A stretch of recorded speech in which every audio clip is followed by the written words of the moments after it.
At least now it seems like it's time to come face to face with your fear. Been battling reasons for all of the years, and I learned how to fight them with style and grace no one's ever encountered. You say it's amazing, I'ma come out swinging when they open the gate. Go ahead, call passion, I'm calling it rage. I'm taking what's mine like I already own it. Watch but don't blink, going here to the moment. The sky rain down. Here's to the madness that's all around.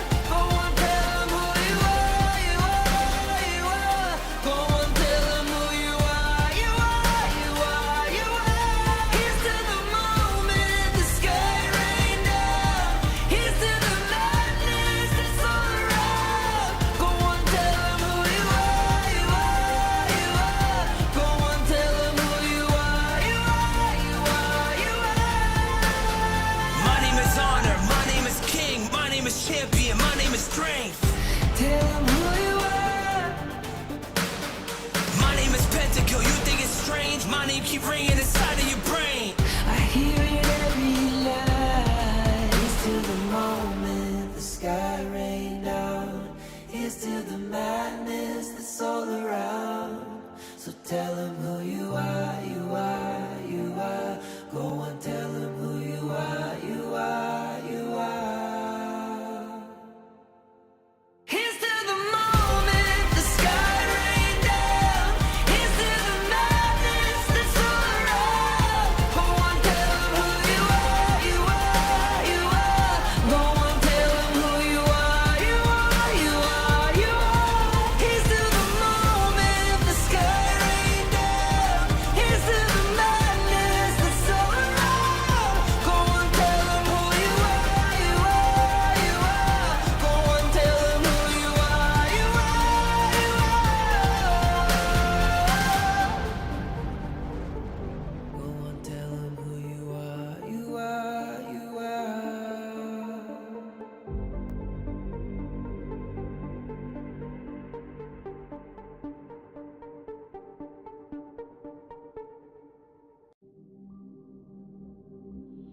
In this world,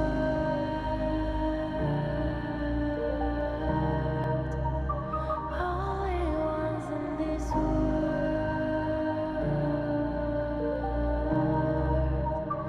only ones in this call out my name, cut through the sound of the rain. No matter how I feed the flame, you know I feel the darkness and the pain. All of the ways we tried to break free from the night. You know we made it out, we found the light. I fly so high, light up the skyline. Let's do it this time, like it's a whole new vibrant world.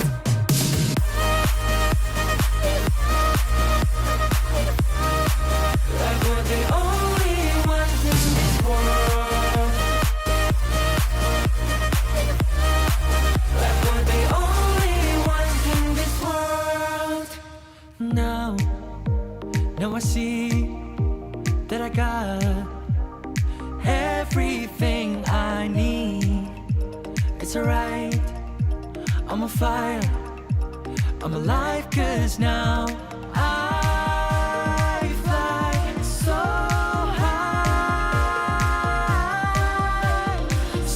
high, light up the skyline. Let's do it this time, like it's a whole new colorful world.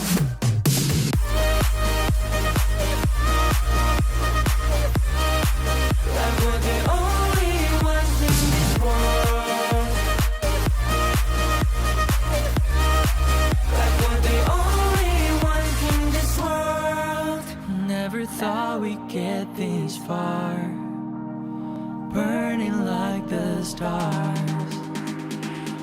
we get this far. Like we're the only ones in this world.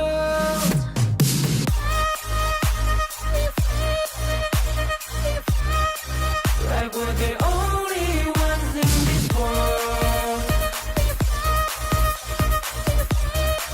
Like we're the only ones in this world.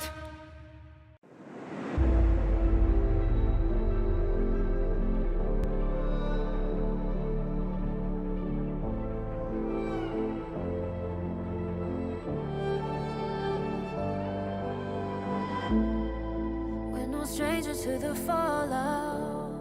It's what got us here. Ever changing, some chameleon. Blood, sweat, and tears. We'll never make it if we fall to everything that brings us down. With a comeback is now.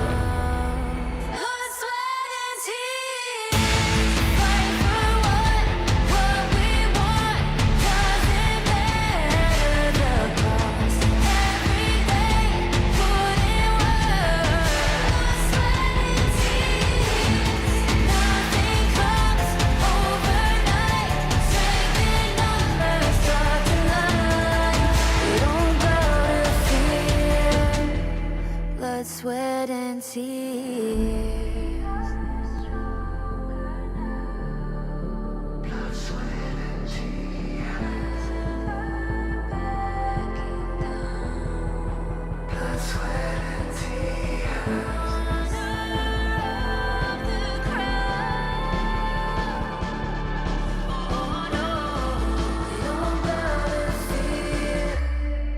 Blood, sweat, and tears. Fight for what we want. Doesn't matter the cost. Every day, put in work. Nothing comes overnight. Strength in numbers start to line. We don't bow to fear. Blood, sweat, and tears.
Sweat and tears.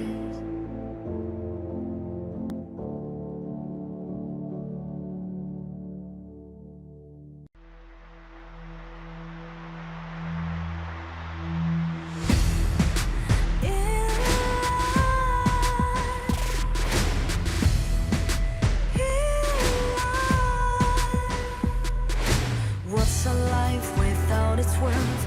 Compromising with what hurts inside. When you let fear decide your fate, you don't choose which path to take in life.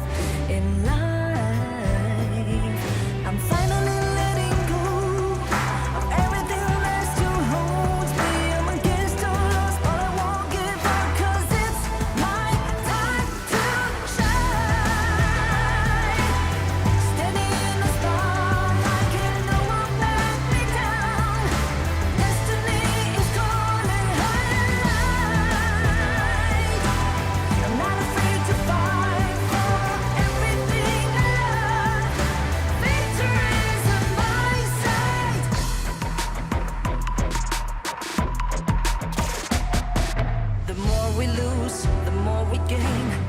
that nothing stays the same in time. In time, can't love ever, can't forget. What you see is what you get. Sometimes,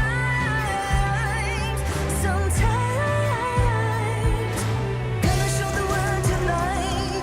The light that shines inside us will get us to lost, but we won't give up, 'cause it's our time to shine.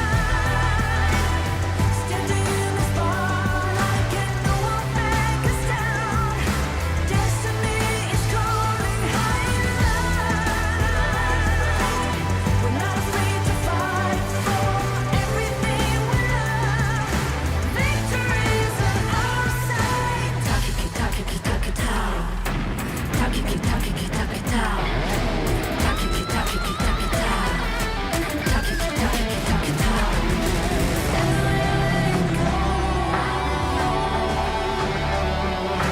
Everything still holds us. 'Cause it's our time to shine. Standing in the spotlight, and no one back us down. Destiny is calling high and light. We're not afraid to fight for everything we love. Victory is on our side. It's our time to shine high and light.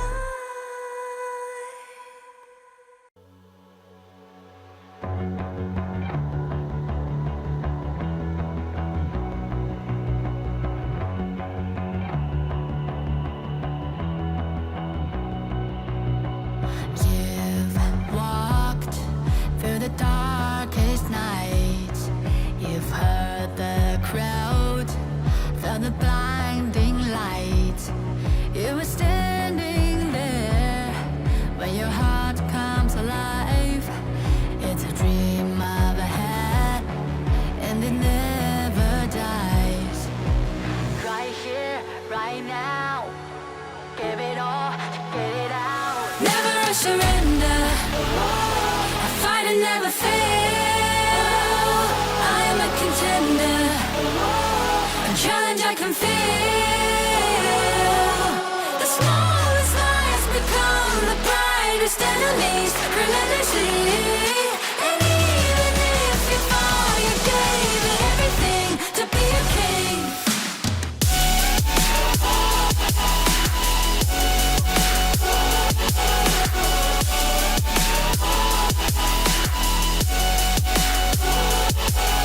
The smallest lies become the brightest enemies. Relentlessly. And even if you fall, you gave it everything to be a king. You carved your way with a sharp attack. You watched it all burn, and you never looked back. There will come a day when your fears will rise. You protect your crown, so it never dies. Never a surrender. I fight and never fail. I am a contender. A challenge I can feel. The smallest lies become the brightest enemies. Relentlessly. And even if you fall, you gave it everything to be a king. On my way, on my way.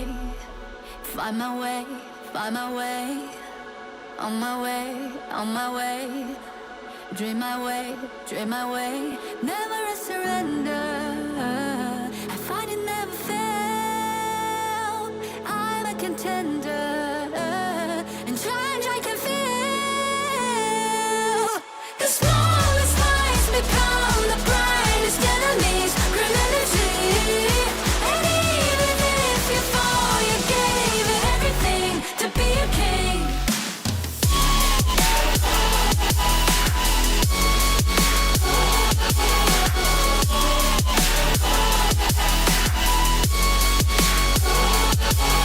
The small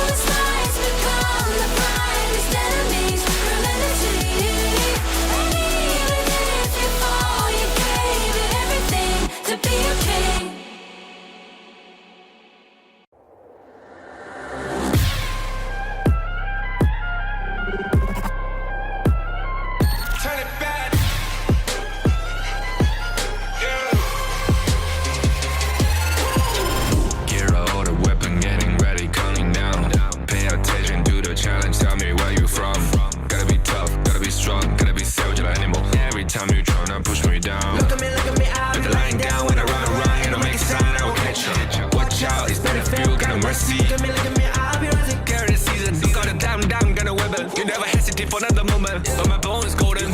I'm invincible, just let him know I can show you all the glory I own. To the drunk, go find a way to the palace. I'm waiting here. Go, live from how can we go? It ain't a river, turning back. Storm is coming, tired of your cold. It's my kingdom, fire, blowing up. We the kings, it's our honor, showtime.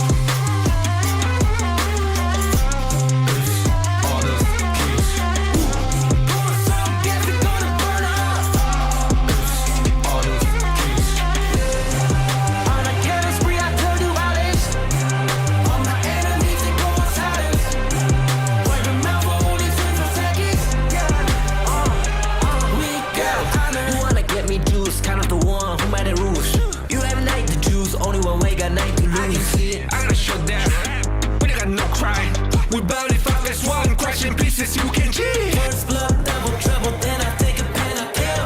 All you do is sweat and look at me still victory. Say. I've triggered my soul down. For my pace. We the champions screaming, I'm invincible. Just let them know I can show you all the glory I own. To the drunk, go find a way to the palace. I'm waiting here. Go, live from how can we go? It ain't a river, turn it back. Storm is coming, tired of your cold. It's my kingdom, fire, blow it up. We the kings, it's our honor, showtime.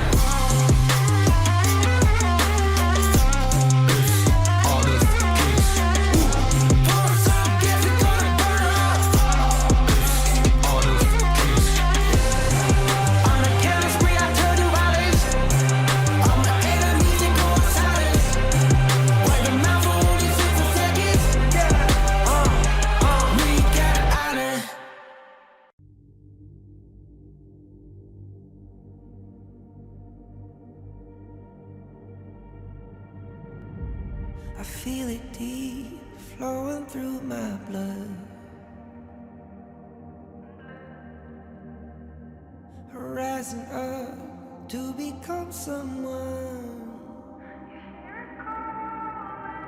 And taking it all on my own.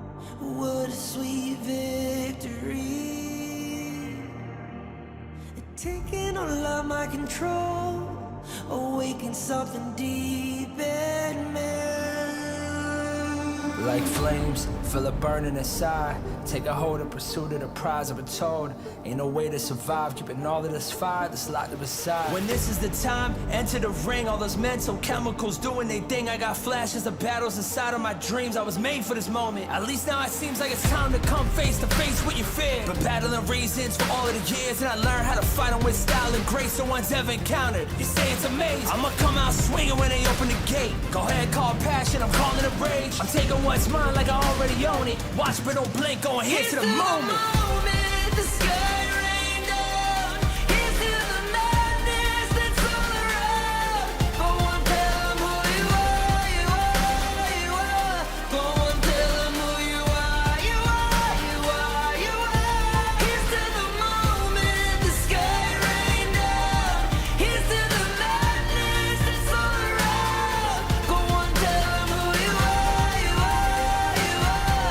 Go on, tell them who you are, you are, you are, you are. My name is honor, my name is king, my name is champion, my name is strength. Tell them who you are. My name is Pentakill, you think it's strange? My name keep ringing inside of your brain.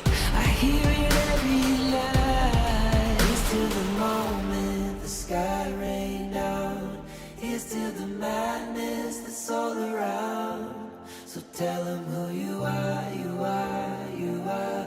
Go and tell them who you are, you are, you are. Here's to the moment the sky rained down.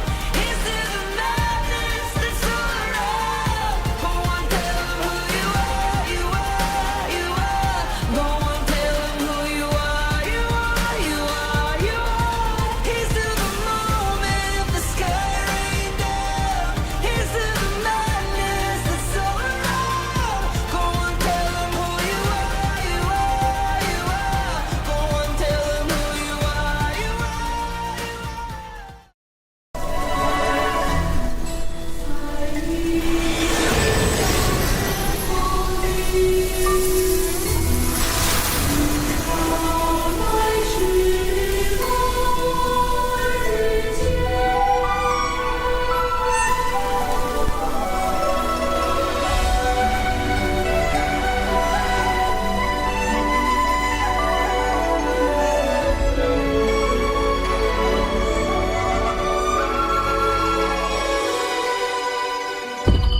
In Hero's Gorge, the base is the spring of life.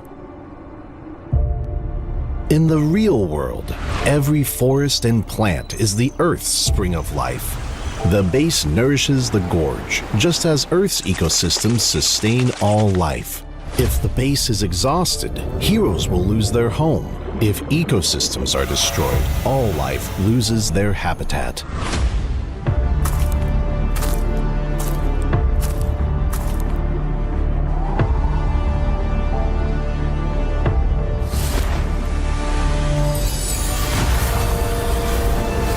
Honor of Kings is working with players worldwide to support real-world environmental causes and protect our planet's future.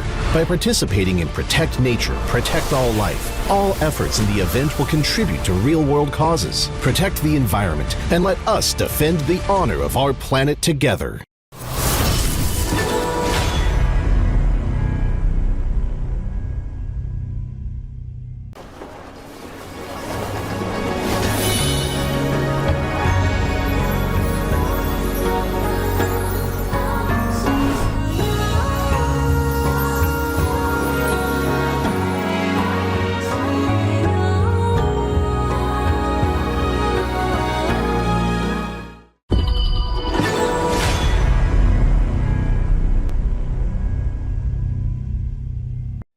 Excuse me.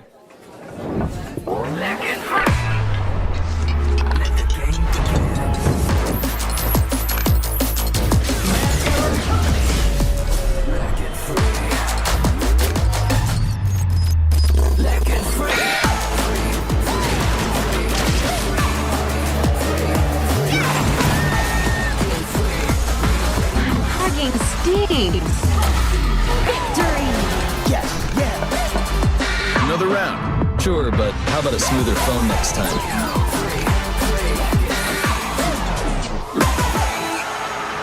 Realme 14. Performance beyond limits.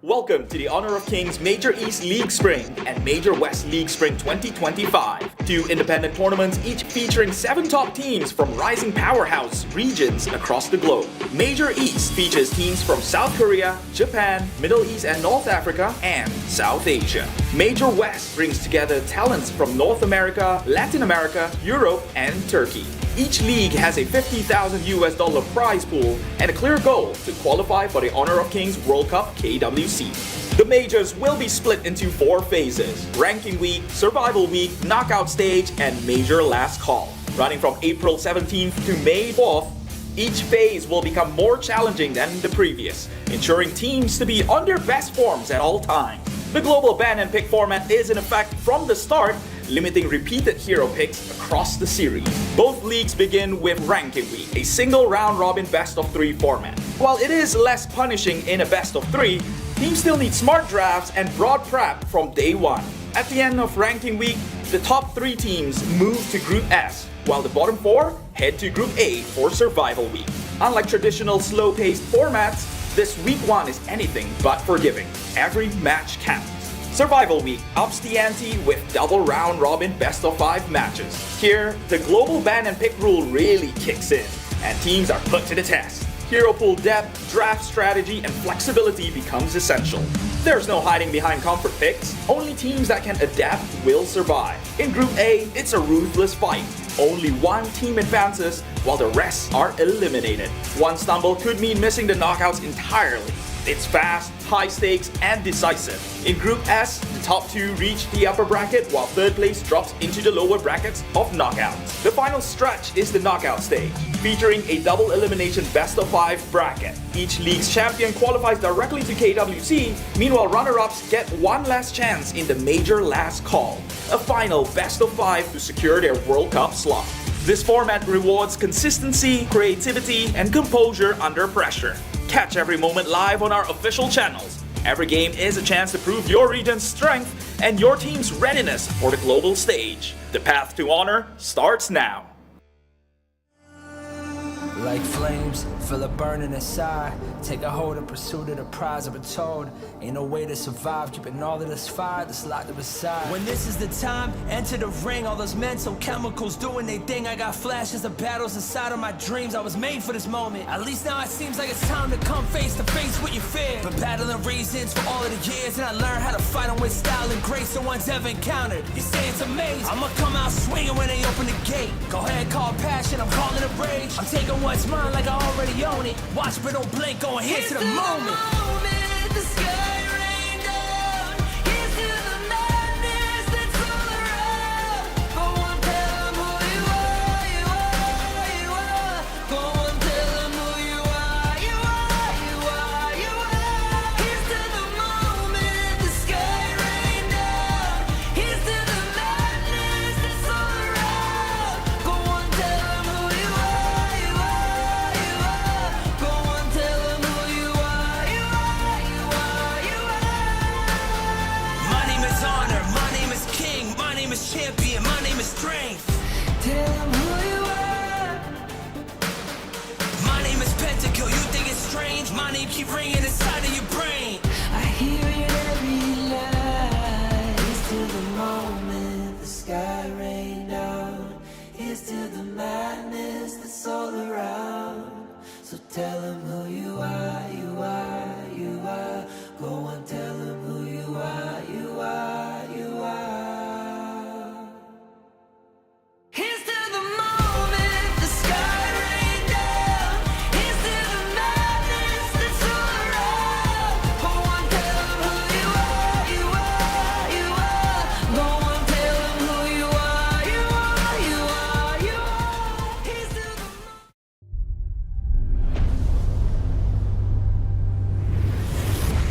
Become a real player? Are you dreaming? Now, how hard did Daddy take another path? Can you walk this path?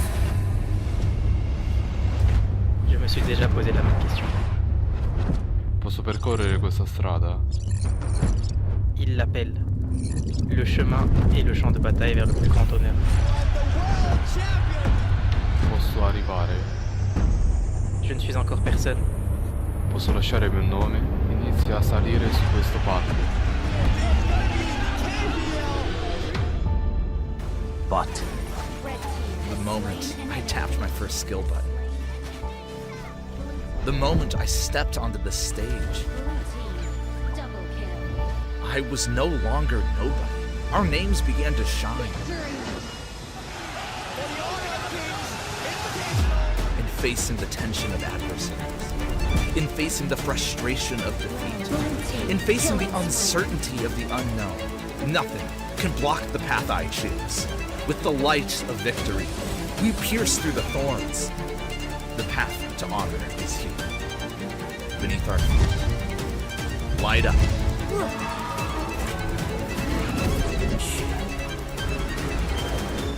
When our footsteps awaken the dawn of the gorge, to walk this path is to walk toward honor.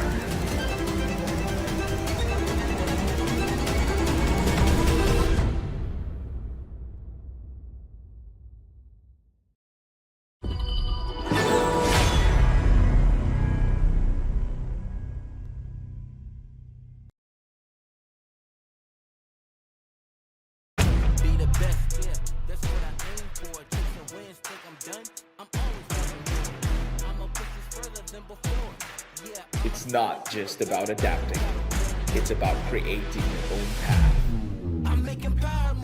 우리는 우리 앞을 가로막는 누구든지 물리칠 준비가 되어 있습니다. We are ready to defeat anyone that stands in our way. Side by side, we walk the road that shapes our fate. 並んで運命を形作る道を歩む。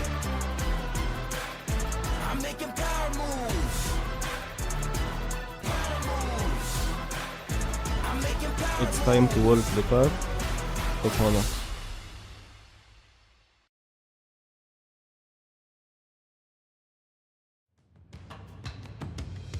And welcome back to the Honor Kings Major East. We had some intense matches for yesterday, but today it's also going to be intense. We're going to be your shoutcasters for today. My name is Dash, and I'm here with Holler. And Holler, you had a very banger of a match for the last match yesterday.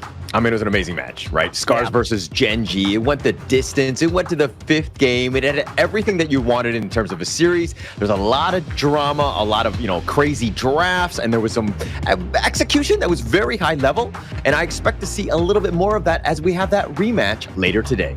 Yeah, we're going to be having that today again. I don't know if it's going to reach Game 5, but you know what? If it's going to reach Game 5, we're going to be okay with it. This is going to be an interesting matchup for today, everyone. Again, we're just going to reintroduce it to you. All of it. 50,000 USD total prize pool, 10,000 to the champion, 8,500 for the second place, 6,500 for fourth.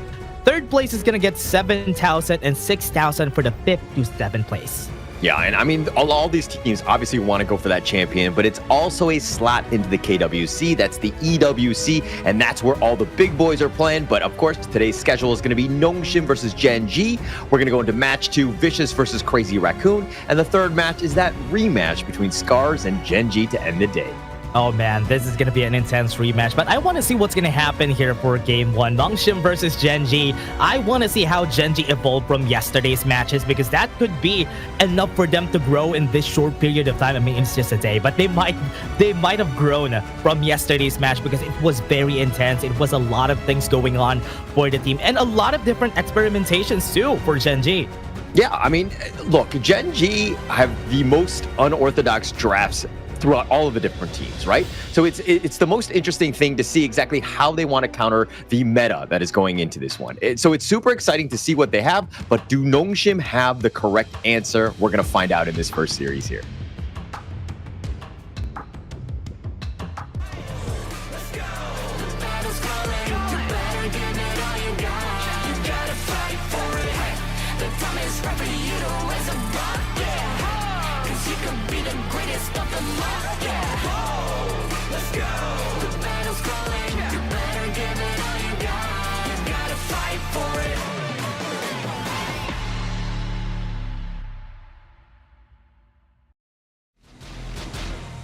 Nongshim RedForce, the greatest red. They're going to be made up by Kyung9, Haku, Illusion, Siri, and Faye.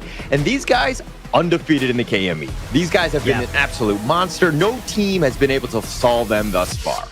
Yeah, they have been very great. The macro, every time you're fighting against them, it feels like you're fighting against a robot, because every time you find something, they're gonna find an answer somewhere around the map, and they're gonna hit you just as hard. Yeah, I mean, you're calling them robots. Are they from Samsung, or are they gonna be from LG? I don't really know, because it seems like, again, they're very automatic. Their synchronization, their coordination, how they execute these strategies have been next level. They've been going in, but of course, let's check out their opponents, and it's going to be Gen.G Esports.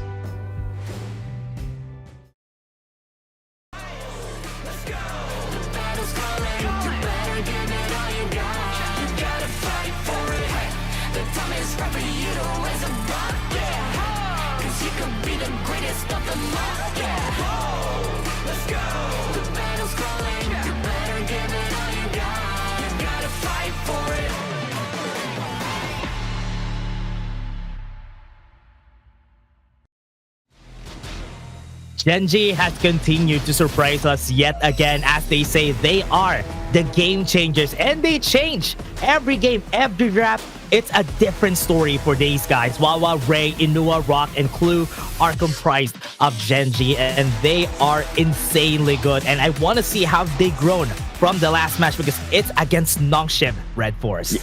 It's not going to be the easiest of tasks, right? I mean, what they have, do they have another rabbit that they can pull out of this hat? We're going to have to find out, because again, their drafts have been completely different. I mean, it was pretty much a 4 melee with 1 Yixing in the mid lane draft, and it was just like running at you. It was like the caveman strat. It was the craziest thing that we saw. And even with SCARZ, they had no answers for such an unconventional draft. Yeah, and they didn't even know. I mean, remember, during the ranking week, SCARZ won against them completely on a 2-0, and after some time, Gen.G just knew what they have to do. They just have to play the normal composition. They don't really have to play a lot of surprising things, but let's take a look at this head-to-head between Faye and Clue. A bit close on the records here. Even the kills that we have for both of these guys is almost the same. It's just 1 difference.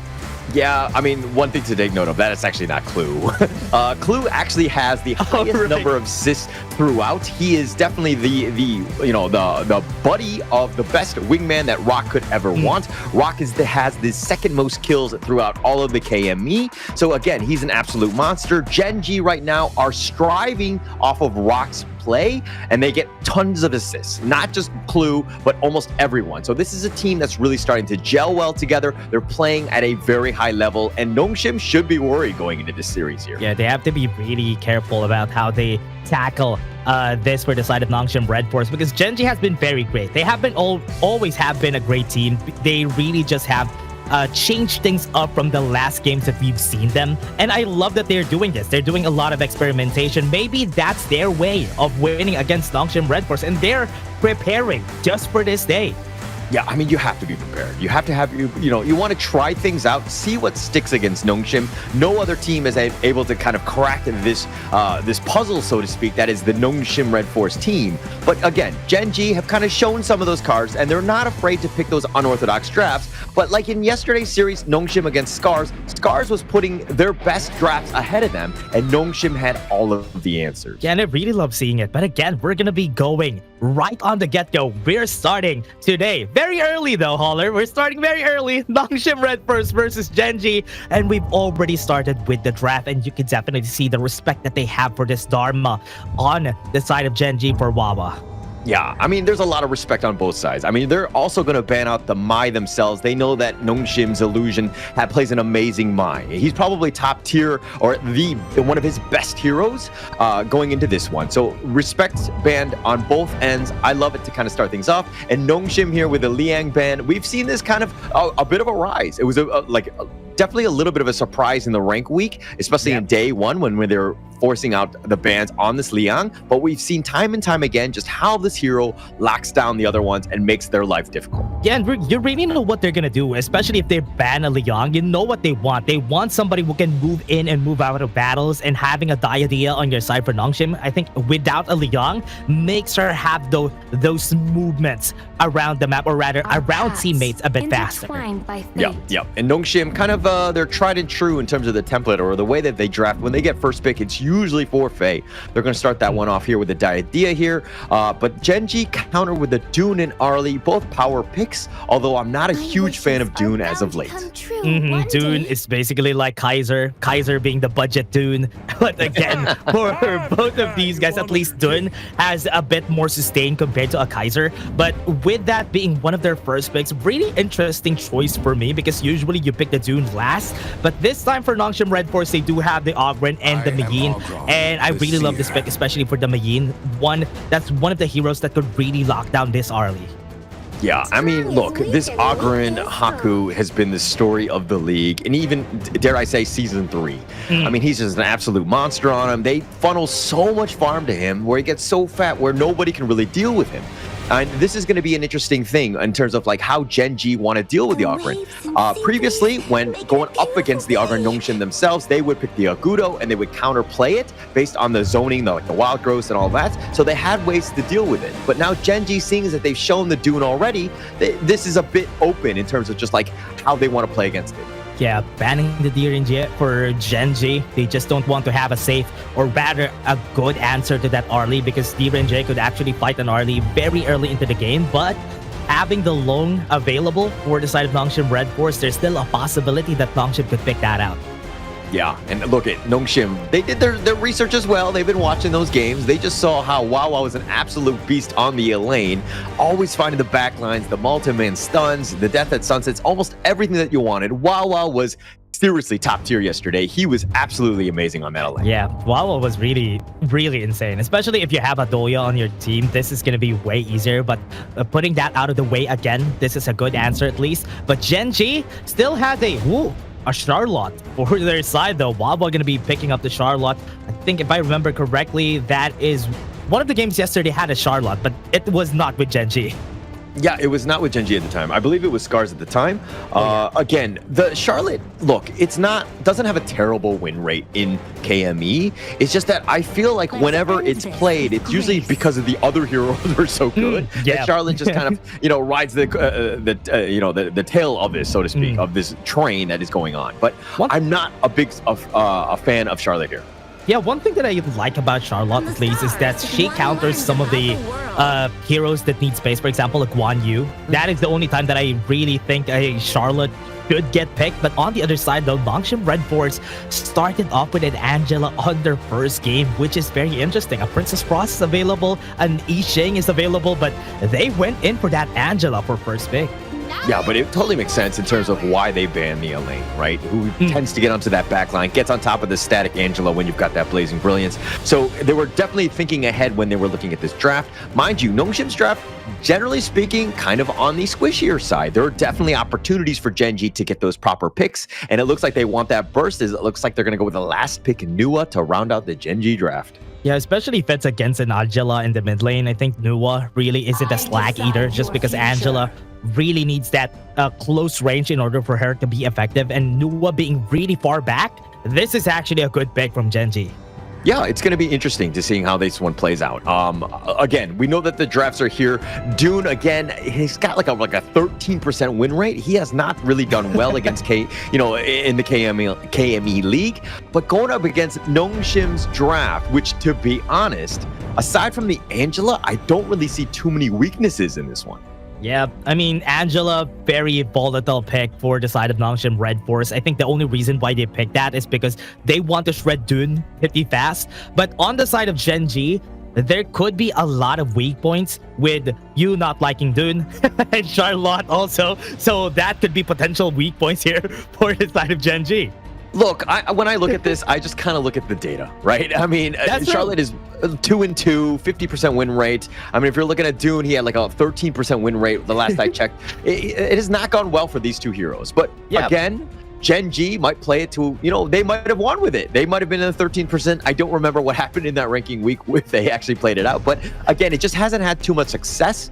But of course, this is only just game one. We have a best of 5 ahead of us, and the global ban pick system changes things up where you don't want always your best foot forward, so to speak. So this is going to be an interesting one.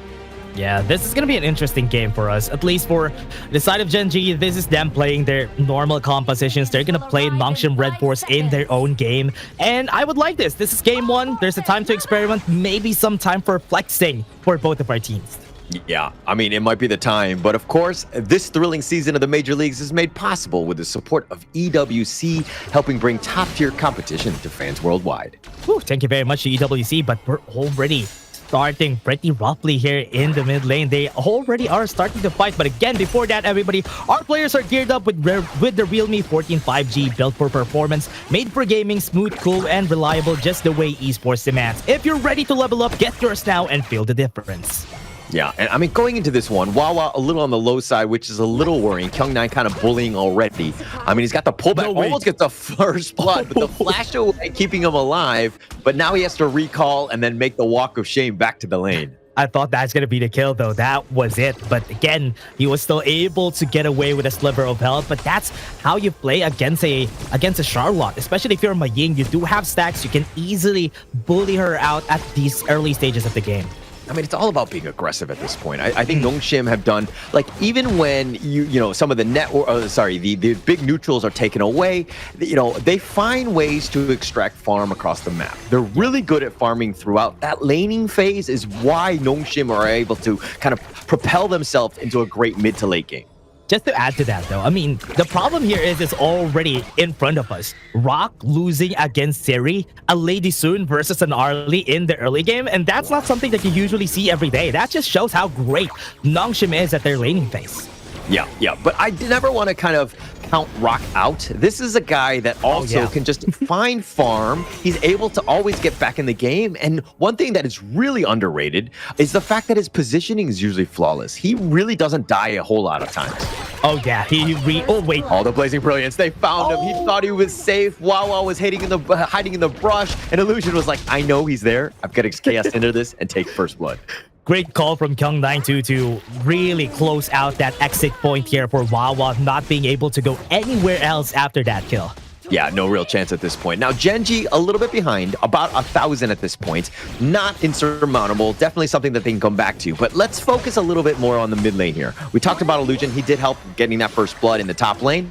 But Inua, I think that this is a guy that we really need to watch out for, because what we saw in the SCARZ Gen.G matchup yesterday was that whenever they played well, Inua was on fire. Yeah, Inua is a really good player, especially when he gets a hold of a Ganon though. That is when I see him shine the most, but I think fighting the mid lane could happen. Yeah, might be a little bit at this point. I mean, look, Haku is just literally just driving by, cleaning up the creeps. Oh, and Wawa, he might actually get gone up again. He tries to go for the split with the ruin. Kyung9 actually gets hit, but he has a sliver of life, and he will limp away. I thought that's gonna be the... Oh, wait, another... Okay. He fired another ruin just because Clue was there using the Celestial Melody against him. Good thing it didn't hit Kyung9. Oh, very cheeky. That could have been there. I mean, that actually caught me off guard. I totally forgot that the Celestial Melody was available, but allowing Inua to fish twice potentially and going for that kill, yeah, I mean, it would have been amazing had Kyung9 been hit on that. That was a nice try, though. But again, Gen.G still looking for scraps, still looking for something around the map in order for them to capitalize on. But the challenge here with the composition that they built for Gen.G is how they're going to be playing this, because it's going to be hard to engage. They have a Dolia for a roamer, so it's going to be hard to engage except for the Dun. But Dun's engage usually is a 50-50 because you can easily run away from him. Yeah, I mean, and this is kind of how the draft was so key for Nongshim, right? In terms of that ban on that lane. I mean, who's a great initiator, gets to the back line. But when you have this lineup from Nongshim, it's very obvious of what's going to happen. Haku's going to be up front. He's going to be that front liner, providing that scout and that vision. Gen.G need to figure out a way to get past this raid monster to get the squishy, cream-filling guys that are the, you know, the Lady Soons and the ideas in the back line. Yeah, really like that Gen.G saw the top side. There's a lot of people on the top side and already started with the Tyrant. That is a very smart play. They knew that there's 3 people on the top side of the map, so might as well get this Tyrant. And they have been a bit late, but they're starting. Yeah, they're going to go Rock. He's going to get bitter farewells, but here's the emergence looking to turn this around. Illusion trying to flash away, but he's going to be picked. Faye, though, so little life. He's going to limp away. Siri sticking around. Needs to be careful. The Unruly Blade by Ray slowing him down. The Wind Slash onto him. No real chance. And Faye, oh, they somehow survive. And Siri and Faye both get away. Oh, Faye, I'm sorry. Clean up an aisle, too. Faye gets picked off with the secondary ruin. Great kill in that ruin. Again, another Celestial Melody on that ruin. And with that, they were able to get the kill here. And that was good. Seri was able to get away just because of that extra boost of movement speed from Rolling Raid. But Faye wasn't as successful. Yeah, was not. I mean, he was kind of sticking around, but the thing was, it was right in the face of Ray. So he kind of saw roughly where he was. And so Ray was like communicating to Inua. It's like, you got to hit this one mark. You're definitely going to get a kill. And they like set it up. It was like, you know, again, the forward scout, like the guy who's like scouting for the sniper. Yep. Before the camera move, actually, I thought they're going to hit. Both of them are going to get hit because they were in front of each other before that. But again, still a nice try. 2 towers are going to be down here from the side of Nongshim. RedForce, Gen.G playing really well today. Yeah, I mean, they've got the lead here. They've kind of taken over a bit. Obviously, things are a little more uncomfortable for Nongshim. A little bit more pressure in that sense. Because again, Gen.G taking those towers, opening up the map. Look at the top and the bottom, completely wide open. Nongshim have 5 members in the mid lane just to kind of hold at this point. Yeah, well, that's happening, though. We can definitely talk about Haku and he being level 10 and level 8. When we last saw Ray, he was level 8. So he's pretty much ahead here against Ray, but we haven't seen any fight just yet in where there's participation from Haku. So maybe after we see that, we can see who's really ahead. Yeah, and normally I don't like to say that it's a 4 protect 1 lineup, but it kind of is going into Haku because they're just funneling everything into him, and it's the point where he's been largely off the map. We haven't really seen him fight. There's been no reason to at this point, and Gen.G have kind of taken advantage of that. They've clipped off the bottom and the top T1s, so they've been able to kind of create a little bit of space and a little bit of pressure. But now Haku's area of farm where he can safely do it is going to kind of dwindle a bit. But again, seeing as that Haku has so much farm at the moment, there's going to be a tipping point where this game kind of flips on its head. Yeah, and we're waiting for that 5v5, right? Because right now in the mid lane, they might be starting, and they are looking for a battle here for the side of Nongshim. They know that a lot of people are on the top side. What's hard about this? They're gonna start. Yeah, they're going to start, but Clue dances away. He gets to safety, but Ray looking for that flank, potentially going in. Mind you, the Destined Encounter was committed at this point. That's a huge ult at this stage. Wawa in the top lane. Okay, you're not going to be there? All right, I'll just knock on this top T2. And it looks like the Unruly Blade from Ray. He gets back to safety, and through it all, Nongshim are not able to grab a single member of Gen.G. Really love how Gen.G places themselves right at the cutoff point before Nongshim RedForce was able to reach topside, though, but Ray caught in a trap. Yeah, the Unruly Blade, it's never really a trap. He's always got that, you know, that escape mechanism to get himself on out of this. He's going to be safe at this point. But again, I think that you've seen kind of how the game is shifted away, where Nongshim are now able to kind of take some fights. They're willing to go in. I mean, look at Haku, 5.8 highest on the map in terms of now. Oh, man, yes. He has a lot of gold here inside of Nongshim, and together with a Siri, not even a Slag Eater with 5.3k, close to how much gold Rock has right now. So they are looking for a battle, but not really looking for those objectives, right? They are not placing themselves around the Tyrant currently, but the Tyrant is already going to come out. Yeah, and it doesn't look like Nongshim want any of that action. They're going to make a beeline to the Overlord, potentially going for that. But again, Gen.G have taken all of the big neutrals. Nongshim right now, they're playing very passively. They're just dealing with the lanes, letting Haku get whatever farm they can. But with that emergence from forward, Inua not able to get the catch, but still Gen.G being aggressive. Oh, yeah. Nongshim still looking for it. 5 people right on the mid lane. They have Wawa also in this area, so they might be looking for a fight. Haku going in. Yeah, with that path to passing, he's got the Death's Precipice on it. He dodges the Wind Slash, and he looks to just kind of push them across the Chaos Cinder, just kind of zoning more than anything else. Clue is up in front. They want to look to invade. Gen.G realize that, hey, they have a power spike. Now is the time, and it looks like they want to take the top T2. Siri trying to will it away. Rock is going to get knocked up. He's going to get stunned, and he will get killed. Siri does have the damage, but Faye is going to be killed in return. The emergence on this point, but Siri's going to be killed. That's a double kill going the way of Wawa, but Haku shows up. He's trying to fight 1 versus 4, and here we go. Illusion is going to join. He's got the double kill, the flank. Kyung9 finding Ray, and Haku is going to suck his soul away and get the triple. Exactly what Nongshim is looking for. The fight in where they have to fight full on. And Nongshim RedForce was at the ready. They were caught off. Siri died, but again, at the backline, they forgot about the man, the myth, and he was looking for those kills since a while ago. I mean, you thought that Haku was in a bad spot. He's like, no, Yeah. I'm not stuck in here with you. You're stuck in here with me. He turns it around, finds the pickoffs, gets those kills, and Kyung9 and Illusion were making the perfect flank attack. They had nowhere to go. Ray, it was a suicide mission at the end of the day, and now this opens up the map. Nongshim looking to take their first Tyrant here. Yeah, now they're going to be also taking the towers, also on the bot side, but Tyrant is going to be theirs for sure. Oh, that was very close. That was super close, because Clue was actually scouting for it. I mean, oh man, Inua just a slight second, a bit off at that point. Yeah, just like 0.5 seconds that could have been there. So again, Gen.G still looking for a fight in the mid lane, forcing out the Maple Dance right out of Rock. But right now, Haku could actually go in. Oh, Kyung9 with the flank, but he's taking a lot of damage. They have the Chaos Cinder, they have the stun, they have the knockup, and Ray is down for the count yet again. And the jungle lead has grown by 2 levels at this point. Haku is starting to come online. Perfect shot, and that stun wasn't able to move around. Celestial Melody was even used on him so that he can Unruly Blade away, but wasn't able to cast it.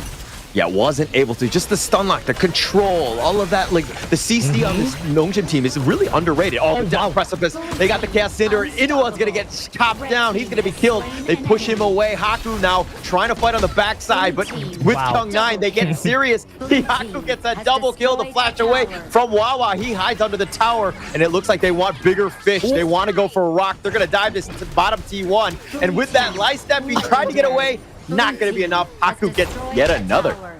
On a silver platter, Rock was at the face of Haku in the end there. But again, Haku saving the lives here of Gen.G. Again, the savior of this squad, the highlight of Nongshim RedForce in that battle again. And now they're looking to push this mid lane tower. Yeah, I mean, they're diving towers, and the fact that they didn't even take the T1s until just now, right? The mid T1, the bottom T1, they had just taken up in that ambush against Rock. So again, the kills converting into the towers very quickly, and look at how that net worth lead just completely shifted. Ray's going to Unruly Blade away, but it's a 6k net worth lead in favor of Nongshim now. Remember, it was just 2 big fights that happened, and it all shifted in favor of Nongshim RedForce. Ray? Yeah, he's gonna get back. But Ruin tried again. I mean, he's getting very close. Unfortunately, he hasn't hit his mark yet. But it's one of those things where it's like that perfect shot where you just do like 5 or 6 tries, but you don't see, you know what I mean? Like, and you eventually get it. You won't see that one shot, and it looks like he was perfect 100% of the time. Yeah. He's been close for a while now, though. Maybe later he's gonna be able to get it, but the game will end soon, I think. That's why Nongshim RedForce is just gonna be ending this soon. Yeah, but game 3, game 4, he's had so much practice. He's definitely gonna get those steals at that point, right? He's not gonna pick Nua again, bro. Yeah, more heroes. He's been practicing. Okay. You gotta warm up a bit. Stretch. He needs the reps. He needs the reps. Yeah. And now Illusion just kind of pushing them away with that Blazing Brilliance. And now Gen.G on the defensive. The bottom T2 had been taken down by Siri here. They're looking to push. Haku still up in front. Gen.G now have to hold. Oh man, the big shift in this game is really interesting. How Haku, after all those battles that we've seen, Haku just dominating everyone and has a very big lead against Ray with a 2-level lead. And also, when we take a look at the items, he probably has the most gold in this game. Yeah, for sure. He definitely does. I mean, Ray has to Unruly Blade back. And again, Dude has a hard time when he's like, needs to catch up. He's not tanky enough, doesn't really do the damage. I mean, he's kind of suffering at this point. But again, this is why Nongshim are this oppressive, undefeated team. Because, you know, like, how are you going to go into this? What kind of catch do you have for the back line? Haku still up in front is like not really the target that I want to go for. Yeah, everybody moves pretty well. You won't be able to chase anybody. You don't have the crowd control to get onto the back line. So Siri is also free to just hit on everybody here from the side of Gen.G. So there's a lot of problems that they need to answer, but they don't have the tools to answer it. Yeah, for sure. For sure. I mean, it's a balanced lineup. Not to say that it's going to be like not playable, but against the Nongshim lineup, which is, you know, kind of obvious of what they want to do. Again, the Ogre in the front liner, everybody else squishy, right? I want to get to the squishy cream filling guys. Like, those are the guys that, you know, Gen.G are trying to get to, but it's so hard because Haku is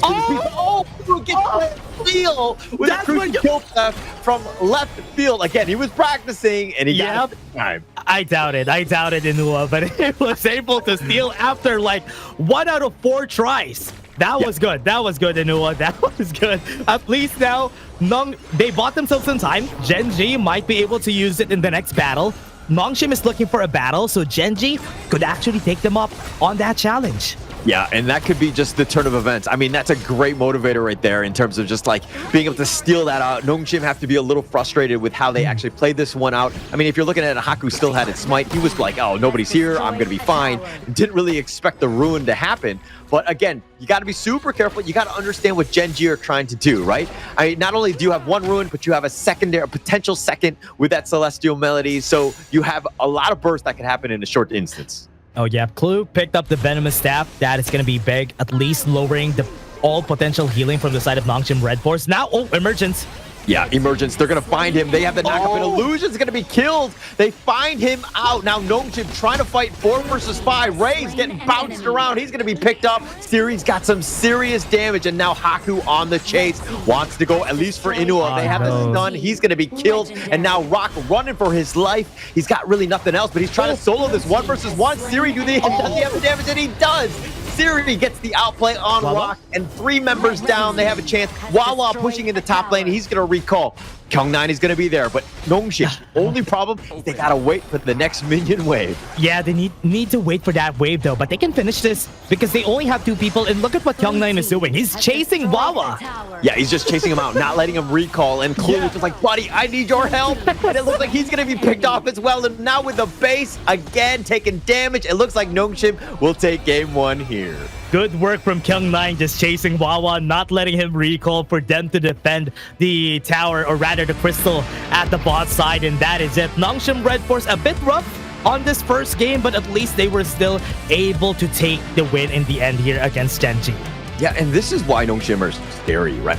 Like, they're essentially fighting like almost all of the laning phase. They're playing it 4 versus 5. They're letting Haku just farm, and he's been off the map. And Gen.G, you know, again, you're like, we're doing really well in this early game. We're doing fine. But then Haku comes online, and it just changes the game. yeah, just knowing the item breakpoints of an Ogren is always going to be important, right? Because once you pick up the Blood Rage, once you pick up the Eye of the Phoenix or even the Blazing Cape, you're already set to go. And that's the timing in where they started going for those fights and Haku just gaining all those kills. And that is something that everybody needs to understand. Even our viewers, if you're playing Ogren, wait for level 8 to level 10, then dominate the game after that. Yeah, but usually my rank Ogren's teammates are always like 8 to 10, but the game's over, you know? Oh, yeah, the game's already over, yeah. Timing matters, of course, and farming patterns, very important. Those routines that you need to go to. Haku, again, this is one of those things where if you're watching the game, just watch how he farms. Watch how he moves across the map, and he is able to find farm and to really make a contribution in the game and just take over. Yeah, one thing that's also good about that is how Nongshim RedForce was also playing around him the whole time. They were all giving him the resources that he needs. And that's a different playstyle from our normal games that we see every day. So it's not going to happen in those games, but at least here you can see it, how an Ogren would be able to trample the others, especially if he gets a big snowball. Especially that game, he was like 3 levels ahead than Ray. Yeah, Ray he struggled. I mean, once they got the couple of pickoffs and you're like, you really can't compete with Haku, who's getting all this farm, and it's like exponentially getting much, much higher. It's a tough situation for Ray to kind of go into that. I mean, they needed ways to kind of deal with this Ogren. They haven't had an answer, and I think that if you're looking at this draft, you're kind of thinking, is this the best draft for us? And to dealing with that Ogren, probably not. And this is one of those games that I think that they're okay with just being like, okay, Nongshim played some of their best heroes, let it out, get it out, so to speak. Yeah, I mean, what's good about this is that we're not going to be seeing them later on. We're not going to see the Mayin, we're not going to see the Ogren also getting picked for the next game, which is also on the Nongshim RedForce playbook every time. So at least now they're going to be safe for the second game. They can trap crazily like what they do all the time. But for now, take a look at the damage here. Inoa really did well. The ruins that he did were actually really perfect. And the damage is really not that far away. I mean, Haku and Siri got 81 and 76, but Inoa and Rock really not the slack either. Yeah, I mean, but if you're looking at this one, you're looking at Ray. I mean, that's the biggest thing that you got to look out for. The fact that he had 19,000 damage really just kind of speaks about, because, I mean, yeah, he's taking a lot of damage, but is he the best hero in this case? Because Dude could do quite a lot of damage, and you're talking about the greatest red, and there's a lot of red on this gold graph, right? Yeah. I mean, yes, it shifted a little bit towards the 5-7 minute, 5-9 minute mark or so. It was really back and forth, but Nongshim got to the point where, like, Haku, go online, press the button, boom, red gold graph, your way. I like the new gold graph though. That looks pretty. The new gold graph that we had.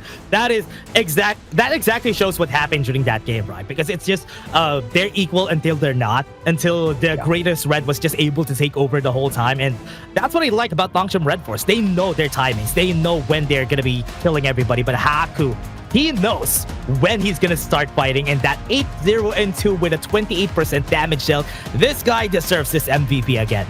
Yeah, for sure. I mean, not dying a single time on the Ogren, and everybody's targeting you, right? Everybody wants to kill you, and understanding the limits of when to go in and versus out. I mean, he was always there. I mean, there were times that he was outnumbered, but he knew how to play. And of course, we're going to check out the highlights to see. I mean, this is pretty much the Haku show, no? Yep, you can see when Haku pops his Blood Rage, right? This fight, I thought he's going to die here. But when you see when he pops that Blood Rage and that Conductor of Souls, it was picture perfect. He got HP back, he got the shield, he was alive and killing everyone. I mean, the bait was so real. Like, he was so low, and the Blood Rage and the Conductor Souls, like, the Wombo was like, oh crap, he's actually back at 80% life. It's so tough. And Gen.G were like, haha, we killed the monster. And they're like, no, not yet. That's just my first wind. I'm going to get back into this one, turned it around. And again, you're just seeing the way Nongshim are playing this out. I mean, Illusion got picked off. This was an opportunity for them, but Siri, with just too much damage, made them pay, finds Ray, and it's all hands just on deck in terms of this retreat.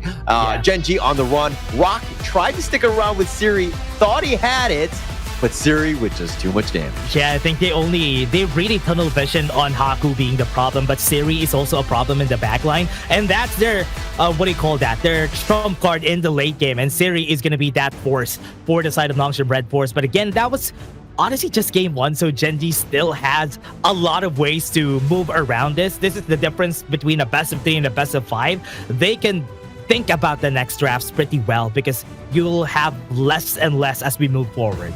Yeah, and I mean, if we're looking at yesterday's game against SCARZ, Gen.G that is, Gen.G lost game 1, right? And we're thinking, are Gen.G up to this? Are they able to kind of bounce back? They had a monstrous game 2 by Rock. I expect to see nothing but Rock really carry them in this next one here. Yeah, I want to see if the Marco Polo Yarya pick is going to be seen again in this, because it has been their favorite. It's one of the things that worked out. I was doubtful. Kin was doubtful of the Marco Polo Yarya. But again, before that, everybody, we're just going to take a short break before we head into game 2. See you guys in just a bit.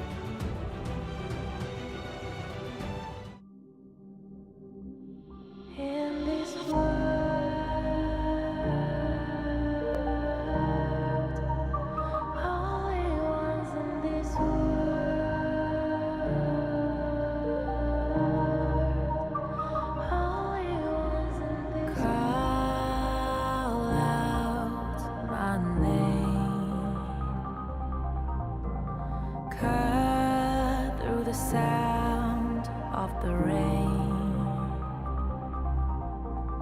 No matter how I feed the flame, you know I feel the darkness and the pain. All of the ways we tried to break free from the night, you know we made it out, we found the light. I fly so high, light up the skyline. Let's do it this time, like it's a whole new vibrant world.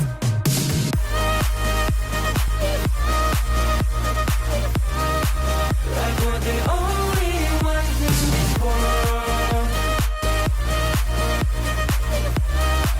Like we're the only ones in this world. Now I see that I got everything I need. It's alright, I'm on fire, I'm alive, 'cause now I fly so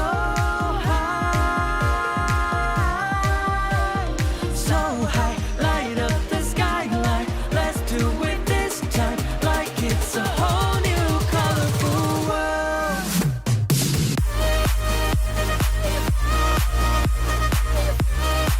Like we're the only ones in this world. Like we're the only ones in this world. Never thought we'd get this far, burning like the stars. How we get this far, like we're the only ones in this world.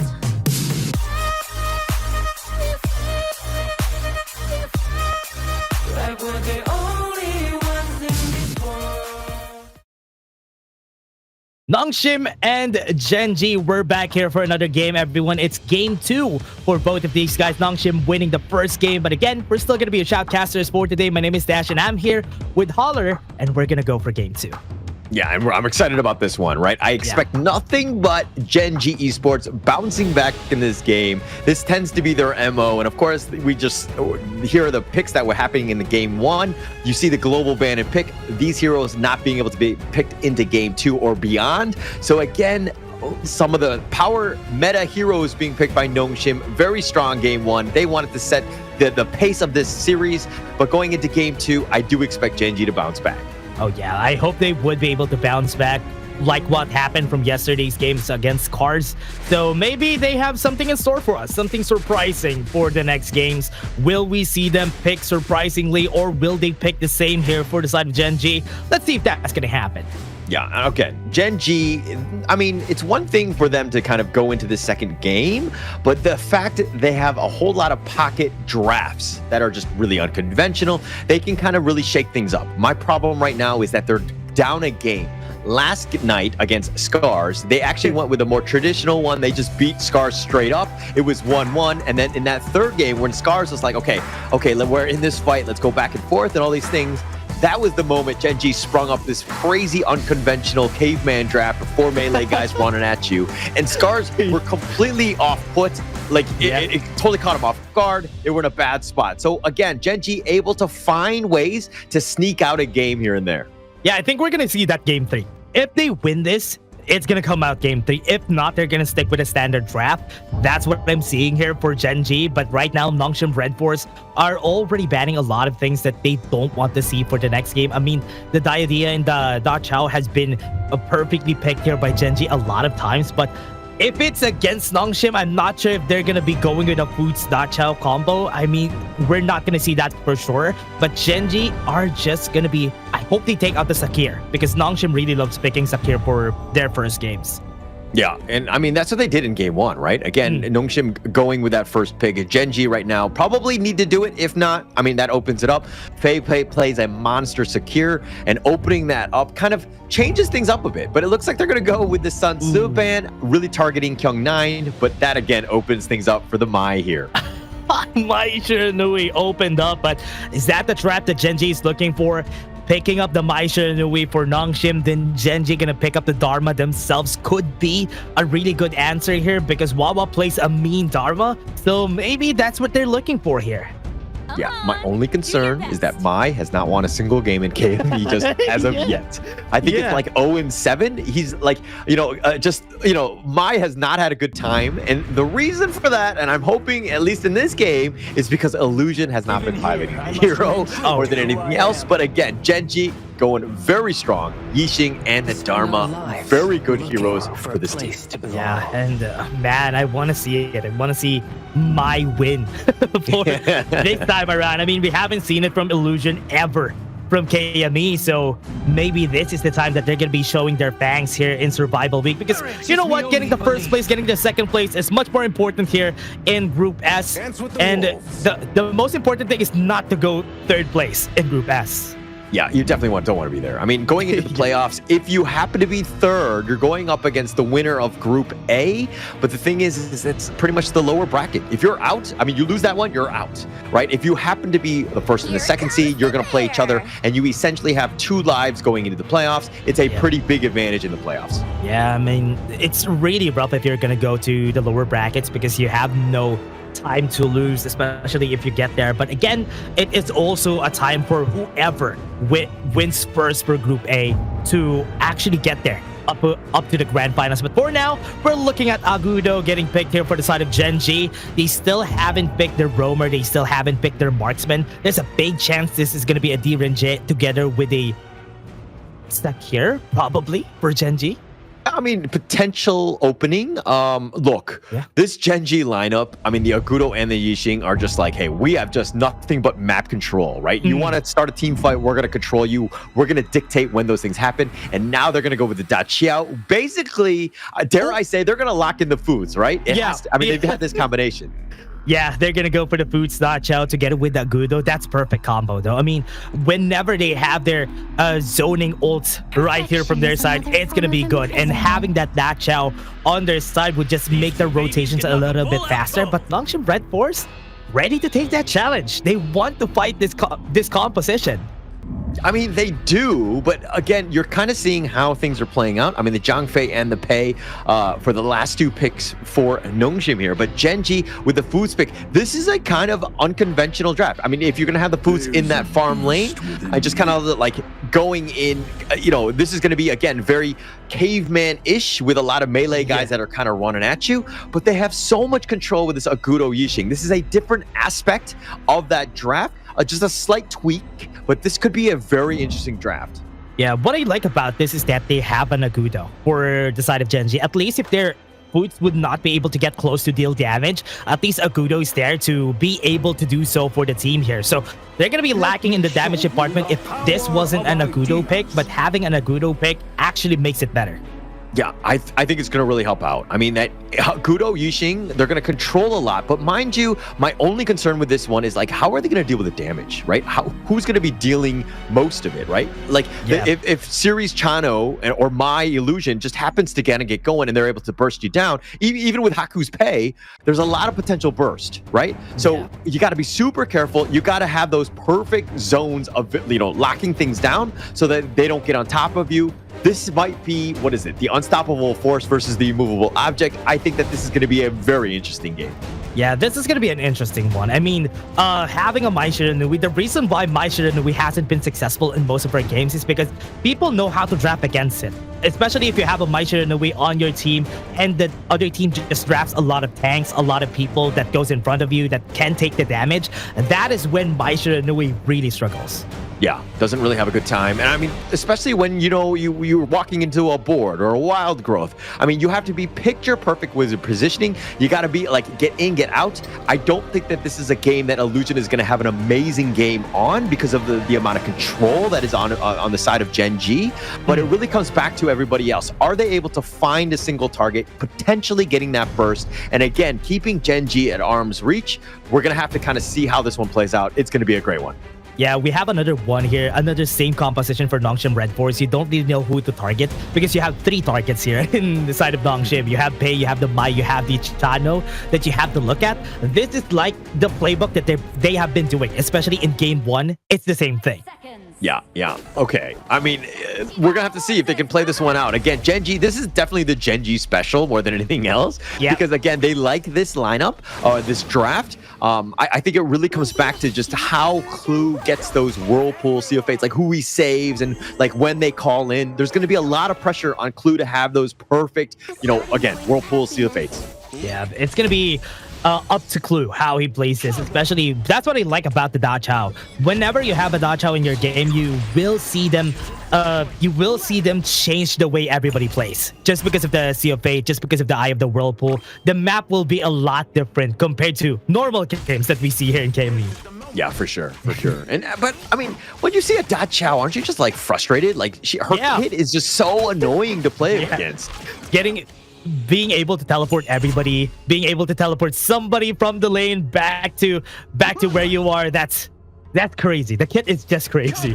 It's crazy, especially on a team that's on comms. Everybody's talking together, understanding when they need to go. I mean, it's a different story when you're like in your ranked game where like nobody listens, nobody knows what to do with his Whirlpool or how to even, his Sea of Fate on out. Like they don't know these things, right? So it's a little bit different, at least in my rank, which is not very high to be completely honest. But it's one of those things where, again, if you're playing as a team, it has way more value.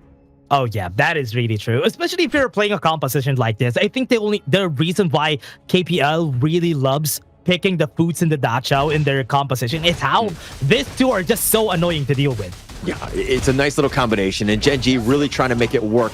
They're taking liberties. They're trying to find it, but listen, this is away, and it looks like Nongshim's gank attempt, it will fail.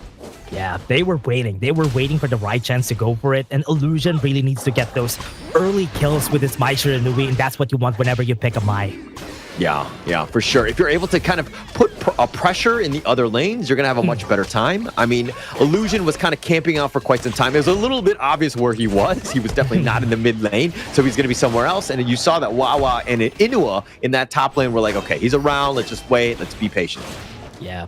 Right now, they're looking for kills here. Looking at what's happening here on the bot side, they're not going to be... This is what happens, everybody. If you're watching this, this is what happens whenever you have a Foods and Da Chao. They're not going to find fights. They're not going to look for fights. They're just going to let you farm. They're going to farm themselves. Later on, you're going to see them do some action. Later on, after they get the first objective. I mean, the biggest thing for them is just to hold that tower, just keep it alive, let it not take any damage. Just farm things right under your tower, freeze the lane pretty much right outside of the zone so that you're definitely going to be safe. Because again, it's kind of rough when you're like a melee hero going up against a range because you might get poked and prodded and you will get pushed back, so to speak. Yeah, and you definitely know that Boots really plays really well in weaker lanes, especially if he's losing the lane. He was built to lose lanes, and that's what he does here in the bot lane too.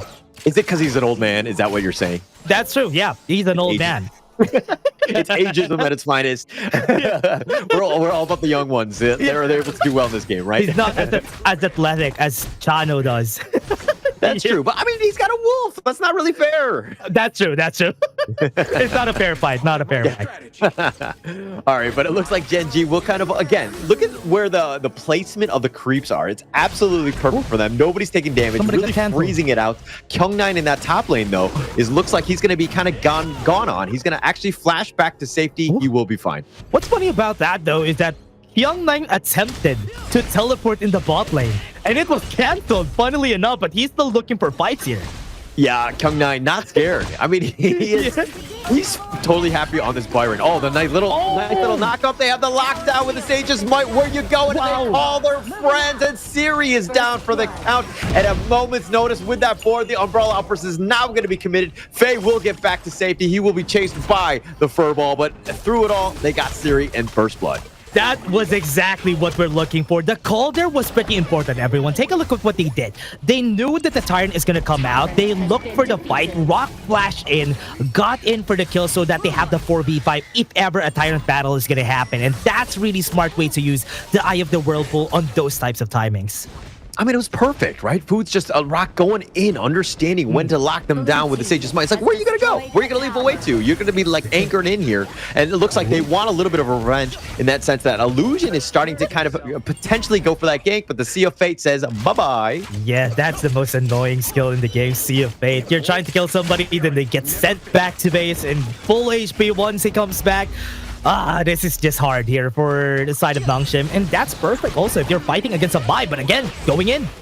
Yeah, going in, a little bit of damage. Haku will kind of trade at this point, but Kyung9 tried to get the flank, not able to get it, but now Haku is a little bit low, and he will back off. 5 members of Nongshim have joined the fray in this mid lane. Even Rock will as well, but man, it's 5-on-5 in the mid lane at the 5-minute mark. Yeah, really smart use of Ray there on top of Furball. After using it, jerks himself a bit backwards, and that was perfect to dodge the Storm Strike coming in from Kyung9, and he was able to get away. I mean, if you're talking about tempo at this stage, you're kind of thinking Gen.G, they got First Blood, things are going well, but actually in terms of net worth, they're a little bit behind. Kyung9 finds into it, gets that pickup, he gets slam dunked on, and here we go with that Furball. They're trying to turn this around. Clue and Rock now joining. Haku has to leap away. He tries to pounce, but Kyung9 gonna fight this one versus 4. He's gonna be the man that's left behind. Oh, but the turnaround, Illusion makes a perfect showing, and they go in, they find Rock under the tower. He's trying to fight this somehow, but with too many members of Nongshim, they take him down, and it looks like they'll take the top T2 as well. Great way to play around it, using that unbridled outburst from Faye just to stun 2 members, not able to kill Kyung9 at the right timing, and that's why they were able to get the kill, but they're still chasing though. Yeah, Kyung9 has to use that forceful suppression. They have the world as my board. They catch him into it with that taking liberties. Here comes the snowball. They're trying to go in. Haku looking to turn this around. He's sacrificing himself. No, he pounces away. They have the wild growth, and here we go. Illusion on that flank. He's going to be trading. He goes all in for this one. 1 versus 4, and now Faye, he's getting knocked off. He's been pulled back. They have the corporal punishment, and Faye looks like he's going to go down. Still great kills coming from Gen.G, but Nongshim RedForce did everything they can to get away from there, but still 2 casualties from their side. Good answer from the side of Gen.G, still on that map movement, especially because of that Da Chao. I mean, look at this. The kills are 4-3 in favor of Nongshim. They've kind of shifted in that. But the net worth is the biggest story at this point. The fact that they have almost like a 2K, 2.5K net worth lead, this is huge for them, especially since the early game wasn't so great. But again, Nongshim finding ways to extract farm across the map. Yeah, Haku's looking for a kill here. Yeah, he's looking to go. Rock looking to trade this. He's fighting 1 versus 2. Clue's like, buddy, I can't help you. Looks like, oh no, sorry. He did. Sea of Fate. He does get on out. Drops the Sea of Fate, and he was able to get away. And this is what's hard about playing against a Foods, because he's very tanky. He's really hard to take down, and especially with the Sea of Fate, he has the timing right. Well, this is my board though. Yeah, but Faye stuck in the taking liberties, bouncing it back. He tries to leaping savior away, but he's going to be pulled around. The Sages might kind of locking him in, but he's just so tanky. He's going to love it. He's inside the wild growth. What are you going to do to me, buddy? Yeah, they were baiting. They were baiting the Unbridled Outburst out of Faye, but again, they're gonna fight. They find Ray, they get the shutdown, and Siri now starting to do some damage, and Nongshim looking to take the Crimson away. This is a huge opportunity. Again, Nongshim just finding ways to win games. You know what? It's because Illusion was not playing by, which is why. On the backside, Kyung9 looking to go. Oh, but going done. Oh, the truth, it does hurt. Faye is down, fighting under the tower. So difficult for them, and they're trying to run away. Haku gets the pick off onto Wawa, so they got the revenge kill. But now Rock on the run. He's gonna back off 1-for-1. What a great play from Wawa, using that truth to save everybody out of the danger. Surf strike. Oh, but the passive. Wawa, sorry, he actually just dodges that one out. Now Ray is going to actually go for Kyung9, who dashes away. He expends the flash as well. And through it all, it looks like they will back off. Tried to get that one little pick off, but again, Kyung9 just barely getting away. Forced them out of the way just so they can push the mid lane, which was very smart here for the side of Nongshim. RedForce playing around them so that they're going to be backing off. Nobody's going to be clearing the mid tower, and now bot lane is also open. Definitely open at this point. I mean, look, the bottom T1 from Gen.G is still standing. That is a potential, something that they need to fight off of here. But I like how Rock and Clue are sticking together. They need to put pressure here in the top lane, potentially do some chip damage, then see a fate on themselves out of this one. But it doesn't look like Nongshim are going to actually defend at all. Yeah, look at the respect here from Haku. He's not even trying to go for that fight against Rock. At this point in the game, he knows that he's not going to be killing him at any point because Sea of Fate is always available here for Clue. Yeah, it's definitely, I mean, he's so good with it. And Rock can play aggressive. He can go a little out of position because he knows that he has his buddy, his wingman that's always sticking around with him, that sends in those crucial Sea of Fates, keeping him alive. Yeah, but they have to be careful about this, no? Because Nongshim RedForce knows how to play around death balls. And that's a big death ball that I'm looking here, but they're starting to turn. Yeah, it doesn't look like they're going to start in. They're going to kind of snowball in. They've got the wild growth. They placed that one out, but it's a little not the greatest of positions. And Haku takes the Tyrant. Now they're looking to go for this one. They actually find Illusion, who's a little on the low side, gets the Shinobi, but Wawa somehow surviving. Haku wants that pick off. If there's too many, he gets the pounce. He goes forward, and Haku, not scared, wants to go for the back line, trying to go for this one, and through it all, no members of Nongshim down. They did get Wawa and Rock. That was just unfortunate here for Wawa. He just missed it through because it was close to the wall. Illusion was not stunned. That's why they were not able to get the kill on him. And now without two members, that opens up mid. That opens up bot for pushing here for the side of Nongshim. I mean, mid T2 has already been taken out. Gen.G now have to hold with only 3 members. This will be tough. The bottom T2 looking to just go down. Look at Haku fixing the lane or pushing the top lane as well. So again, Gen.G on the defensive. How did they get back in this game, Dash? Yeah. All outer towers are down. There's only one solution here for Gen.G. Find a way to get those 3 targets on the side of Nongshim RedForce, and maybe you will have a chance to win. But the shutdown goes to Ray. Oh, Ray over the wall. No, he's got found out Illusion, and this is why the Illusion Mai is so good. Able to find you down, chase you down. You thought you were safe. Not going to be possible. But the only thing, they don't really have a whole lot of minions. Nongshim continuing to just fight under this tower, not really scared. Rock will see a fade on out of this. Kyung9 has been so good at cutting off exit points here. He has been so good. Even during game 1, he really knows how to cut off these exit points, and he plays around perpendicularly. Is that the right term? Yeah. From his team, which is good. Oh, the truth. And they find Kyung9. They put him in a bad spot, but Clue gets killed on the top, and allow Rock is trying to fight this one out. The world is my boy has been spawned, and they actually get the pick off onto Illusion. They're trying to go for Haku. They get 2, so it's a 2 for 2 thus far, and Gen.G chasing. They're going to throw out the furball. They really want Siri. Kyung9? Savior is not enough, but Kyung9 comes out of left field, picks off Ray, gets the slam dunk onto him, but now Kyung9 in a bad spot. He might be killed. He will, but he sacrifices himself for the greater good. Siri and Faye walk away.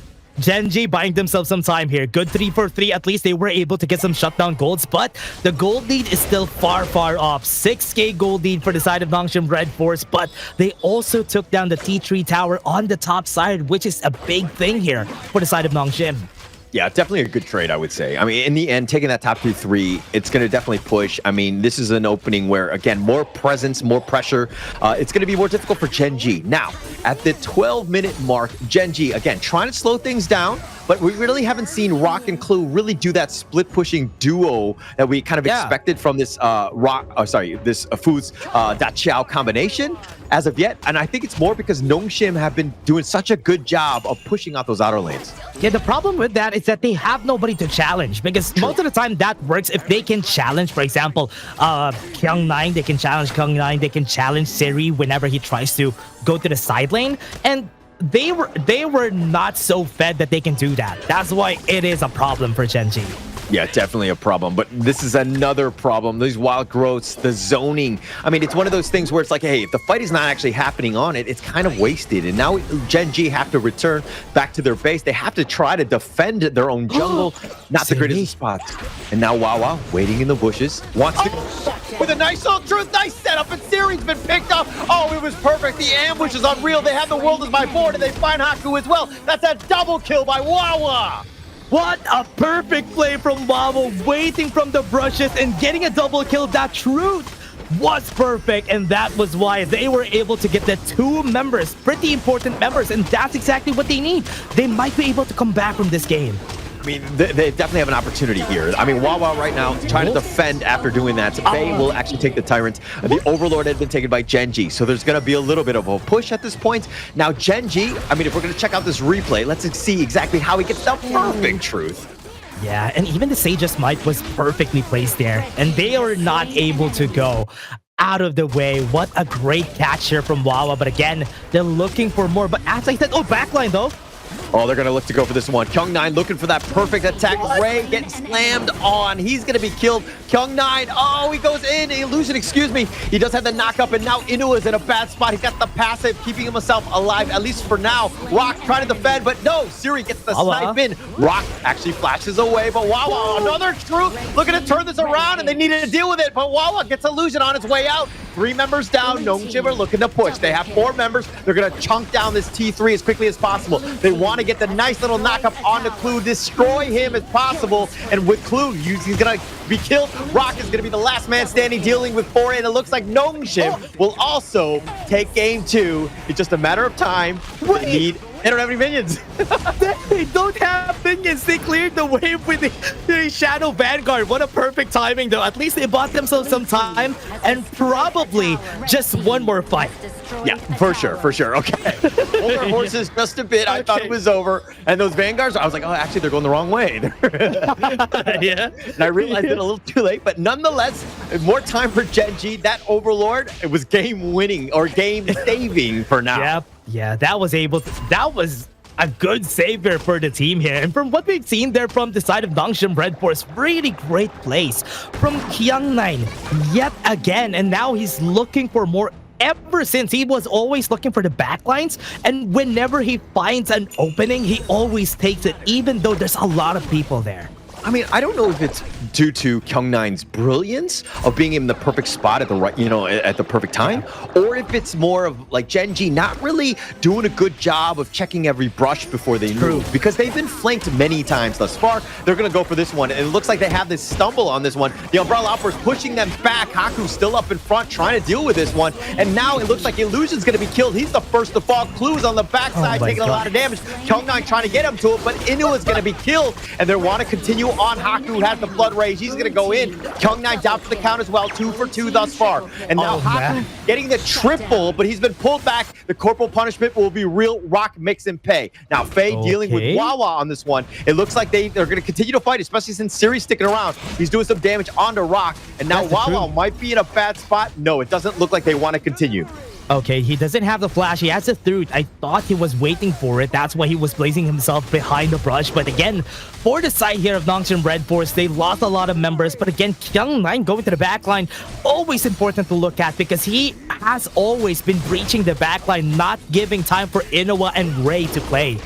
Yeah, I mean, his Storm Strikes have been amazing, right? Just setting it up. It's definitely more than one hero at a time whenever they're trying to go in. And it comes from an angle that you really don't expect. Like, this is a team that really wants a death ball and they want to stick together. And Kyung9 are like, okay, this is perfect. I can totally set it up for those amazing Storm Strikes because of it. He always doesn't care if there's a lot of people there. If they're playing death ball, but he's always just picking out something, just puncturing something in that ball just to let it let it burst for a bit. So right now they're going for that Tyrant, and the Overlord is being taken. Oh, it's not being taken on the other side. Yeah. It was scouted out here by Faye, and now they're being pushed back. Gen.G now have to defend yet again, being pushed back. Mind you, it's only the 18-minute mark.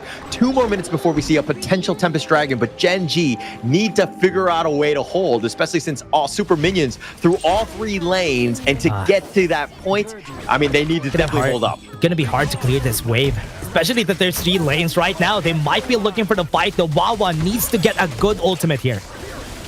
Yeah, but it's very obvious what he's doing. The force field suppression, and find it. The Umbrella Outburst pushing him back, but the world is my board used in return. Where do they go? They try to get Clue, and they do get him down. Ray's about half-life. They've actually traded for this one. Wawa's going to be killed. The double with the illusion. Haku's going to be coming back with life number 2, but illusion is down for the count. They find Rock, and Haku gets picked off by the crystal. They have the knock-up onto Ray, and with 3 members, and now the minions coming in, it looks like Nongshim will take game 2. What a hard game. Gen.G buying themselves some time just because of that Shadow Vanguard a while ago, but Nongshim still were the ones to take it in the end, and they were just a better team at this point.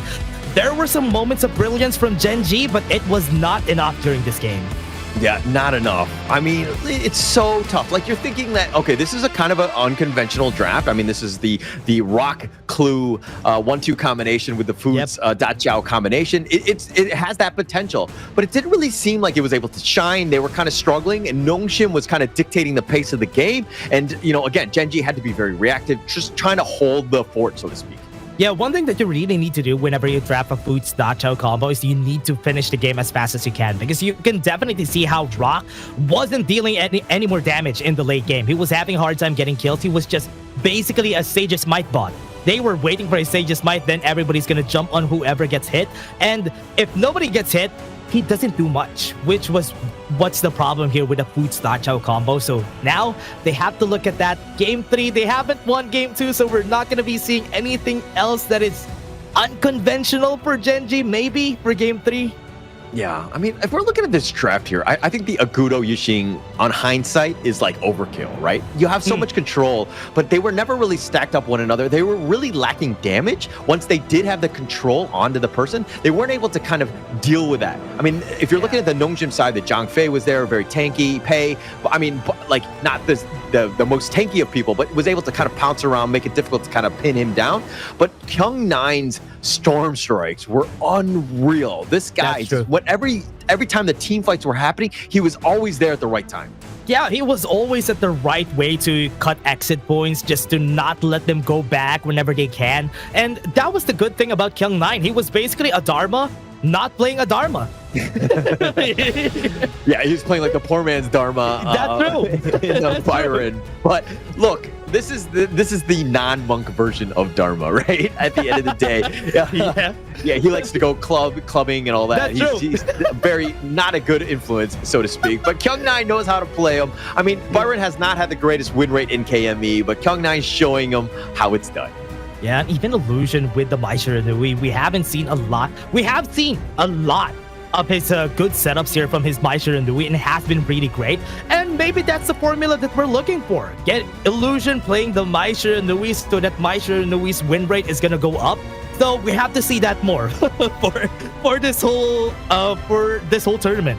Yeah, for sure. And I mean, this is going to be the first win by Mai in KME. It took us to day 2 survival week to get there, but Illusion is the man to do it because, again, he's definitely mains Mai. But here's the gold graph. It was a bit of a flux in terms of just like Nongshim, they were actually just taking over. Then there were some dips in this one when Gen.G were able to find ways to kind of get back in. And you like there was an opportunity, but Nongshim just too strong in the end, able to close the game out again. Yeah, it was also very hard when the older T3s have been taken down. It was not easy to wave clear, even though they have the Yixing. In the late game, when you have a lot of those big minions, it's so hard to clear it, even with the Yixing. So that was one of the problems there in the end. So with what we've seen here, let's take a look at the MVP. It's gonna go to Siri. Yeah, definitely. I mean, well-deserved. Like, it's one of those things where he was getting all the pickoffs, but he was staying alive while doing all of this damage. It's one of those things where, again, Kyung9 has the flashier play. Pepe is just like pouncing on, fighting 1 versus 3 on the back line. But at the end of the day, it's the slow and sturdy, dare I say, Hyundai that Siri was in that car of just constantly just going the cruise control, just doing his job, just getting that pickoff. And just, I mean, he got 8 kills, so let's give him his props. You always go with a consistent brand, right, everybody? Because the durability of that brand, Siri, I'm saying, Siri. And that's what's important whenever you play a marksman, right? Whenever you play a marksman, the most important thing to do is to survive. And if you survive the fights, that's good enough most of the time. And Siri did that a lot, except for this one that we're seeing right now, because Wawa did such a great truth lantern there. I mean, he did die twice. We're going to definitely see that on the highlight. It's a huge moment when he dies because he really doesn't die a lot. I mean, he had the lowest number of deaths in the ranking week, but this was a huge fight. Look at Kyung9 coming in the backside. They have 4 members that stampede from Faye, and they just continue to run it down. Haku turns it around with that Blood Rage, just completely shifting things and getting that perfect angle of attack. Very well played. Yes, Haku dies in the end, but through it all, Siri did it. Yeah, look at this last play, though. That 4-man unbridled outburst from Faye was insane. That was 4-man, and that's what started it all for the team here. And you can definitely look at how Siri has been playing so far. He has been playing really far back, and that's one of the good things with Jano. Just use the leader stance, just hit everybody who's coming to you. You're going to be okay. You're going to be safe. And Siri did that exactly. Yeah, played perfectly on that one. I mean, at the end of the day, you know, Nongshim right now, this is a runaway train. No team has been able to figure out how to just crack the code, so to speak. You know, Nongshim just on another level at this stage. But look, if we're going to go into a game 3, I think the biggest thing by Gen.G is that, yes, there's the Foots, that Xiao little, you know, the 1-2 that they tried to go with, but they need to get Rock going. Let the man farm. They were really lacking damage, and Rock gets a whole bunch of farm, and he could do a bunch of damage, as we've seen in other games. Yeah, especially for the composition that they built here. It was not built for Rock. It was basically built for everybody else here in the team. But again, everyone, we're going to see that for game 3, but we're just going to take a short break. See you guys in just a bit.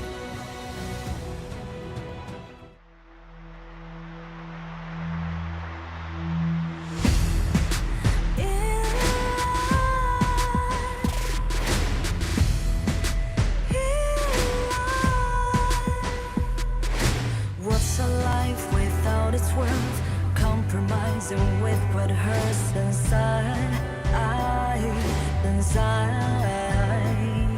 When you let fear decide your fate, you don't choose which path to take in life. I'm finally letting go of everything that still holds me. I'm against the loss, but I won't give up, 'cause it's my time to shine. Standing in the spotlight, can't no one let me down. Destiny is calling high. I'm not afraid to fight for everything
And welcome back, everybody. We're going to go to game 3. We'll see if this is going to go long or if this is going to finish here today in this game. So let's see if that's going to happen. It's still Nongshim RedForce versus Gen.G. And it's still us. You're going to be your casters for today. My name is Dash and I'm here with Holler. And Holler, that was an intense match for game 2. Definitely intense. I mean, it was really back and forth. That's kind of what we wanted to see. I mean, Gen.G throwing out a little bit of an unconventional draft. And Nongshim kind of unfazed at the end of the day. I mean, this is that draft where you're talking about the Foods, that Chow little pick going into this one. But the Yixing Agudo for that zone control.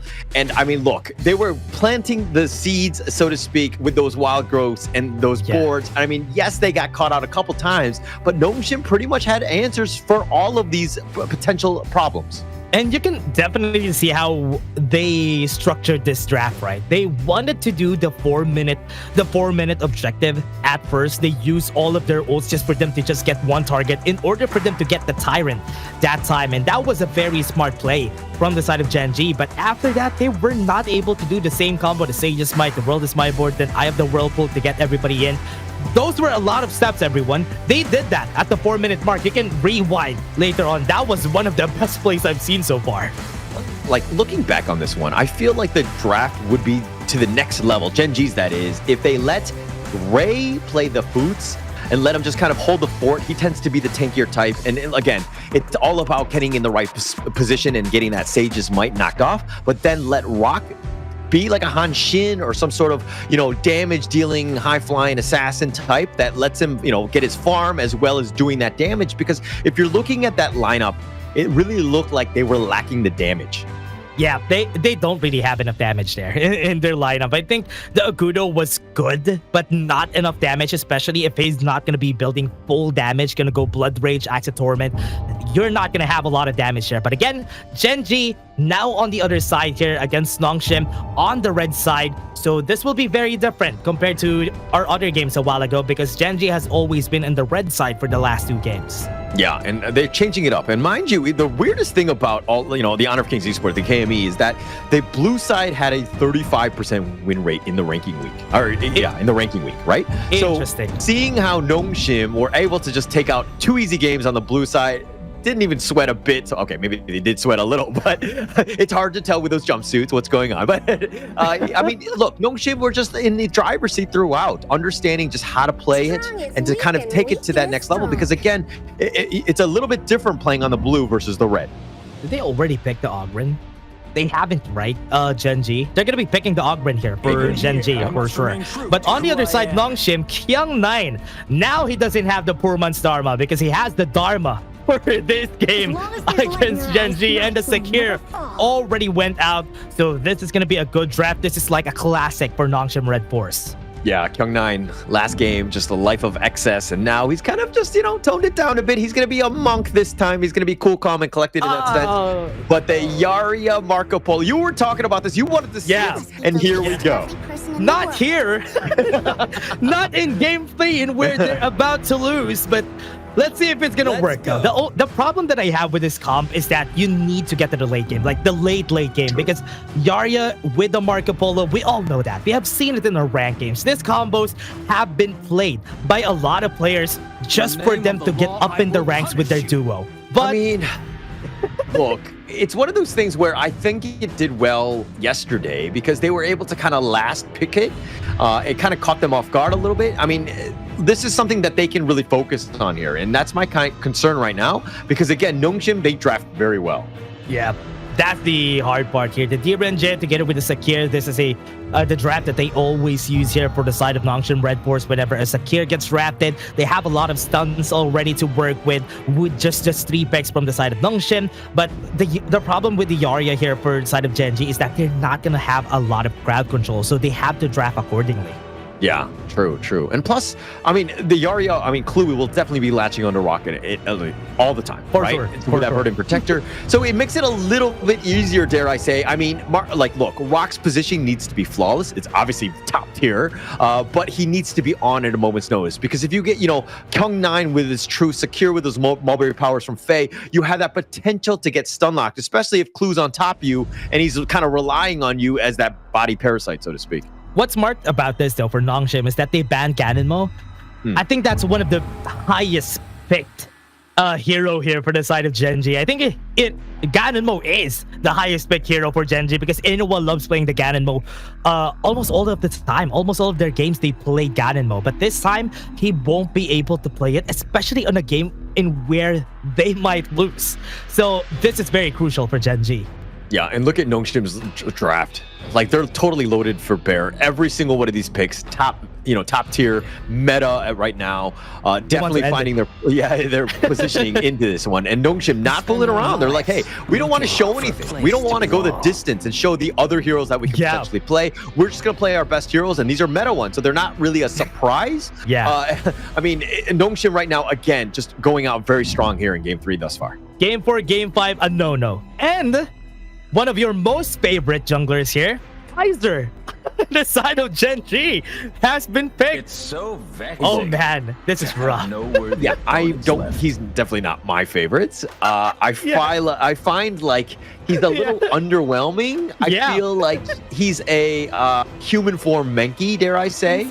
And I like Menki's cuteness, right? I think it adds a little bit more appeal to the masses. No, but jokes aside, I feel like Kaiser's the type where he really needs, like, he's a little underwhelming to me. I would prefer like more like a Dune. Obviously, they've already picked it, so they can't. But a different jungler kind of floats my boat better here. Dune is like a budget Menki, and Kaiser is a budget Dune. So he's like a double budget Menki.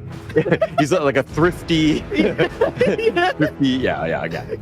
But look at Nongshim, fade. They're going to go with the Haku fade to the last pick. I love it. I mean, getting onto the back line, that Marco Polo has got to be super scared. He needs to be protected at all points.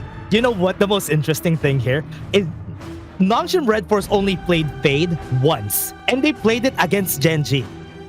So this is like a throwback to that time in ranking week.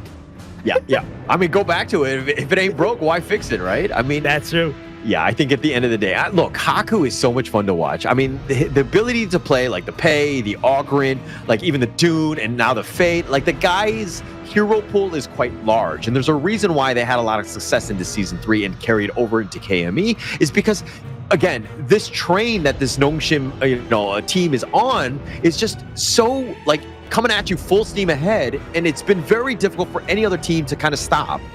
Yeah, and you also know that most of the junglers here in our region is very different. Some of them really just like assassins, some of them really just like tanks. But Haku could do both of them, which is the most interesting thing here for the side of Nongshim RedForce. And Haku has been the star of the show most of the time here for Nongshim, and he will show it with this fade against Gen.G.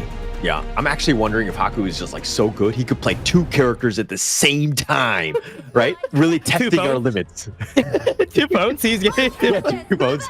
Yeah.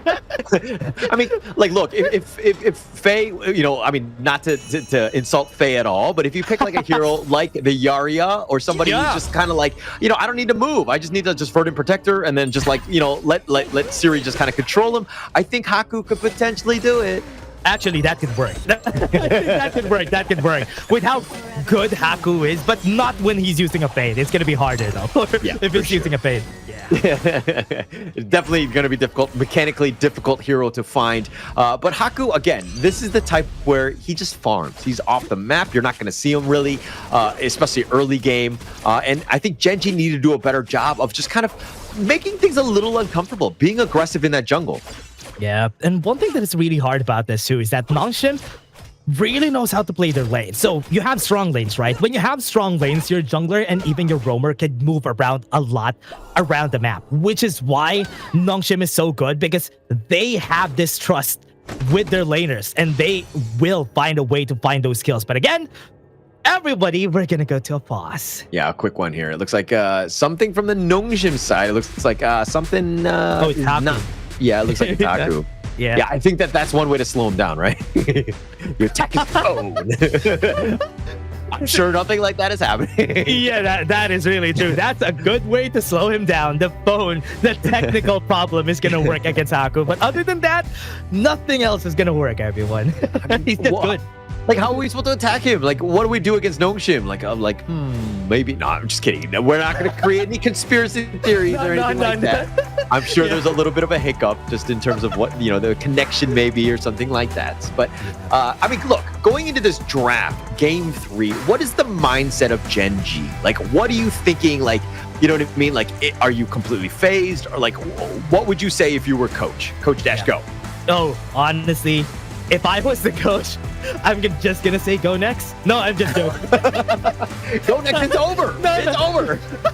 No, not go next. I think the only thing that they have to do here for Gen.G is to find a way to get that momentum back, because you can see it in their faces, right? You can see it in Gen.G's faces that they're phased. They don't know what to do here next. Finding a way to make sure that their mental is still back up should be the good thing to do here for the side of Gen.G, because they still have another game that they're going to do later. They have to keep that mental up unless they want to lose against SCARZ. Yeah, and so going into this Group S survival week, and you were kind of thinking with these 3 teams, would they go all out or like kind of save strats? I think what we've seen thus far is that Nongshim are like, we're just looking to close out the series to not show you anything, but at the same time, we're gonna just play, execution to the maximum and just close games out, because again, it's the whole mental game. If they've never lost a game against a single team, that's got to be really intimidating. It is really intimidating. I think at this point, Gen.G is still intimidated against them, which is why they're finding it hard to win against Nongshim RedForce, or they're just better. They're just overall better than everybody here in the Major East, and that's also a possibility because Nongshim, remember, they were in the grand finals of the last season 3. Yeah, and for this one, you're talking about the intimidation factor, but even as a person that's not even gaming against them, like if I see these guys like in person, I would be intimidated. Okay. That's true. That is really like true. You're gonna see like, oh, Kung9, is he gonna flank me? Like, what's gonna? I'm gonna look around. You know what I mean? Like, what's gonna happen? Like, I need to know where Haku is. Is he consistently? Like, is he farming or is he eating? Because that's the real life equivalent, right?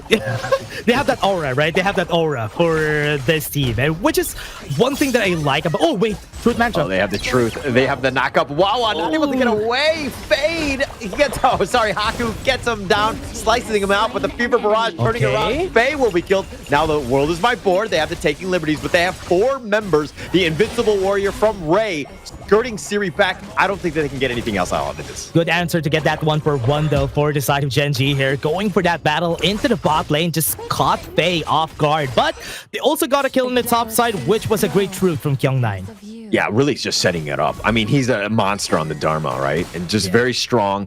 And at a moment's notice, Wawa's probably like, I just want to farm. I just want to get my space or whatever. But Kyung9 finding that perfect angle, especially with Haku waiting in the wings, kind of a scary situation for Wawa to be in. Ooh, illusion. I think he's going to set this up, though.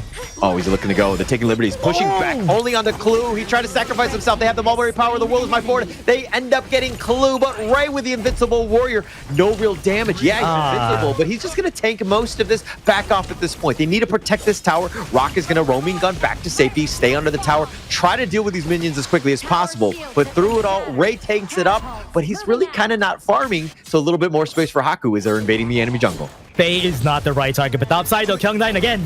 Oh, Wawa getting gone on. He's trying to cartwheel away. He gets over the wall, but he's being chased, and he gets under the tower, and Haku a little greedy. Wawa with that control says, hey, you want to go with me? Let's go. Get serious. That was a great pull, though. That was a great pull from Wawa. He was not expecting that he's going to get pulled way over the walls a while ago, and that's why Wawa was still able to get that 1-for-1. Faye, back in the bot side. Yeah, the bottom T1 looking to go down at this point. Rock and Clue. Okay, look. Rock is amazing on the Marco Polo, but he needs that space. He needs to be able to farm. And right now, Nongshim putting a lot of pressure, taking that T1 down. And now Rock has got to be a little bit more worried as he tries to get farm across the map. Oh, Siri knows. They're going to go for the fight here. Oh, taking liberties, but onto Inua. The unending sorrow. Oh, he gets out of this one. No board is going to be there. The flash away. Inua gets picked off. Haku with another dash. Gets the whirling strike, gets the pick off, and the, of course, Oh man, the Jade Mark is just so annoying to fight against. I thought he was safe already, but the Jade Mark just executed him when he was in that threshold. And that's like a better Ogren passive that we're looking for. Kyung9 though. Oh, the truth. They've got Wawa. He's going to hide under the tower, but here's Siri has that range. Dead. Not too scared. Illusion's going to take the tower. They're going to let him do it, and they're going to deal with the tower aggro. They get the pick off, and Wawa was like, I have no chance of surviving here. Continuing to push onto the top side. Perfect angle here for the side of Nongshim. Are they going to give up the bot side? Yes, they will, but they're looking at the mid lane after that. Yeah, they're looking to put a little bit of pressure here. Inua and Ray, again, if the map kind of slowly gets a little bit smaller, it's going to be tough for them. And through it all, look at Kyung9 and Faye. Even look at them. They are going to steal the buff because they, again, look at Haku in the bottom lane dealing with Rock. And you're thinking, maybe we have our blue, but that's been stolen under their noses. Got the extra move speed. They might be able to go for... Oh, Ray is just going for the objectives while everything is happening here. But looking at what's happening, Haku is doing the same thing here. He's not looking for kills. He's just going to be defending the towers. He's needing those items, but Rock might go in. They're looking to go. The world is my floor. The Invincible Warrior in return. Ray's going to back off. Haku joins the fray, finds Rock, gets the pick off, and kills Clue as well. 2 members down, but they get a little serious. Wawa's going to join. Illusion actually has to use the passive. He somehow survives. Those sprites will also heal as well, and all 5 members of Nongshim still alive at this stage. Perfect timing in that pop and that passive from Illusion, and also face healing was just at the perfect time. That's why he was able to survive that. But again, the world is my board from Illusion was just perfectly placed. Was able to get 2. That's why Rock and Clue just died in that battle. Like, if you rewind that fight and you're kind of thinking, Wawa going in with that get serious, it was perfect. But the thing is that it was actually late. Rock and Clue had already been killed. If they were alive and he did get that setup, it would have a great time. Wawa looking to go in for this one. And Kyung9 taking most of this. He's going to be pulled back. He's got that get serious. Kyung9 will be killed. And now here's Illusion. They want to go for the Fever Barrage. They have the damage. Siri taking a lot. He's going to be picked off. And now here comes Haku. No. Is he able to kind of keep them alive? Rock and Wawa already down for the count. Double kill going the way of Inua, but he dies as well. And 4 members down. And Ray is just like, guys, I'm just farming in the mid too. What happened? 4 for 2 is still the numbers call here for Nongshim RedForce, still winning the fight, even though that was a gag attempt here for the side of Gen.G. Nongshim RedForce was at the top of their game, and they knew exactly the timing in where Gen.G was going to start. Yeah, but look at that fight. I mean, the fact that Nongshim were like, okay, it's happening, and then all 5 members kind of grouped up. You're seeing it in the replay here. Look at where the positioning of everyone is. Haku is actually going to look to teleport on the backside, catching them out, and Ray is actually going to recall back. They're fighting this 4 versus 3 essentially at this point, and then now Haku joins the fray. They have the numbers advantage. Gen.G really didn't have a chance at this point. What? That was Mulberry power. That's the reason why they died. That was because of that slash. I was surprised that even before Haku came in, everybody died. And I was like, where did that damage come from? It was from Faye. That's why. And now backline though, Wawa. Oh, they're going to set up the board. Siri's already been killed. Wawa gets the pull. He gets the knock up onto Faye. He wants that revenge. He rides the win into that rush. Haku now on the run. He's being chased. Faye's been picked off as well, and it looks like they've turned this around. 4 members down. Kyung9 will survive, but he's going to stick around. He might even want to go. Okay, I thought he was going to go. 4 for 0. That was good. Gen.G, that was a good comeback here for their side, though. 2K gold lead. That was a 6K gold lead before they were able to get that 4 kills. That was a big swing in gold that Gen.G was able to take, and now they are going to be punishing them by taking their towers. Yeah, and that was really set up by the fact that Wawa was there. I mean, his just pull back, able to just kind of control them. And Rock starting to hit like a truck at this stage, kind of getting scary since it's only 9 minutes into the game, but finding it out. Perfect initiation by Gen.G. Really well played. Yeah, they have to be careful now. Nongshim looking for a fight again. Oh, they're looking to go over the wall. They're going to be chased. The Fever Barrage used defensively. Rock trying to roaming gun, but he's actually been sliced. Haku takes him down. They've got the pick off, and it looks like they're going to take Clue as well. 2 members down. Now Ray trying to run away. He's going to stay alive with the Invincible Warrior. He will be fine as he's under the tower, but through it all, Nongshim invading and taking away everything from the jungle. Good answer here for Gen.G, even though if they lost that battle. Wait, Haku potentially going into Ray. There's no way he gets this pick off, right? He's very tanky, but he's got to watch out for those tower shots. It looks like he's going to look to trade for this, but Haku goes down. Wawa saves Ray's life. That was too confident here for Gen.G. I thought, or rather for Haku, I thought he's not going to take the fight, but he actually did, because if he wins that battle, that could have been an opportunity to go for those objectives. But because he lost, this is the time for Gen.G to buy themselves some time. Look, I just had flashbacks of like Game 6, Season 3 finals against Nova Nongshim, and Haku had almost the same play. He was being very aggressive, and Siri got drawn into that battle as well, and both of them died, and they lost that game. They had a potential to win the championship in that Game 6. But seeing as that they both died, they threw it at the very end, and Nova Esports won off of that kill, off that team fight. It was Haku all along. Oh, man. Look, the I don't want to point fingers, but Haku at times, you got to just hold your horses just a little bit. Yeah, the hero just lost them the game. And again, this time, I hope it doesn't happen. Now we only have a 1K gold lead, and Gen.G is looking really close here just because of some throws that we've seen here from Nongshim RedForce. Yeah, it's much, much closer than really Nongshim wanted at this point. And Gen.G putting the pressure in, finding ways to come back, even putting a little bit of pressure on this top T2. But again, Rock, he started to do hit like a truck at this point. You got to be super careful with how you proceed. Who do you need to go on if you're Nongshim? I think if you're Nongshim, you really have to take down Rock.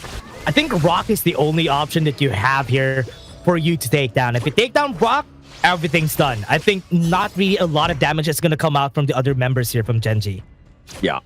I think it's pretty much all in on this one. But again, the reason why Gen.G have done so well is the initiations from Wawa have been on point. You have Ray and Inua just doing their job of just being tanky and just providing that body block so that Rock can do that free damage and with that control. So again, it's more of like, yeah, it's easy in like talking about it, of just trying to get down to Rock, but actually doing it very difficult because of how Gen.G positions their heroes. Yeah, that is really true. I think Gen.G or rather, I think we still need to find a good set here from Kyung9. I think he doesn't have that same flair from Game 2.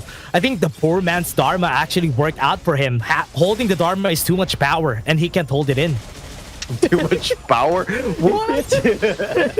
No, but I see it. He's just like, no. I'm going to kind of mute myself because I'm too strong. But they're going to set up the board, and they actually find Inua. They actually get the pick off here, and they have the knockout. But no, Wawa looking to fight this one. He's trying to control him, but Wawa gets back to safety, trading Inua for Faye. And now Nongshim continue to stick up. Rock is still up in front. He can be kind of going in at a moment's notice. But Wawa recalling back. It looks like Gen.G are going to back off at this point. Yeah, could still be a potential overlord here for the side Gen.G, even if that's happening. Kyung9? Oh, look for that angle. He does have his truth. They're not going to give this one for free. Haku going the long way around. Who takes this one out? Illusion takes the Overlord. They set up the world as my board, and they have him locked down. Invincible Warrior or not, but Kyung9 is actually going to fall. Illusion gets picked off. Wawa finds him. Now Haku and Siri on the run. Wawa looking for Siri, a juicy target. And they're trying to fight it. Haku on the ledge. All he can do is watch as his buddy goes down. And now with Faye up, it doesn't look like they can do much. 3 kills for the side here of Gen.G. That was a perfect one for their side. Even if they lost, I think that's a bad thing though. They lost the Overlord from the hands here of Nongshim RedForce, and with Illusion in mind, that's not good. Gen.G right now is just finding the right targets. Wawa has been just good with this flanks that he's doing. Yeah, Wawa has really stepped up. I mean, his just control, his initiations, when they're fighting, the rest of Nongshim are on the run. It's so tough. I mean, for Illusion and Siri, I mean, they're just so squishy that you don't really want to deal with Wawa's Mayin. They've been struggling to kind of keep him at arm's reach, and Wawa's always been the right initiation. So it's been playing very well. Gen.G clawing their way back, and now they have a lead. Yeah, it has been pretty hard here for Nongshim RedForce, and this is the problem with the Fade though, because you really need to find that right timing before you go in, and his damage is really not front-facing compared to the other assassins that we have in the game. So it's gonna be hard for Haku to find a way here unless they find a way to deal 1 burst of damage and let Haku be able to do those executes. Yeah, and don't you think it's more of the fact that like Fade is like one of the newer heroes, so Haku hasn't had as many reps on the hero? Because it seems like he's like not really as decisive as he is with like some of the other heroes that he's normally been playing on? I think this is normal. I think on the other leagues, whenever they play Fade, they always have a hard time. I don't understand why they pick Fade. If they're having such a hard time finding kills with Fade, especially at this point in the game, they're always muted. but I mean, he's 6'3". He has 11,000, the highest in the game. I mean, tied with like Rock, I think. Oh, they find the next little. Wow. And Inua gets picked off the Invincible Warrior. Ray, he's being bounced around. He does get killed. Illusion finds him out, and now Haku looking for the prowl. Looking to go in. No, Haku's going to be chased away. Wawa might go for the counterplay, and he thought about going in, but Faye checking the brush. Nice Warrior power, just zoning them things away. And now Nongshim with a 2-man power play. Yeah, look at that, right? It's still the same case here for Haku. He's not going to go in, and they're always afraid of going in whenever somebody plays Fade because he's just easy to take down. And right now, they're looking to go for that push in mid lane. Yeah, they're looking to put a little bit of pressure. They have the board set up if they want to go, but they want to go for the objectives instead. Smart play by Nongshim. They will look to just go in the top lane. Kyung9 had made an appearance there, pushing that one out. Now Rock needs to slow things down. Inu and Ray back up in about 2, and it looks like they will hold at least for that, but they do take the top T3 on their way out. Hey, taking a lot of damage. He wants to go for this one, but Rock needs to be a little bit careful. They have the cleanse. They're going to use that one. Inu up in front does end up finding Faye, so they got the pick off, and Siri gets killed as well. And through it all, Rock, that's going to be life number 1. He's going to come back as a Gemini. They have the knockup back. Wawa with that control finds Illusion. 3 members down from Nongshim now, and Haku and Kyung9 on the run. Towers are down, but Gen.G is striking back with those kills for their side again. 3 kills on the board for these guys at the perfect timing for that Overlord. And this is good. At least Gen.G, even if they lost the T3s, those were big though. But with that, they can still fight back. They can still buy themselves some time with this one. Yeah, this is a crazy one. The fact that, Gen.G are able to take this Overlord, that's going to provide a lot of space, especially since the vulnerable top and mid lane are wide open at this stage. But Gen.G now need to take a T3. They need to equalize in some way. Yeah, they have to push this mid lane. 5 seconds before Illusion comes in, but Siri is already up. They have to push this really fast. They're trying to burn it down, but Rock not really willing to go. The Siege Catapult gets picked off, and it looks like Nongshim will at least defend the T3s. They will stand. Inua's still up in front, and he's done a good job in the past couple of team fights by being that forward initiator. Yeah, having a Dharma in front of you is still really scary because he can initiate anytime, and he has flash though. That's why Rock was scared to go in. Yeah, and it looks like, look at Haku looking for that right angle. He's on that ledge looking for the side. They're going to push with this Shadow Vanguard, and they're going to put a little bit of pressure on that bottom T3. The Invincible Warrior onto Ray. They have the board. A couple are stuck in this one. Ray's actually going in. He's going to get bursted down and just way too much damage. Invincible Warrior, you are not. They can't even go for that push. Really unfortunate here for Gen.G. What a nice try, though, that they wanted to go for that push, even popping the Invincible Warrior just so they have somebody else to front the damage. But at this point, you have to be really scared on the amount of damage that Nongshim could deal. Oh, Inua, the unending sorrow. He's being chased down. He's been knocked up. The Mulberry power is real, but Siri gets the kill. And now 2 members down from Gen.G. Have they botched this somewhat lead or the momentum that they built up? Yeah, this is going to be really hard, though. Gen.G, 2 people are down. Rock needs to find a way to win topside. Wawa? Put pressure here. They want to go for the top T3. They saw this one. The world is my board. They're looking to just burn this down as quickly as possible. They saw the rest of Nongshim had actually made their way to the Tyrant. They don't take the top T3, but now they might be flanked. Faye looking for that perfect angle. Has his rights on, but Haku looking to cut off the retreat. He's on the ledges. Siri, even him, he's getting on the action. The roaming gun. Siri, it's like the great escape, trying to get away, but the knock-up is just way too much damage, and Rock is down for the count. They find them out. They get Clue and Inua just barely surviving at this point, but Ray on the run. It's all hands trying to retreat. No way, Invincible Warrior. I think you're just delaying the inevitable. He gets picked off as well. And now Inua fighting 1 versus 4. It's way too much Nongshim. Too strong. Team Ace. And they will take this series. Nongshim have done it. They just look for one opening, for one weak point on the side of Gen.G. What a nice attempt for Gen.G, though. What they did there was really smart because they saw that they're taking the Tyrant. Once they saw it, they wanted to go for the push onto the top side, but what they didn't know, there was 2 people who can clear the way pretty fast that could challenge them on that push. And that was a good answer here for the side of Nongshim RedForce. And now they are still crowned as the best team so far in the Major East League. I mean, they're undefeated, right? I mean, if you're looking at that one play where like Rock and Squad from Gen.G, we're like, okay, we see that they're in the Tyrant. We have a little bit of a window. Yeah. We could potentially go for this T3, but that completely backfired, right? Yeah. Nongshim were like, actually, you messed up, not me. And they made that flank, and they had the entire angle, and you know, Gen.G had no way to run. They got picked off one by one, and they just completely, I mean, faltered in the end. Nongshim finding those opportunities of just how to close out the game. Very well played by Nongshim. Yeah. Remember, they had the fade in Sakir. So if ever they finish a Tyrant pretty fast, they could really go to the top side really fast. And we saw that a while ago. They were even trapping them, just buying time for the others to actually, from Gen.G to join in the fight so that they could kill a lot more people. That was a smart play from Nongshim RedForce. And you know that they were really gunning for that play on the top side. Yeah, I mean, they were just on point. I mean, it's just scary, right? I mean, look, Gen.G actually didn't have the numbers, but they were willing to be like, hey, we actually just want to take the T3, be cheeky, take that one out, and get ourselves out of this one. But man, did that kind of change a little bit, because Nongshim were like, no, that's not the right play here. We're going to make you pay. And just, again, being able to close out the game, not the easiest of things to do, especially since Gen.G had ways to get back in this game. Oh, yeah. I have a question for you, though. I mean, this is I don't know if this is a very controversial question. What do you think, if ever somebody is going to win against Nongshim, like just one game, is it Gen.G or SCARZ? To be honest, I thought it was going to be SCARZ. Me too. I think going into Survivor Week, but yeah, I think that Gen.G, we've seen them just like dismantle SCARZ in a way in some of those that last series, and we'll talk a little bit more about this in that third series when we do have SCARZ and what is Gen.G going at it. Yeah. But this game, wow, like Haku 9-4-6. I mean, we're talking about his impact, but he had the highest net worth, the best KDA. I mean, as a fade, he was doing what he needed to have done.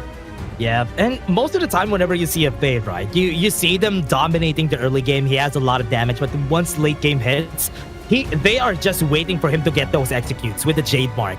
But with what you've seen here, we can see that Gen.G, most of the game had really big of an advantage, and Nongshim just goes in spurts. Whenever they get advantage, it's just a small 2k advantage, not really that big.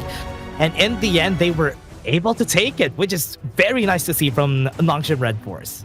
Yeah, I mean, that gold graph was pretty much like the entire roller coaster ride that we just went on, right? Yeah. Just really back and forth. I mean, Nongshim, like, you think they're going to close out the game. Gen.G finding ways to get back in. It was just like, again, they were just trading blow for blow. But again, the MVP will be none other than Haku. I believe that's his 8th, maybe 9th MVP thus far in the KME. He's second place to Mfeng, but still 9-4-6. Just so much damage. This guy, man, is an absolute beast. This guy has been so consistent overall, and that's the reason why Nongshim RedForce is just at the top every time, is because of how good he has been playing. And we can see how Gen.G really played their hearts out in this game. It was a long game like Game 2, but this was close. This was much closer than Game 2. And Game 3, I thought they might have had the chance to win this. Yeah, I mean, look, there were just some moments where, even like this one, where they were taking the fight, they had the jump, but Nongshim were able to kind of regroup and to rally the troops, all 5 members showing up. Ray was not in position to help out. It's difficult to win a fight 4 versus 5, especially when you don't have those numbers, right? So there were moments where, again, Ray kind of out of position at this point. Yeah, he's got Rock, but then now Wawa's coming in. Now he's going for the flank. It didn't seem like they were all on the same page all the time. This is a great fight for Gen.G. They were able to kind of get the pick off. They found Siri, but there were other moments where when they lost the team fight, it's because they weren't really well coordinated on that fight. Yeah, it was a very different game here for their side. I really like that Gen.G, especially in these types of fights, that they were fighting back. They were checking the members of Nongshim RedForce every time. You get three in this fight, we're gonna get 3 in this fight, which was really good for Gen.G because they're fighting back. But this last fight, it was rough. We didn't see the start of this fight, but the start of this fight was them cutting off where they wanted to, where Rock, where Clue wanted to go. That was so good for Nongshim RedForce. Agreed.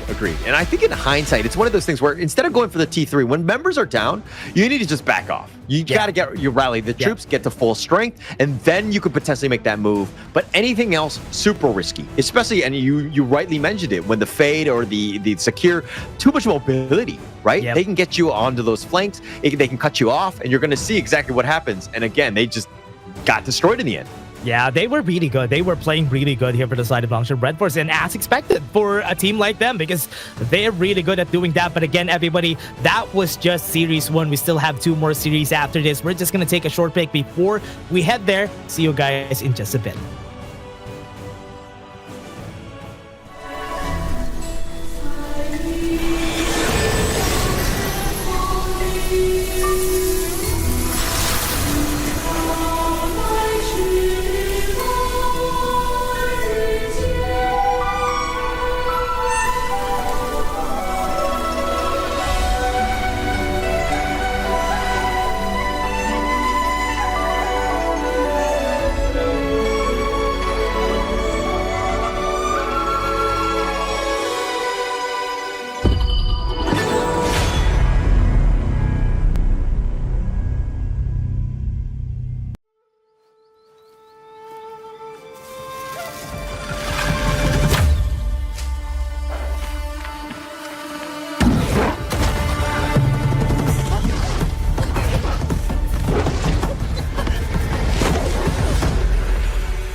In Hero's Gorge, the base is the spring of life. In the real world, every forest and plant is the Earth's spring of life. The base nourishes the gorge, just as Earth's ecosystems sustain all life. If the base is exhausted, heroes will lose their home. If ecosystems are destroyed, all life loses their habitat.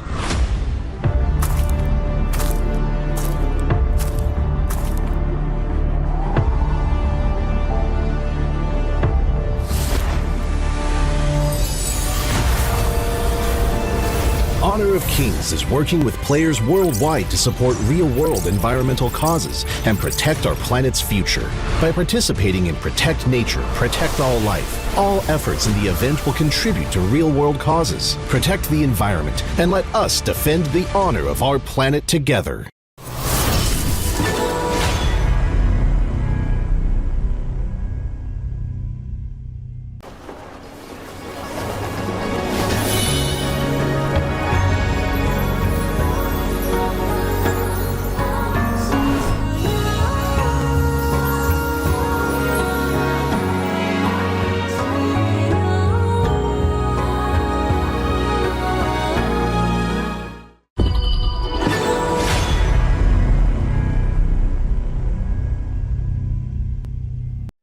Excuse me.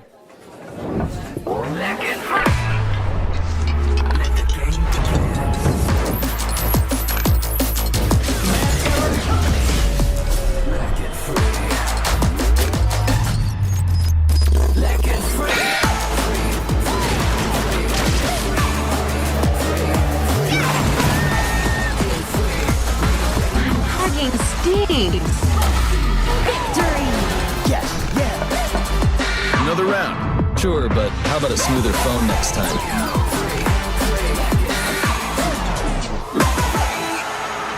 Realme 14, performance beyond limits.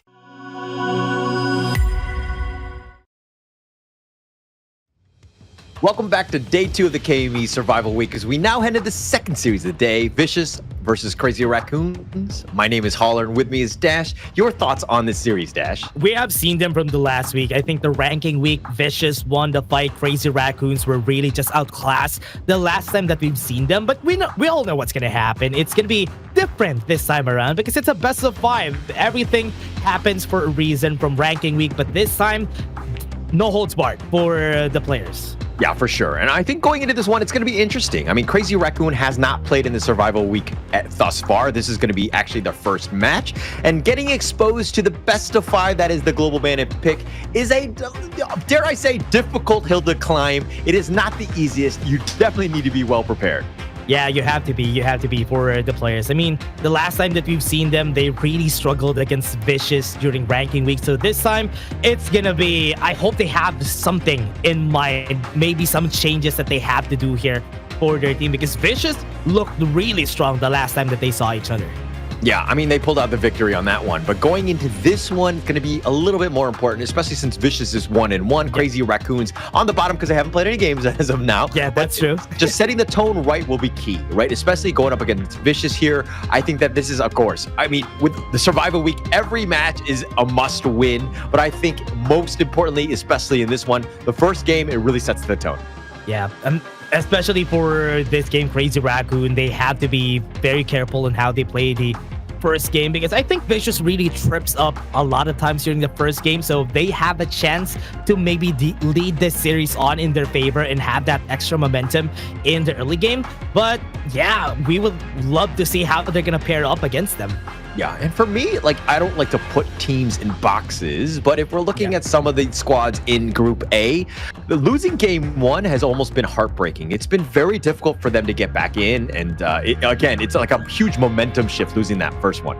Yeah, but again, everybody, before we go into that, let's take a look at the first team in this one. I think it's going to be Vicious for our first team.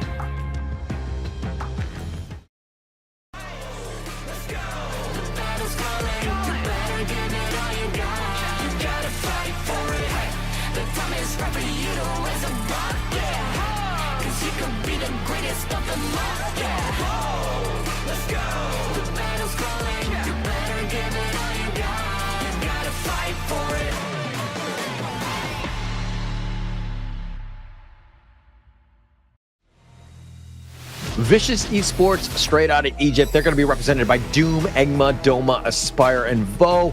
This is a squad that's kind of, done well against some teams while they've kind of faltered. Like, they didn't have the greatest of games against R8 Esports, but they beat Venomous off-screen or offline yesterday after the broadcast. So this is a team that knows how to win, but they need to kind of continue that momentum going into this match against Crazy Raccoon here. I think both of them, the only wins that they have was against Venomous, Crazy Raccoon, and even Vicious. So I hope this, and the last time Vicious won against Crazy Raccoon, so maybe that's a big leg up here for the side of Vicious. So they are looking at a really good spot in this game. I just hope they don't get faced because they already have the momentum from the last game. But again, everybody, let's take a look at their other team first, Crazy Raccoon.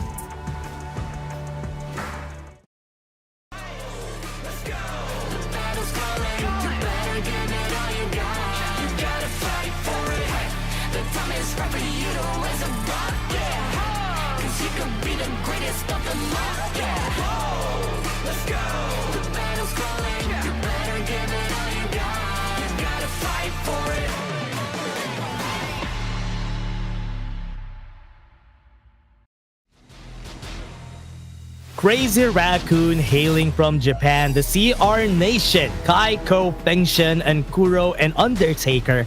This is the squad that is looking to win against Vicious. They want their revenge against the Vicious squad. Look, this is a team that I wish they would kind of embody what their logo, their team name is all about. Crazy Raccoon, they need to shake things up a little bit, kind of, play things that are a little bit more unconventional. Try to kind of push the limits just a little bit. What we've seen thus far is that this team is actually playing, dare I say, like a scared Raccoon. And it's been a different game, right? When they've started to lose a little bit in that laning phase, they kind of just huddled together and they've been sticking around and they haven't really been able to play their game. And so it's been a difficult situation for this team. Yeah, they really need to improve on those engage timings that we've seen from them. I think they don't even engage really much as a team here, which is a really big problem. But let's take a look at the head-to-head for both of our squads. It's Doma versus Function, and they do have almost the same kills here, but the damage dealt and most of the other things really goes to Function's side for Crazy Raccoon. Yeah, so this is going to be a tale of the mid laners here. Feng Shun, though, has had 22 kills, the most honest team. If things are going to happen, it's through the backbone of Feng Shun's play.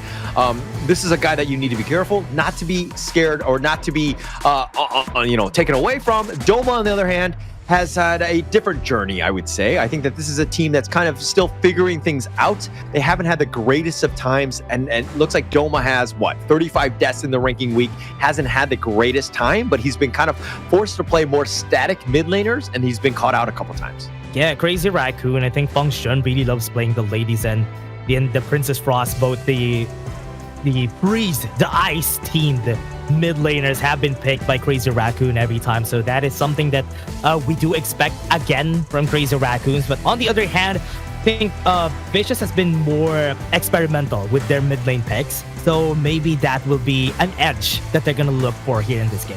Yeah, and I think another edge or advantage that Crazy Raccoon had is the fact that they actually didn't play any games yesterday, meaning that they had a little bit more intel. They let the other teams play R8 against Vicious, and as well as, Venomous against Vicious, and they can kind of see those replays to kind of get a little bit more intel as what they're looking to pick, how they're moving around. This is a bit of an advantage for Crazy Raccoon in a way, going into this series. But after this one, of course, now Crazy Raccoon has to catch up with those games. They're going to be playing a lot more, so their stamina will be tested as they move throughout the survival week.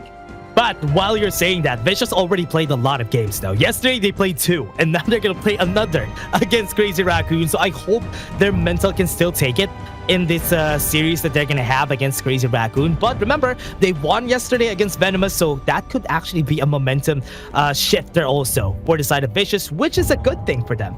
Oh, definitely. Anytime you can hang your hat on a win, that's where you want to be. I think Vicious were, they want to kind of repeat at least what happened with the ranking week with these teams, right? They did beat them. They do have that advantage. They want to continue that momentum on. I think the biggest worry for them is R8 Esports, but they got to handle their business now. They got to deal with Crazy Raccoon, who are going to come out firing in this game one. Yeah, they have to be very... Ooh, My Shiranui was picked here by Crazy Raccoon. I think it has been picked twice overall by Crazy Raccoon, but hasn't really found success yet for the team. But Vicious, they're gonna go for the early. They're gonna go for the easy pick here because both of them are opened up, and the Zhang Fei for that second pick is also good for that extra protection for the side of Vicious. Yeah, so Zhang Fei has been an interesting one. I mean, if we're talking about, in the KME, he's 2-12. It has a 14% win rate, right? If we're looking at some of the other leagues, even like the MKL, he's 6-4. PKL, he's 3-3, and he's like around 50% or so, 40 to 50% win rate.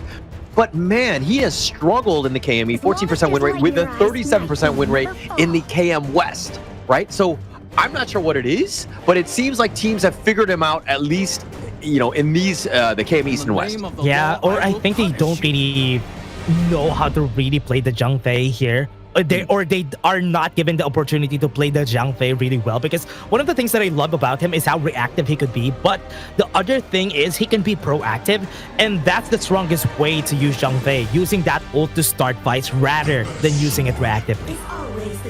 So I'm a little torn on that. I used to main Zhang Fei myself, right? Yeah. And I think that because when you initiate with it, usually the fight really hasn't started. So you'll isolate one person. I mean, unless you get like a perfect angle, right? That's like best case scenario. But generally speaking, I kind of had the most success when the fights were happening. Like the jungler would go in, kind of initiate, everybody would congregate around him, and then you would have the perfect umbrella outburst on top of it.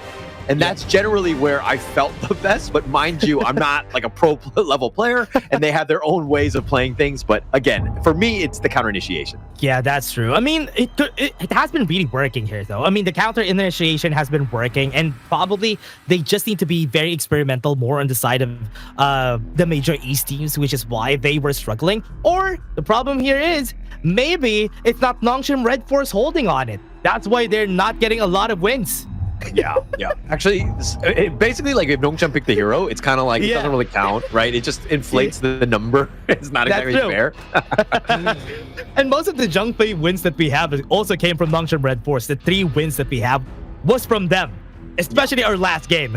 They had the Zhengfei there. Yeah, I mean, look, like almost any hero that they pick, they could have picked any hero, and I think they would have a good time, right? At the end of the day. So and they're gonna balloon that win rate for sure. I mean, the skill level's there, the mechanical piece, but let's talk a little bit more about these guys here. I think that in terms of the skill and the play, I mean, we're expecting a very competitive game here. I think that that's the biggest difference. I want to kind of highlight Kai here, who will probably be playing the Clash laner and not the Mai as it's highlighted on this one. But this is a guy that did come from SCARZ, right? So he has a lot of, that pro level play. And I mean, SCARZ are definitely doing better than Crazy Raccoon, at least at this moment. So it's a situation where he needs to take that expertise, that experience, and that knowledge, and to really kind of imbue it into the rest of Crazy Raccoons, because I think that he's going to be the shot caller. He needs to make those plays to really carry this team. Yeah, but looking at the composition here, Holler, for a Crazy Raccoon, we have seen this a lot. This combo, the Agudo, the Gen.G, and the Sakir, this is a combo that really needs to push, really needs to make sure that they can snowball the game, they can siege their win away. But the problem here is with this composition is that if you don't have somebody to front for you, they will have a lot of problems. This Luna will have a lot of fun times here for the side of Vicious. I mean, if he's able to get to the back line, my only concern is, again, look, this is perfectly setting up what I want in terms of the Zhengfei with that counter initiation. Like, you let the Luna go, the Mayan second or third wave, depending on if you want to go the Zhengfei, but you can have this potential wombo combo that sets things up. Crazy Raccoon, more on the glass cannon style, I would say definitely from like the Mai, Gen.G, and the Sakir. Definitely not the tankiest of the type. But then you have the Agudo. This could be the game changer in terms of when those fight happens. You can kind of dictate the pace and when those things are happening. Yeah, and even the wild growth is really helpful, especially for when you're pushing, and that is exactly what Crazy Raccoon wants to do here. They want to push as much as they can, especially they even have a Charlotte in the Clash lane, so they have a lot of pushing power here for the team, and that's what I'm looking for. The only problem I have, how they are gonna divide the fight. That's the only thing that I want to see here. Crazy Raccoon needs to improve on that department. Yeah, that initiation of when they dictate the fight, but I think it seems like they're almost scared, and it's like they don't have, I mean, you're not going to have full knowledge of when to go in or where they are, right? All these things. And you kind of need to kind of trust your gut as of when to really initiate it to get onto them. And I think that that's going to be key. Something that Crazy Raccoon, you pointed it out already, a little bit of a weakness, something they need to work out. But again, this is the first series in the survival week between Crazy Raccoon and Vicious. They're going to be playing a round robin. So this is just one of potentially many games between these two. It's going to be a feeling out process. Going into this draft, which one do you give an edge to? I will give it to Vicious. I'm really sorry, but I love the composition of Vicious here just because of the fact that they have Luna. And there's not really a good way to stop the Luna here, which is a problem. But again, everybody right here, this thrilling season of the Major Leagues is made possible with the support of EWC, helping bring top-tier competition to fans worldwide. Okay. No, I like the Vicious lineup. I think it makes a lot of sense. It's definitely more standard, but I think it really comes down to Engma for me, right? Yeah. Is he able to find the right initiations? Is he able to kind of get in? Because again, Crazy Raccoon, like the potential is there, but let's talk a little bit about this, especially since, our players are geared up with the Realme 14 5G, built for performance, made for gaming, smooth, cool, and reliable, just the way esports demands. Ready to level up? Get yours now and feel the difference. Love to see how they're gonna play this, and you can definitely see here, Holler, that they really play differently. But right now, there's a fight here onto the top side. Flash has been expended here by Doom. Doesn't have the flash anymore. That's why First Blood is gonna come to Kai. I mean, he slices him down. He caught him out of position. Doom actually expending the flash a little bit in an awkward spot. Whoa. But it looks like they found Inspire as well. Crazy Raccoon looking pretty nice. We were talking about how they have a bad timing on those initiations and the hesitations are there, but they got 2 first kills here, Holler. Yeah, this is a good start. Yeah, but through it all, I mean, look, being up 2-0, this is going to feel much more different for them in the sense that they have that 1K lead. they need to expand on this. But it's still very early. It's not even 2 minutes into the game. But again, it's one of those things where it's like, okay, now that I have a lead, how do I take advantage of it? Am I looking to invade the jungle? What am I looking to do for this map control? Yeah, they have to be thinking about that because that is where they can make sure that they're not going to have the greatest time. Kuro being chased down. They do have the damage, but not enough after popping that passive. Yeah, and he will be just healed up. Undertaker, this is like the power of Secure, right? Those sprites do some serious healing. The sustain is unreal. Ho, he's going to like move elsewhere. Onto the mid lane, Engma runs out and was able to get killed here by Kuro. Another knockup coming in for their side. Doma is just going to try and maybe get a kill for himself, but it's not going to happen. 4 kills now for Crazy Raccoon. Ko with a play, it was so amazing. He teleported right into the mid lane at the perfect time, saving Feng Shun, and then also just turning it around and getting 2 kills out of his trouble for all of that. And that is a huge swing. This game could not have been better for Crazy Raccoon for a start. Yeah, really love this matchup against the Agudo versus the Luna, right? The early game is going to be where you can see the power of the Agudo, just knocking back up Luna whenever he tries to go for that reset. And after that, when he gets tripped up on those combos, he won't have the ultimate anymore to go and dash to everybody. Yeah, so the biggest thing for me is that Engma, you need to not fight the enemy team. You just need to farm. If you want to take stuff in the mid lane, cool. But it looks like Vo getting a little bit low, scaring me a little bit. Yeah, I thought he's gonna die there, but Mulberry Power, not really enough damage at this point in the game, but that was couple blade damage coming in from Doma is almost enough to get the kill. And Undertaker goes in, Kuro actually gets killed, and Flash was expended that time. Look, Aspire, an absolute beast. You gotta respect the damage. Kuro and Undertaker were like, okay, we've had that sustain, we've been fine or whatever. We can play a little bit low, but Aspire's like, actually, you're way too low. I catch you out, has that advantage, and this is why Arlie is a top 3 farm laner.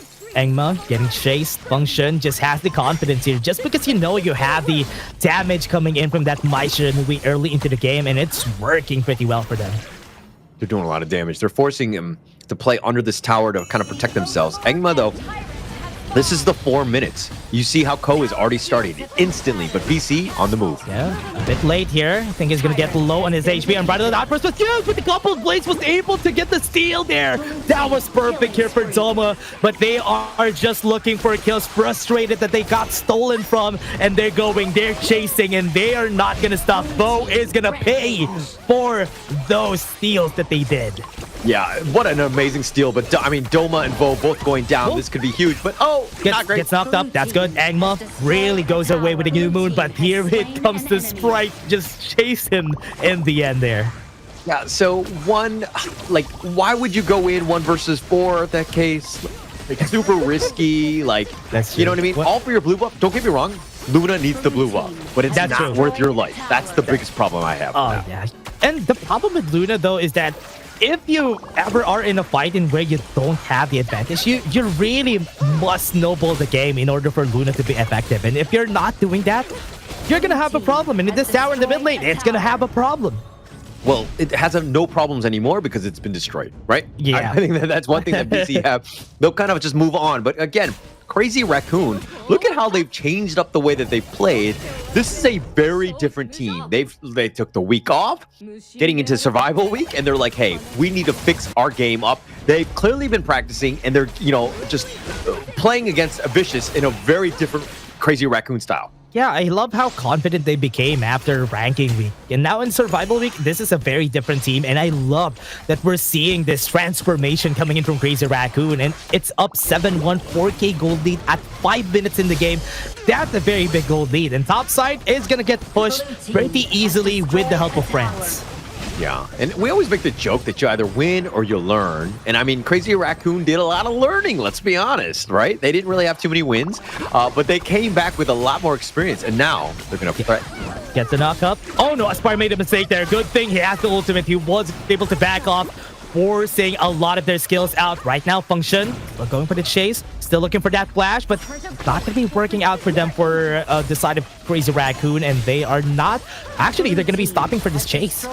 Yeah, I mean, the slow siege and Crazy Raccoon, just like, you get out of your cage, basically out of their base, and Crazy Raccoon threatened, right? They forced them all back, and now they're hiding and cowering in their own base. But look at this slow siege. They don't really need minions because they have the Ko, Agudo, and they're just pushing every single tower. Crazy Raccoon's playing this very smartly.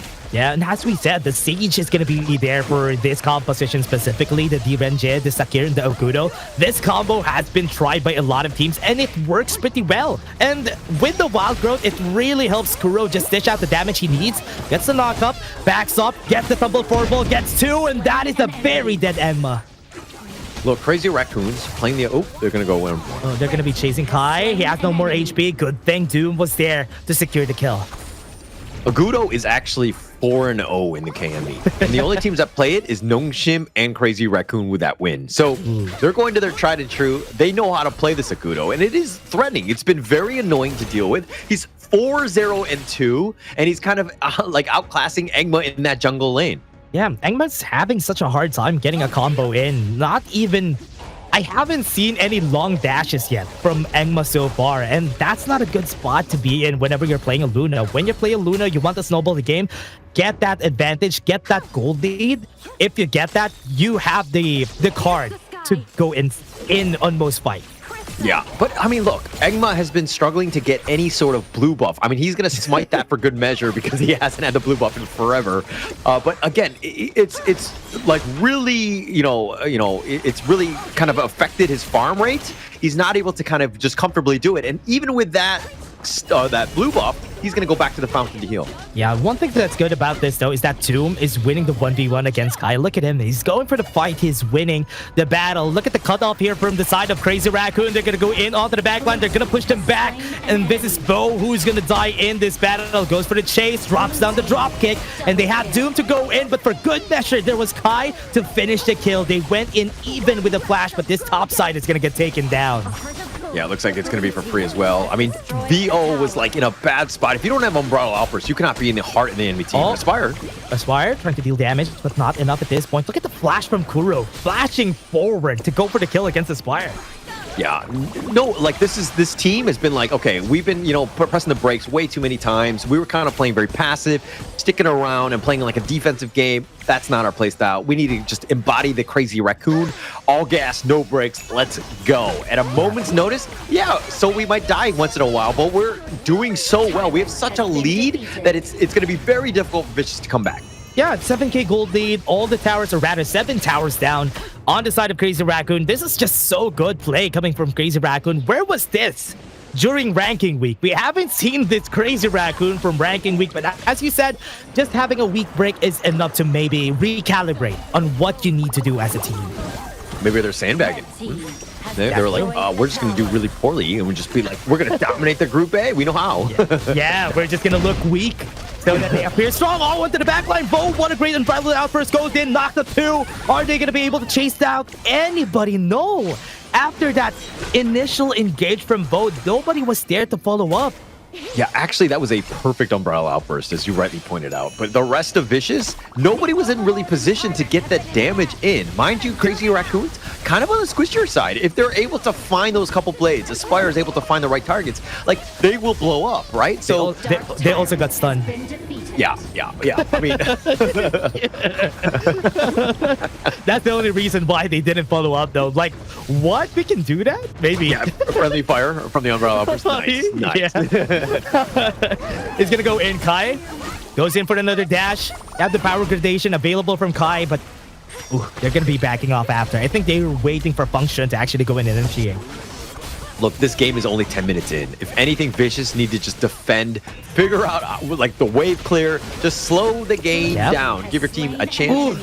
Double knockup. What was that coming from Function and Undertaker? Goes to the top side. They're going to be chasing Ko, but Ko, is he going to stay alive? No, he's going to be dying. Aspire is there with a lot of HP still, but he is still going to go for the fight onto the back line, though. Aspire dodging a lot of shots. He's going to go in, and the damage is working out for their side here. Crazy Raccoons just going front to back. They're waiting for any initiations, though. Another couple of blades not hitting the right target. They might be looking to finish this. This tower in the mid lane is going to fall.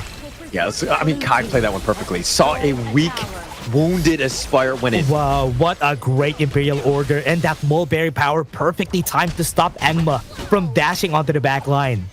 Yeah, going into this one, I mean, they're picking their moments. Crazy Raccoon being aggressive, but not losing anybody on that one. So that was actually pretty huge for them. Getting that pick up, finding Aspire, slowing him down just makes things way more oppressive for Vicious. You got to figure out, like, for them, they're down 8k, but they want to slow the game down and let Aspire catch back up. But if he's dying, it's impossible to do. Yeah, and they have been on point here for the side of Crazy Raccoon. I love how most of their crowd controls have been hitting the right targets, even if they were dashing a lot. Tumble Furball was used to get the knock-up in on Engma, and he's not even able to deal enough damage here to be a threat for the side of Crazy Raccoon.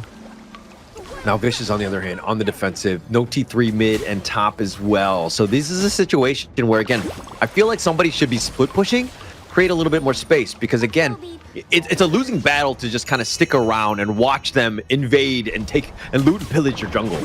Yeah, it's gonna be hard though. I mean, they can't even deny that from happening just because of the fact that Luna really is just a face of or famine hero, and this is basically famine for Vicious. They don't have anything at this point. 8k gold lead out to the back, another great unbridled outburst, but was just able to hit one person onto the back line. They're going right onto Undertaker. Is that the right target though? Because Kuro right now is hammering down on the targets here for the side of Crazy Raccoon. They're working their way towards the back line. Engma trying his best to get some reset, but it's not working. Wild Growth was used, but the couple blades was enough to get the kill, and one more person is still a 2 for 2. Yeah, it's a 2 for 2. Engma going back and forth. I mean, just because he's very squishy at this stage. He's not able to kind of get that critical mass of those items to do the damage that he really needs. But getting, killing Ko was actually huge for them. That's going to slow things down. The push that they had, I mean, he's 9,500. He is pretty much our lifeblood in terms of this push, the slow siege that they have. So that's a huge opportunity. But let's talk a little bit about this Feng Shun. This Mai, which had its first win in the last series, potentially for a second one with this one. Feng Shun really playing this to the high level here. Looking to go for the win here, which is really nice for the side of Crazy Raccoons. Right now, it was a struggle winning with Mai, but with this comp that Vicious just drafted, this is not geared against a Mai, which is why they were struggling. Any initiate coming from Feng Shun, it's always going to be threatening. I mean, if you're looking at the Vicious lineup, like, everyone's kind of squishy, right? I mean, VO is a whole different story, I would say, but if they get on top of you, especially the Feng Shun, he can potentially burst you down. So you got to be super careful with your positioning, and it's a scary hero. But the funny thing is that Mai was actually first picked. Vicious should have known this and prepared a little bit better for that. Yeah, they could have drafted against the Mai Shiranui, but they haven't. And now this is the result of what they did here with their draft. Now they're starting to look for this last battle for the side of Crazy Raccoon, looking for the dash Engma. Right now, Feng Shun is just looking for a good initiate here. He has the flash, though. He can start anytime. And Bridal Outburst wasn't able to hit anybody, but onto the back line, they're waiting. They're just dashing out of the way. Kai still stays alive, but onto the back line, they were able to get the kill against Aspire, and that's good for their side. Now they can go to the front line. They're waiting to kill everybody in front, stopping them from going for that push. And Feng Shun with a triple kill to finish it all for Crazy Raccoon. Yeah, Crazy Raccoon did such a good job of limiting Engma, right? From really getting going in that farm lane, right? From the jungle camps. And so Engma was the type where it's like, they last picked this Luna. They were kind of ride or die on it and getting into that situation of being able to just out-farm them. But you just saw how Crazy Raccoon were able to shut that down. They were well prepared for this game. They were. And there was no answer onto that Mai Shiranui, which was really surprising on the side of Vicious. I think this is not the Vicious from last ranking week. Maybe they really just got demoralized from the past few games that they had on Group A, especially against R8. So I hope they had the endurance to maybe stay until the next few games we're going to have. Yeah. I mean, they got to bounce back, right? I think that this is a game where they're going to kind of look into and be like, actually, I would say it's not really a draft issue. It was more about execution, because you got to protect the Luna. You got to protect your own buffs. You got to protect your jungle. You got to give Engma a chance. But if he's fighting for every certain single scrap, there were multiple times where they had, Crazy Raccoons had 4 members taking on the Azure Golem, and Engma was trying to go in on that one. That's a suicide mission. Yeah, every type of resources that he had nothing. He had nothing to go for. He had nothing to get, and that was really. I just feel bad for Egma this whole time because he wasn't even able to do any combos onto the backline, which is why you can see he is even struggling on just closing in on the targets there, which is really sad to see for Aluna. Yeah, just tough. I mean, to be honest, I don't feel so bad. Right? Because again, the rest of the squad, it's a team game. And I know you're kind of thinking, hey, Egma, you just got to farm and you got to be on your own. But like as a team, you need to do much better of protecting your own jungle, giving your, support everyone else. And you're seeing what Crazy Raccoon were doing. They were sticking together and they were making plays. Whenever they were invading, it was like the buddy system, holding hands, singing Kumbaya as they were invading the enemy jungle, taking out almost everything. Yeah, and that's what you do whenever you have a composition drafted like this. And you can see how much siege they had the whole game because you can see them just destroying towers left and right. Even without minions, they can go for it just because they have the Agudo on their team. And let's take a look at the items again. This is honestly a good game for Crazy Raccoon. I mean, look at this. I think it's all on the back of Feng Shun here. The 7, 0, and 10 on the Mai. Mind you, Mai is so squishy. Like, you just look at her and she blows up, right? And the fact that she didn't die a single time just speaks volumes about how Feng Shun was able to just perfectly counter-initiate or get that damage in. And especially with 123,000 damage, the most in the game, speaks volumes about Feng Shun. He's got to be the MVP here. Yeah, he's going to be the MVP for sure, especially with the setups that he did during this whole game. And having one of the highest gold that we have in the game is also something you don't usually see whenever a Mai Shiranui gets drafted in most games that we have here in the Kings Major East. But as a superstar, Feng Shun was able to do it. Yeah, I mean, he had a 94% team fight rate, meaning that every time he's just like, okay, I found somebody, let's go. Like, it's green light, everybody just make sure we get this kill. But here's the gold graph, Crazy Raccoon, full control through the entire game and just kind of closing the game out. I think that Crazy Raccoon had suffered on that one. And we were, again, talking about initiations, going in confidently, and you saw a very confident Crazy Raccoon squad. Yeah, I love that. Crazy Raccoon, that's exactly what they needed to change from the last ranking week. They need more confidence. They don't need to hesitate whenever they try to engage. And when they did, this is what's gonna happen. Feng Shun getting that MVP on that Mai Shiranui with a 7-0-10 and 31% damage dealt. Yeah, I mean, he was doing so much damage. He was high flying, finding people. And look, if we're looking at the Vicious side, they're very squishy. And you'll see most of the highlights going in. Ko with a nice 2 kills here to start the game off. I mean, this was pretty much an all Crazy Raccoon game. Yeah, especially if you kill a Luna very early into the game in the mid lane. That is not a good game for that Luna player, because what you want from a Luna is to get those first kills after getting level 7 or level 8, then try to fight them on the first objective that you're gonna do. But nothing has been done here for their side, which is really unfortunate for Vicious. Yeah, and look they're just playing on the defensive throughout. Crazy Raccoon controlling. I mean, the Umbrella Opera's only connecting on a 1, but without the damage, I mean, once Aspire was pretty much targeted, then you had Egma, who's really kind of underwhelming at this stage, wasn't able to do the control that they really needed. Doom was trying to get in with a couple of good get seriouses, but really they weren't able to get the pickoffs. Yeah, they were not able to get much though. I mean, we can see Doma just doing his effort here, making sure that the couple of blades will be able to hit. But at this point in the game, in where you have like an 8k gold lead, there was not really enough items for Doma to deal good amount of damage. He was hitting those couple of blades, but not enough damage though. Yeah, not enough. I mean, Crazy Raccoon is playing well as a team, in sync, and well coordinated. I think they really are bouncing back, and this could be a potential, it's all about the momentum shifts, and finding the right momentum at the right time could work wonders for them in the KME. Yeah, they would be able to make sure that they stay on this right track here for the side of Crazy Raccoon. They might be able to even win this whole series against Vicious, and that is honestly sweet revenge against Vicious from the last ranking week.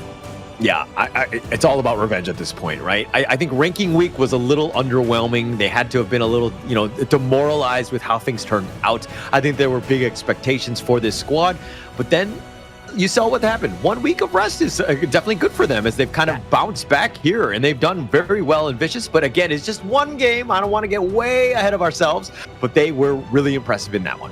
They were really good. But again, everybody, we're just going to take a short break before we head into Game 2. See you guys in just a bit.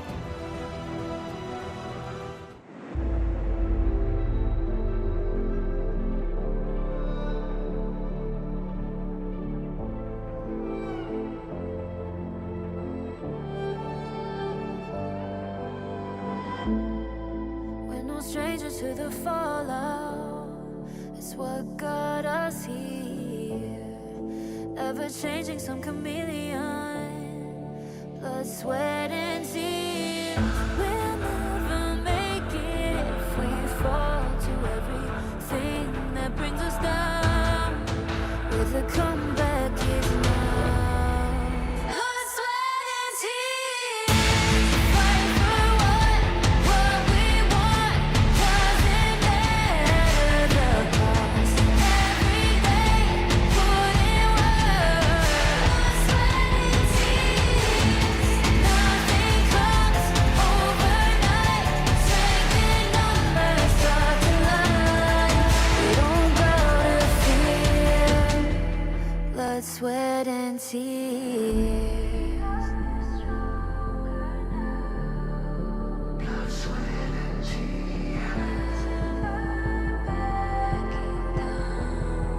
Blood, sweat, and tears.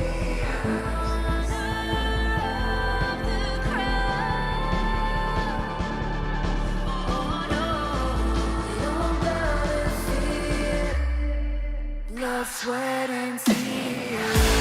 Fight for what we want.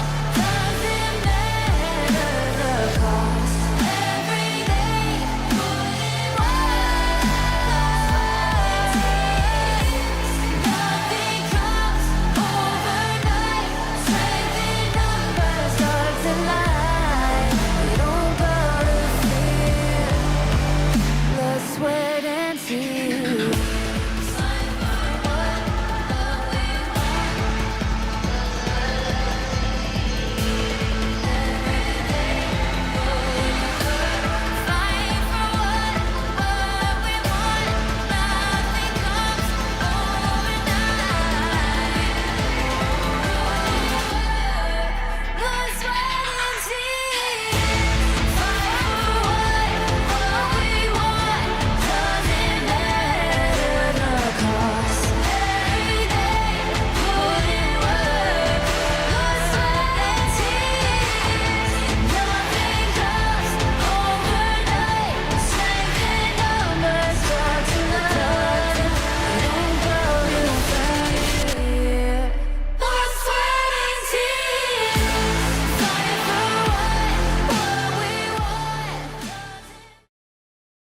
And we're back. Of course, this is going to be the second series of the day. Crazy Raccoon strike first. My name is Holler. With me is Dash. Now, Vicious, what do they need to bounce back in game 2? Honestly, they just need to pick a different jungler here. I mean, the Luna was very risky here for their game. If they won't be able to protect the Luna until she gets to level 4, that could be a big problem for their game, and we've seen it. If a Luna doesn't get ahead, your team is not going to get ahead in any way, and we've seen it happen in this game alone. And there you go. You can see the global Banon pick, and we won't see those picks again for the next game. Yeah, and you bring up a good point. I mean, the fact that the Luna was the last pick, it's kind of like, haha, we're playing cards. Here's my trump card. And you're like, oh, actually, it's really underwhelming. It's not so great. And that's kind of what we saw in this one, where Vicious, again, if you have that opportunity to go with the last pick, and it's a huge, massive turn of events, like a really, you know, a hero that none of the Crazy Raccoon heroes counter, you're gonna have a good time. But I felt like going into this one, it seemed like it was gonna be a difficult game for the Luna anyways. Yeah, it was a very difficult game, especially if you're fighting against an Akudo. Most of the times, whenever the Luna wants to go for the dive, just one Tumble Furball is enough to stop her from going for more dashes, which was really a really nice touch here for Crazy Raccoon. Yeah, and I expect to see a little bit more of that. I mean, Crazy Raccoon, they're feeling good, right? Winning that first game, again, you set the tone a little bit. You got a little, like, maybe you knocked him down in that heavyweight fight. You're setting the tone, right? And going into game 2, they need to continue that. They need to have good drafts, but again, play very, very confidently and make those good moves like we saw in game 1. Yeah, Crazy Raccoon in a momentum. I love this I love seeing teams grow from their past mistakes, and we've seen them. Crazy Raccoons grew from last week's games. And right now, they're even banning the Mai Shiranui so that Toma won't have that in his bag for this game. Yeah, and going into this one, I think that we need to Aspire had his chance with the Arlie, and he was kind of putting himself in a position to do all right, but it's a situation where Aspire really needs to carry. If Engma is not going to have that great of a game, then somebody needs to step up. I think all eyes will be on Aspire to do that. Obviously, Engma needs to step up as well, but I think that these are the two guys that you really want to be looking at. Aspire had the opportunity to do so a while ago, but it wasn't enough time for him to get there on that power level for that early. But that's the reason why Crazy Raccoon knew that and finished the game as fast as they could, which was a good thing for Crazy Raccoon. What will they pull out of the bag here for Crazy Raccoon after their first few picks? This could potentially be, a Dolia game. Okay, the Dolia one has been an interesting pick. It obviously sets things up quite a bit with the Celestial Melodies. But in terms of actual win rate, it's 4-9 in the ranking week. It has a 30% win rate. It has not been doing very well because it seems like teams are really in tune with what they need to do to counter this. Yeah, and one of the things that I love about it is that we are really straying far away from the Dolia meta that we had from before, because they know how to deal with the Dolia now and the heroes that get picked whenever a Dolia gets picked. So picking up the Liang was very smart so that they won't pick up the Shangwan if ever they want to. Yeah, but it also kind of opens things up. Look, I like the Liang. I think it definitely limits, those assassin types. But you're then kind of opening it up and hey, what does Crazy Raccoon want at the end of the day? They want an Elaine. They want, it would be perfect here, especially with that Liang, which is very, very static, but the Kaiser and Loong picked instead. Kaiser picked on the first rotation? I don't know, man. I'm not sure if this is a good one. A good decision from the side of Crazy Raccoon. Have they picked this from before? I think they did. Oh, they haven't yet. They haven't picked the Kaiser just yet. Why did they not pick the Dune? Dune was available. Look, to be honest, I'm not entirely sure why the Dune has not been playing very well as well. It seems like teams are really in tune with how to counter it. And going into, look, if you're picking a Dune into a Princess Frost with that Winter is Here and the Liang control, you're just going to be locked down. So that they need somebody who's just kind of tanky, that he basically triggers the Invincible Warrior before he goes in. I think you're going to have a little bit more survivability from Crazy Raccoon. I'm assuming this is the thought process because, again, the Dune generally is more highly sought after, but he definitely is countered here. Yeah, I could honestly see that for their side, but this is an easy combo that they're looking for Vicious, and I really love seeing this. The Liang Princess Frost combo is just a classic. This is something very easy to pull off and could pull out a lot of interesting things from the side of Crazy Raccoons. They need to do something different here for it to work out. Yeah. And it's a nice little combination, right? We've seen it time and time again. But the Yao from BC, they're highlighting it. I don't know if they haven't locked it in as of yet. But look, I'm not 100% sold on the Yao here. I'm not sure if Yao is the right direction to go here. I think if they want an assassin to go with, I think I'm gonna go with a Fade. I think a Fade also works in this composition overall or against the side of Crazy Raccoon, but there you go. The classic Elaine has been picked up on the side of Crazy Raccoon just for them to play around the Celestial Melody. It was kind of obvious that they were going to go with the Elaine, right? It just makes so much sense, especially in this kind of lineup, right? And getting onto that Princess Frost and Liang, it's like the juiciest of targets. They're going to be grouped up generally, and if you're able to kind of catch them out, you're going to have a great time. But look, if we're looking at the rest of this squad, the fact that they've got the Shi as well, you have a lot more control to kind of potentially pull people away. You might have a bad time, especially since, again, the Liang will be static. And you kind of really set those Silky Beauties up. Yeah, I'm not sure if Marco Polo is the perfect marksman here. I can see the Vision go in with the combo together with the whole team. Everybody's going to be diving after they use the power word control. But I think more traditional marksman could actually work out way better here. For example, a Lady Soon could work out, but I can also see the Vision that they don't want to get dove on by that Elaine. Yeah, and for me, it's more about the fact that Aspire mains the Marco Polo, right? It's more of a comfort hero for him. And again, like, you know, we were talking actually about it yesterday in the sense of with Kin, in the sense that like Marco Polo is the type definitely needs some time to really get online, and kind of struggles in that laning phase. He's definitely going to have a tough time going up against the Loon here by Kuro. But it's going to be one of those things where at the end of the day, if you're going into that mid game, what hero do you really want to be, right? And this is a must-win game too. Yeah, they have to win this on the side of Vicious. I think this is way better than what they had from the last game. I'm just having my doubts on that Yao. So I hope this Yao would be able to perform well in this game, because whenever we see an interesting pick, we want that interesting pick to perform well. And Yao is an interesting one. Yeah, I mean, to be honest, like getting in and out, like look at how tanky. I mean, you have the Kaiser, Elaine, very elusive. I'm assuming she's going to be away. Loom with the Infant Fastest. Like you have so many guys that are very tough to kind of lock down, and Yao's going to be having a hard time kind of chasing after that. I mean, obviously you want that burst and that potential, but they don't really, aside from the Liang from Vio, like that control. If you had that lockdown and you're able to blow them up, you're going to have a good time. But again, it really comes back to Vio and his play. Yeah, how are they going to be dealing with this? I mean, this is going to be really scary for our teams, especially onto the top side, though. I like this, that Doma is already onto the top side, making sure that Doom would be winning this lane, because as much as you can, you want Kai to not have enough resources in his lane. Yeah, but look at the minions in the mid lane, because of the fact that Doma's not there. He's going to get eaten. It just lost an entire wave of minions, right?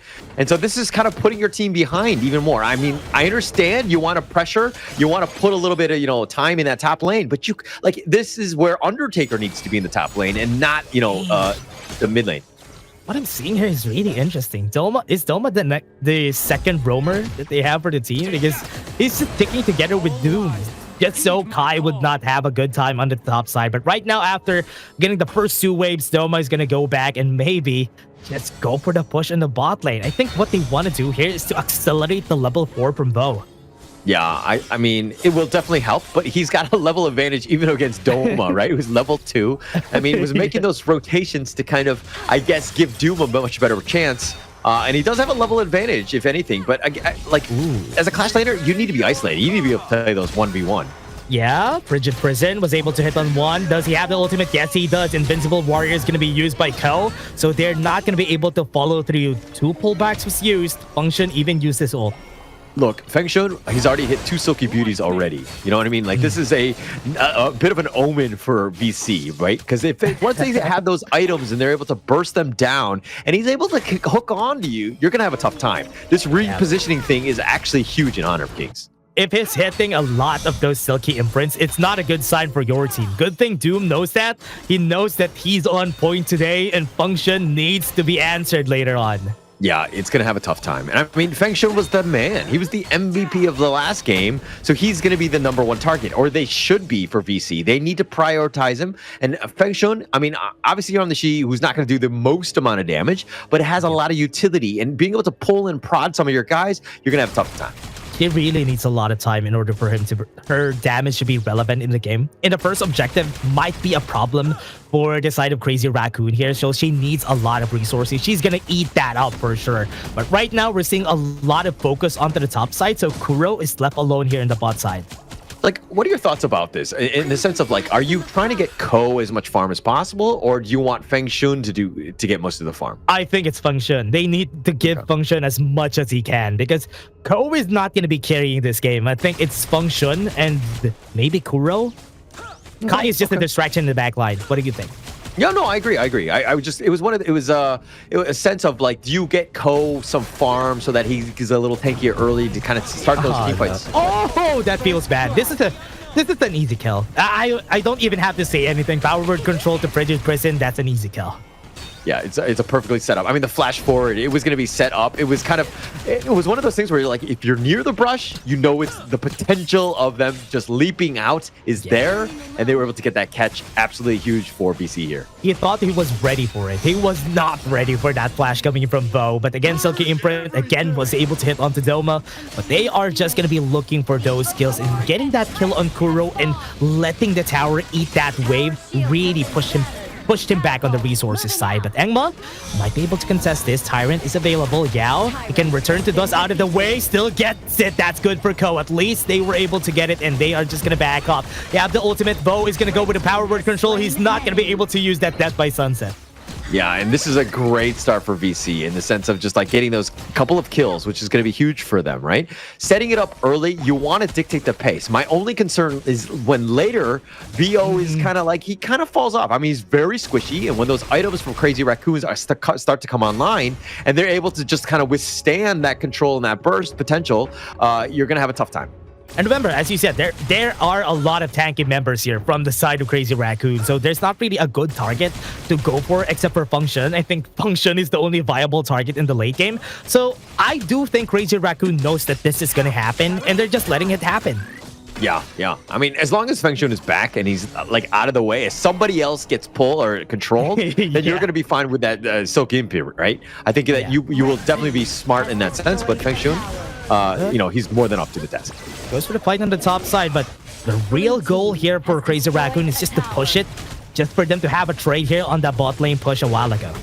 Yeah, a little bit of pressure in this bottom lane. Look at Kuro, so scared. He knows, like, VO was like in the vicinity. He's like, I'm out of here, guys. I'm out.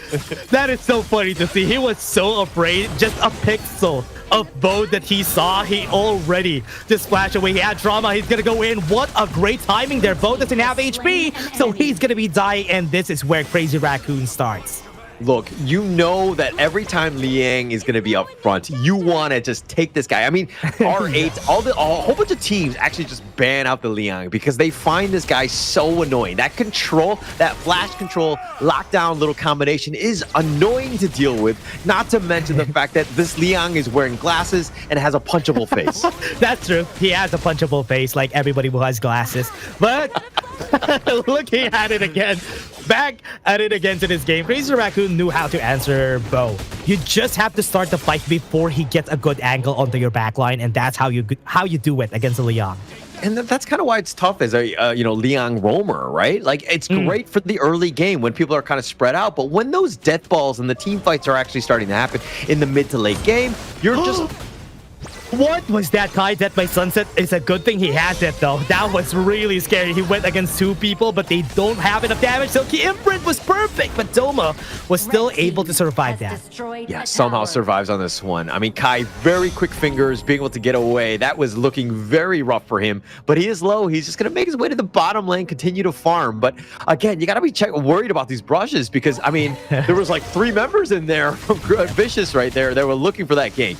That is where Bo and Doma are going to thrive in the brushes because they have to be careful on entering any of those brushes because there might be a death ball waiting for you there. But right now, it's looking like Crazy Raccoon.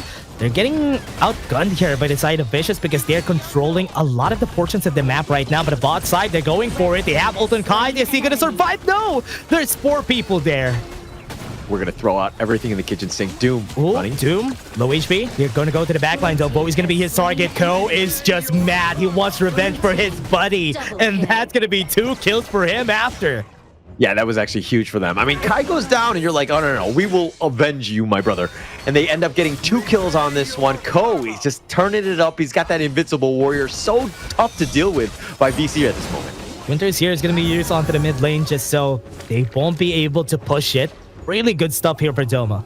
Yeah, Engma, though, expending the return to dust on that one just to get himself out of that, just to ensure that he's under that tower, staying alive. But now VC right now, they have a slight edge, but Crazy Raccoons are finding ways to at least get back in this game. They're really looking for it, Doma. Really close. Good thing he has Flash. Was able to back off. He was so afraid of Ko. Yeah, you gotta be super careful where he's gonna be at a moment's notice, right? Like Ko's been that terror. I mean, yeah, he's a level behind Egma, but we haven't really seen Egma kind of, popping off, getting those kills because again, Crazy Raccoon, they're either very tanky or they're squishy, and it hasn't been easy for him. Invincible Warrior, and he has it again, so it's gonna be annoying here in this Tyrant battle. They're waiting for it, but at least they expended the Celestial Melody, which is a good thing here for the side of Vicious. They are really moving around. They don't have their damage source. Aspire is on the top side of the map, so this is gonna be an easy take for Crazy Raccoon. Yeah, they're gonna give it up. There's no contest at this point, and Crazy Raccoon clawing their way back into this one. I mean, Aspire's like, okay, we'll trade the Tyrant for the top T2. They will take that one out. Big. Aspire using that space well, but it's one of those things where it's like, do you want to give up the Tyrant for free at this stage? Yeah, I think at this stage it's gonna be very scary to deal with, especially the damage that they can deal. Kai could just take you off with his Tyrant buff on their side, but it's looking like Crazy Raccoon is not really looking to fight at this point in the game yet. Yeah, and I mean, they're not willing to. It's all about the lane management, pushing things out, right? Controlling things and just trying to use that space. It's still farming time, so to speak. Curl a little bit behind Aspire. Aspire has done a good job of getting that farm, and it looks like VC are kind of funneling all of that into his favor. Okay, they might be looking for a fight onto the mid lane. Topside is pushing, so they have something to work with. Have the Invincible Warrior onto Ko, so he can use it to just tank up a lot of members here from the side of Vicious, but still haven't been starting. Onto the top side, Engma already starting on that Overlord. Yeah, starting on the Overlord, but they know that something is awry because the top T2 is actually taking damage from minions. Nobody's there to help deal with that, and it looks like they will pick up the Overlord, but they want to take the Tyrant themselves, Crazy Raccoon, that is. Good cut from the side of Vicious here onto the top side, so that the top side, top T2 is not going to get pushed. That is good. At least now onto the side of Crazy Raccoon, they went in flash for that power word control to get the kill and Function, and they went in for the right target. The perfect one. Function is down. Yeah, and that's a huge target. At this point, it's totally worth it. They're going in? Yeah, they're going to go in. We have the Frigid Prison here at the ready. Good thing they don't hit it. That could have been a kill there for the side of Vicious. Yeah, and this is why they like the Marco Polo Leon combination, right? You have the control and you're just going to be like, oh, Fever Barrage, easiest one in the world. Get that pick and move on with your life, right? It's all about that burst, being able to kind of potentially go in for this one. But now, Crazy Raccoons, largely, yeah, they've got some pickoffs and it has been, annoying, but they only have 4 kills at this stage. That's a good spot here. Vicious, look at Bo and Doma. They have a good spot to maybe take down anybody here, but Function smells something fishy. He knows somebody's close by, and Doom is gonna walk towards him for spell suppression. They have the ult, and Kai is not gonna be surviving it. There's 5 people right here on the bot side. Yeah, another nice pickoff set up by VO there, just being in the front line, just getting that control. And I mean, Kai has that Death at Sunset. If you don't have that lockdown, he's going to get away. And most of Crazy Raccoon, again, very, elusive, not the easiest to pin down. So this has been a good pickup thus far. They've been really good right here on the side of Vicious. No answers from Crazy Raccoon on their end. They need to start aggressing at this point in the game because it has been pretty scary. Winter is here, has been expended on the bot side. So for now, they're going to be backing up for Vicious. Yeah, they got to just deal with his mid T1 more than anything else. I think that, yes, the top and the bottom are essentially, been pushed into those T3s at least, the Shadow Vanguard in the top lane. But this T1 mid opens up the map quite a bit. Doom might be going for a flash play here, but no. Force field suppression was just enough to push him back away. Function almost dying with that damage, but right now, they are just slowly taking over the map here on the side of Vicious. Yeah, Vicious being very patient, understood that, Ko was going to use that Invincible Warrior, but, we don't need to fight into this. We don't need to kind of force things out, let the ult technically, quote-unquote, wasted, but now with the Celestial Melody, it's still back up, but at least you're kind of forcing them to kind of use some of these ults. I love how Vicious is playing this. They don't want the full 5v5. We haven't seen Kai go to the back lane just yet. We haven't seen Ko go full on into the mid lane. Look at that flash from Function. He was looking for that kill. Yeah, looking for it. But, again, there have been 3 members of Vicious here, but the main 2 is Engma and Aspire, and they've been farming elsewhere. Those are the guys that you really need to lock down. Oh, they go in. They had the Death by Sunset. He won't be able to pull back here. They had the Purify. That's why he was able to save himself right now.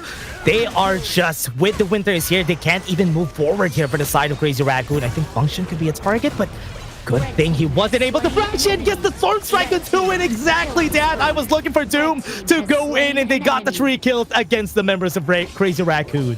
What a great initiation by Vicious. Just being able to find the perfect angle. Doom really setting it up. And you saw that Crazy Raccoon were kind of like trying to retreat. They were trying to move back because they were caught out of position. This is one of those things where it's like they were moving back, trying to get in that, again, to the base. But Vicious cuts off the angle. Perfect Storm Strike there. Really well played by Doom to set that up. And he also knew that he doesn't have any flashes because Function used it to try and kill Doma a while ago. That's why he knew that he could go for the kill. And now Overlord is being taken by Vicious. Yeah, and look at how Vicious have struck back into this game. They're looking to take both the big neutrals at the same time. Greedy, maybe, but they're going to do it. And they're going to be fine, especially since they have this lead. It's about 4,000 at this point. But again, Vicious striking back in this second game. Yeah, Crazy Raccoon going back to their shell. No fights initiated from these guys so far. And this is not good for their side because if they don't initiate, though, it's just free to just use power word control on anybody. Yeah, and look, Crazy Raccoon have not really answered. I was expecting them to kind of just be able to handle that, but the amount of burst damage from BC has been unreal. Fengshun has not been able to counterplay it, you know, with those Soki imprints, and hasn't been able to stop that because the burst damage has just been so quick, it's instantly deleted. Yeah, it has been so good here for the side of Vicious, but they will really have a hard fall off after this game reaches 18 minutes. But for now, they can make use of the combo still. We have the Winters here. They're going to use it. They are just going to be forcing them back off. Winter is here, is there, and Aspire is just free to hit on that tower.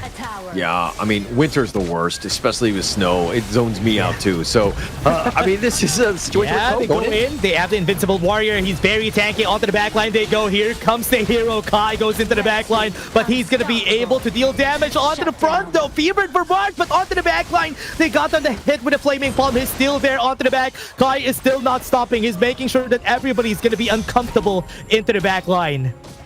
Like, the fact that Ko eventually fell, I was like, okay, this is terrible. But the fact that they got Aspire really made up for it. I think that's a trade that they'll be happy to take. Because again, Aspire's the guy that they need to kind of limit as much possible. He's getting out of control in terms of damage. His net worth is quite high and used a lot of the space. Doom, Infinite Fastness already forced, but Doom wants to go for this fight though. No really easy ultimates to work with, so they have to be really careful here. At least they were trying to escort that Shadow Vanguard, but was not able to. Yeah, they don't know the vision that we have, but they actually had a numbers advantage. VO was not in the fight, so the potential was there, but the threat of VO just jumping onto you and locking you down, it was more scary more than anything else. And Crazy Raccoon were like, yeah, I've fallen through this trap a couple times. I'm not doing it. Yeah, they were afraid. I think that this is the thing that they need to do. They need to sacrifice Ko on most of the fights. They should initiate the fights, let Ko take the front, and make sure that VO would not be able to go to the backline, especially he doesn't have a flash right now. Yeah, you're talking about like Ko needing to sacrifice, and Ko's like, no, I don't want to be the sacrificial lamb on this one. Oh, good pull though. That was a good Silky imprint. Now Ko is going to go to the front line though. This is exactly what I'm saying. He needs to go in front of Bo so that he's going to be forced to use the ultimate against him. Goes in, was not able to get to the backline. Ko is sacrificing himself, and that is exactly the play that they should look for. Yeah, Ko was like dealing with the rest of them in the sense of like 3 members here. But, you know, Crazy Raccoons find the pickoff. They eventually take down Engmo, which is the biggest thing. With the mid T3 being taken out, this, you know, is going to be a tough one for Crazy Raccoon to come back from, seeing as that all T3s are down. Yeah, this is going to be really hard for them, especially that right now, 20 seconds in the clock, you have some objectives, but the minion waves are not going to be pushing in your favor. So Vicious could just capitalize on that and just get the advantage from the neutral objectives. Yeah, I mean, like Vicious have done a good job of getting all those towers, but it hasn't been the cleanest thus far. If we're talking about net worth, it's very neck and neck. It's just more about the objectives more than anything else. Vicious right now doing a good job of actually protecting that. Having that mid T1 is huge at this stage. Yeah, you have to be careful here. They have to go for the fight though. Really lost his cool here. This is not going to be as easy as it was a while ago. So Bo Looking for the kill. Ko making sure that he's the wall going in front of Bo. He needs to flash away. That's good. Onto the back line, though. They have to be careful. They're on the front, but here comes Yao. Here comes Engma. Goes into the back line, but not the right target. They're going in for the kill. They are going to be able to get one. They are free to hit onto the back line. Bo falls down. It's looking good for their side, though, and they are winning and getting the kills that they're looking for. Doma stays alive. They have the frigid prison, but a silky imprint on his head was able to take him down, and they were able to win that fight. Fengshan, literally the lone survivor, the last of us in this case. The only one that's still there, somehow survived. It was looking really good for Crazy Raccoon, but in a blink of an eye, 3 members go down, and now Fengshan has to defend somehow. If we're going to check this replay, I mean, look, the Death at Sunset was nice. The Invincible Warrior up in front, and you think that you had a chance, but that Frigid Prison slowed down most of it. And through it all, the base is looking to go down. Wait, is it gonna go down? The base? See the base? Okay, it's still alive, and it's a good thing. I also thought the base was gonna go down. It was half HP, and that was really scary. Good thing Function was there to defend it. Wow. Okay. I'm like, I was very confused. I was like, did the game just end during a replay? All right. But it looks like the Shadow Overlord is going to be, taken down here, at least by Vicious. And they're in prime position, right? Crazy Raccoon need to kind of contest in this case. Yeah, Doom in front. They're going to get the Shadow Overlord. They're not going to have the last damage. Silky Imprint was perfect, though. Onto the back line. Gets the damage. Gets the kill in the fight. That's what they're looking for. Crazy Raccoons is just taking the kills per kills. One by one they go, and that's the objective here for the team. They might be able to end this. Yeah, look, Curl wasn't even in that fight. They took that 4 versus 5, and they came out the victors. Yes, the Overlord had been taken out or whatever, but this is a time where 10 seconds on that Tempest Dragon, Crazy Raccoon putting the pressure down. They don't have minions, though. Oh, no, they don't have minions. That's true. They're waiting for the minions, but they're not going to be able to push this. Ko needs to back off. That damage is just... Oh, that is crazy. I thought he's going to die. Tempest Dragon is here. Yeah, it's a potential going in, but with Ko so low, I don't know if this is the right time. Okay, it looks like they want to start this one. Mind you, Kai is fixing the lanes. He's doing some housekeeping. He's going to deal with a top lane. The bottom Vanguard will push, though. That is a potential game ender. They can take this, though. I mean, Ko will be able to back off. Bo is afraid. And they do have the flash from Bo if ever they want to kill Function. They have to kill Function if they want to win this game. He was a game-winning plays from a while ago. Look, they have the Shadow Vanguards, but then they're like, no, we're going to counter with our Tempest Vanguards that will outpush them, right? So getting into this situation where they're able to stronger dragon. Yeah, stronger dragon. My dragon is stronger than your dragon. Yeah, that's true. That's just better. But with what's happening here, I think it's okay. At least now, with 8K gold lead from the wins a while ago, it was a good thing that Crazy Raccoons were winning those battles. Getting the Tempest Dragon, they need to find a battle. They need to start right now after taking this Crimson buff. Yeah, but look at Crazy Raccoons. They actually have the net worth lead. This is the opportunity. Yeah. The tides have shifted. VC is like, yeah, we had all of these towers. You don't have any towers, haha. But actually, they're kind of losing in a way as long as Crazy Raccoon does a good job of lane management. Yeah, they have to be careful at the top side because that is pushing. And now onto the mid lane, they're looking to go for the kills here. They need to make sure that the Tempest Dragon buff is theirs when they try to go for the fight. Vicious is looking here to maybe finish the game, but as you said, top side, potentially be game ender. Okay, yeah, that was it.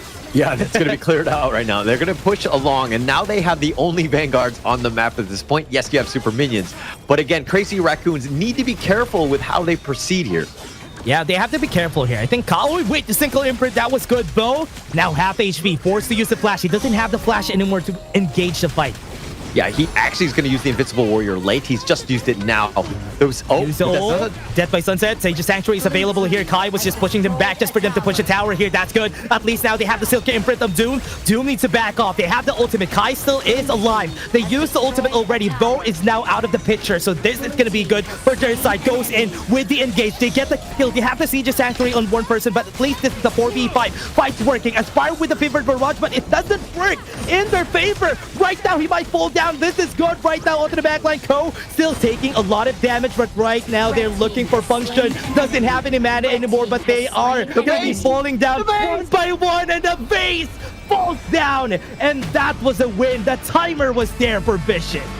Oh my god. You know, Vicious right now are like, GG easy. That was some of the easiest game ever. No, they weren't supposed to lose, but it was all about that top lane. It was definitely a leak in the house, and Crazy Raccoons, don't get me wrong, they had to go all in, but it was one of those moments where you gotta fix the base. The lanes are most important. That is gotta hurt if you're a Crazy Raccoon fan. They were all looking down after that win, though. You could definitely see it in their faces. They were in a ticking time bomb, though. They were in a timer, and they took so long to kill everybody in that base because we are in the uber late game at that point, so everybody was just buying Sage's Sanctuary, which was why it was so hard to get a kill in.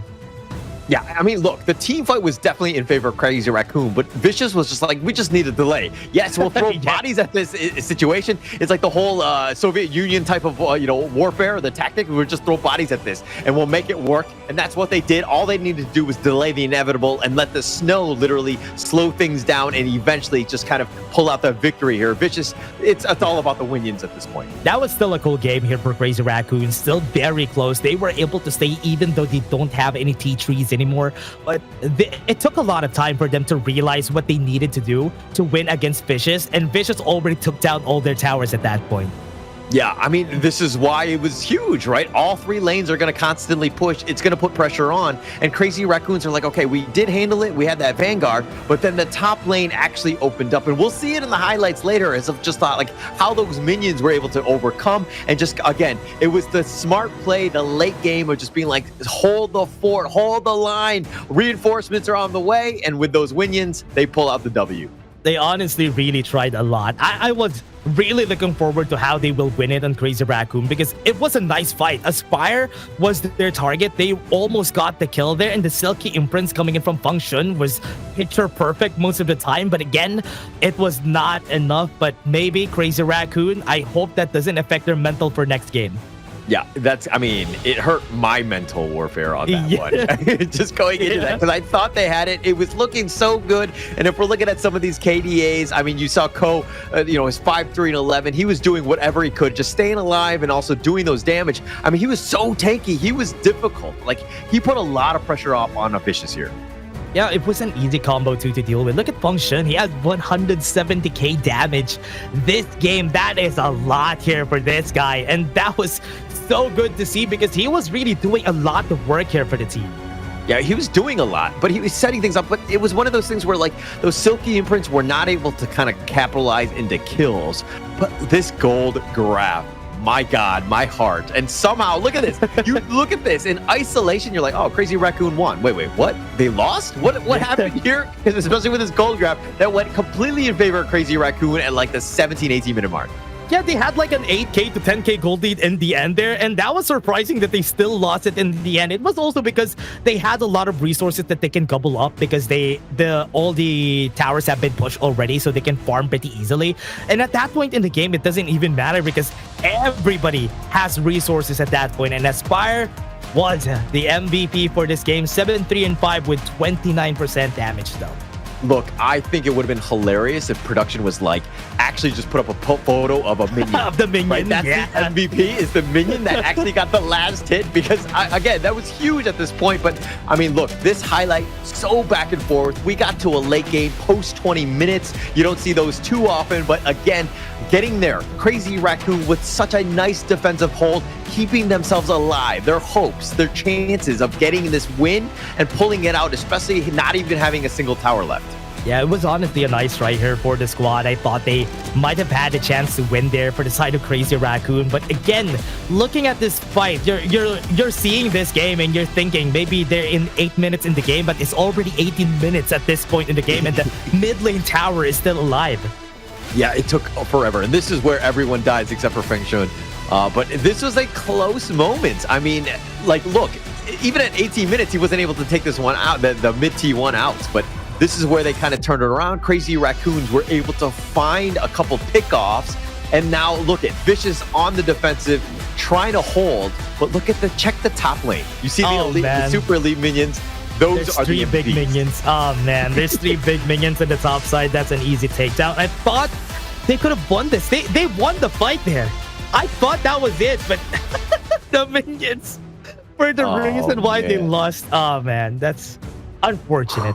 Could have been a win. I mean, it could have been a win, and it's one of those things where it's like, just tunnel vision. Like, you know, anybody goes back and just like, you know, whoever can just kind of just fly back, Undertaker, and just recalls back and just kind of, you know, freezes the lane. He sits in his own, you know, his kiddie pool so that he's healing and sustaining and just like slowing it down. But like, again, it was all about the tunnel vision. It was about just trying to go for the win. Yeah. And then your base is getting slammed like that. Oh, that's a tough one. They tried. It was tough. But that was a nice game, though, for both of our teams. I really love it. But before that, everybody, Game 3 is on the works. We're just going to take a short break. See you guys in just a bit.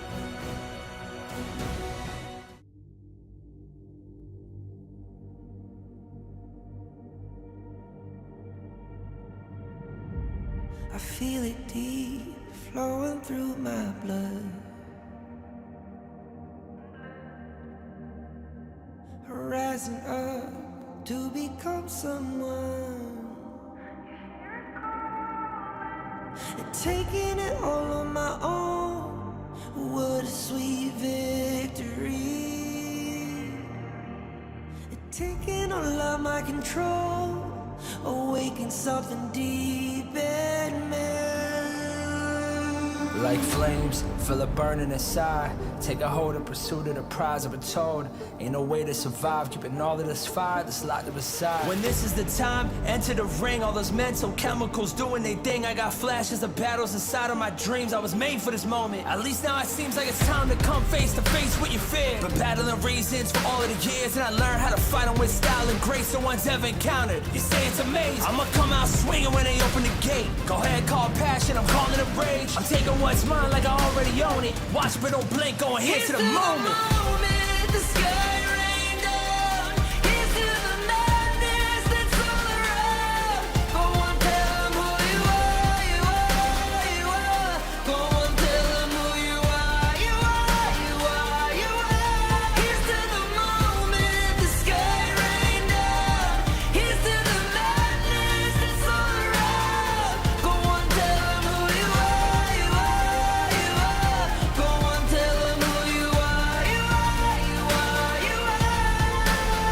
My name is honor, my name is king, my name is champion, my name is strength. Tell them who you are. My name is Pentakill, you think it's strange? My name keep ringing inside of your brain. I hear it every night. It's till the moment the sky rain down. It's till the madness that's all around. So tell them who you are, you are, you are. Go and tell them who you are, you are, you are. Here's to the moment the sky rain down. Here's to the madness that's all around. Go on, tell them who you are, you are, you are. Go on, tell them who you are, you are, you are, you are. Here's to the moment the sky rain down. Here's to the madness that's all around.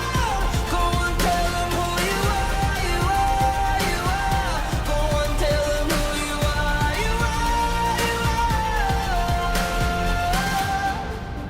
are, you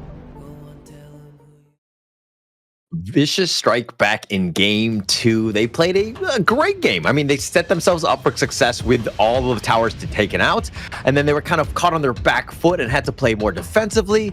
Tough game for Crazy Raccoons. Your thoughts on that one, Dash? It was really close. I thought it's going to be a win for Crazy Raccoons that game because that last fight, they won that. They could have won the game there, but because they took so long and because everybody had so much resources that they could get Sage's Sanctuaries, Vicious was able to buy time, and that was also a good thing for them because that won them the game. Yeah, I mean, that was a crazy game because Vicious were on their last lifeline. They were pushed back, really had to struggle with the onslaught that Crazy Raccoon was throwing at them. But in the end, it's all about the lane management. You got to check those minions. You got to check the back. You can't be so tunnel visioned on the team fight.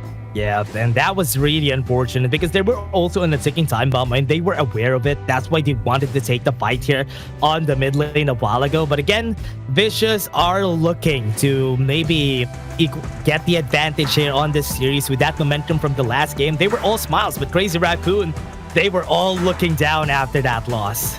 I mean, look, if you're gonna lose like that, you want to lose like in a normal game, not to minions, especially when you're up about 8,000 K in terms of the net worth, right? And losing to just something that you kind of forgot, didn't really, or you forgot, you didn't really check all the game awareness for those different lanes. You got to be making sure that everything is in order.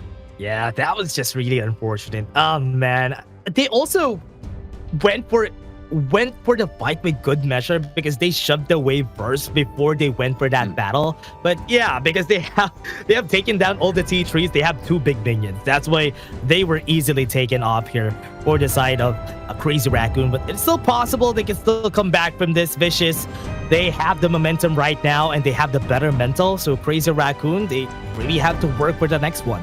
Yeah, and I think for this one, it's like, yeah, that kind of sucked for Crazy Raccoon, but it's not like we lost the series yet, right? It's just one game at the end of the day. I think that we should be very happy, Crazy Raccoons that is, about how they played throughout the game. Yes, they were losing. Yes, they had some issues, but that resilience to come back, I think, speaks volumes about this team, and that is probably something that's way more valuable than just, like a stomp or whatnot.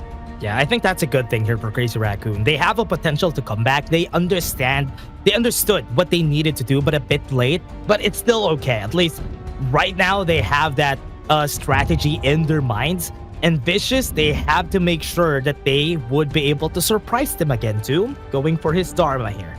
Yeah, this is going to be huge for him. I mean, just setting things up. Again, we're getting to the point where it's game 3. It's going to be a true test of how deep your hero pools are. I mean, Vicious has played already 2 other best of 5, so they have experienced this global ban pick and going the distance. Crazy Raccoons, this is their first outing on this one. This might be a little bit, in uncharted territory, dare I say. I'm assuming that they're going to be well prepared for this, but you really never know until you kind of, try it out yourself. Yeah, Ogren to the Zhongfei for their first 2 picks. I think these are very strong picks. And if it's against a Dharma, they're already good by themselves because they can survive most of the combos that he could do. Yeah. And going into this one, I think it's going to be huge, right? I think Crazy Raccoons really need to bounce back. This game is huge. Being up 2-1 and is a world of difference than being down 1-2.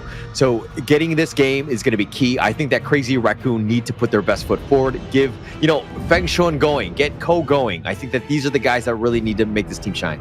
Usually an answer whenever a Zhongfei gets picked is a Lianpo, just for you to have a tank by yourselves and also to help out the Dharma. That's a good thing here for their side. But for now, the Yixing is also going to get picked, and also a good counter to most Ogren players, just because the world is my board will just zone him away and not let him get close to get a good conductor of souls. Yeah. I mean, keeping him away from your guys, as well as letting him stop from escaping. I think that's huge too, right? Just he has so many options in getting out. But Crazy Raccoon gonna go with the Chano in this case as well. Potential, if he gets stuck in that board, you might have a tough time as well. So it really comes back to, Doma on the mid lane with this Yixing to just ensure that these boards are perfect.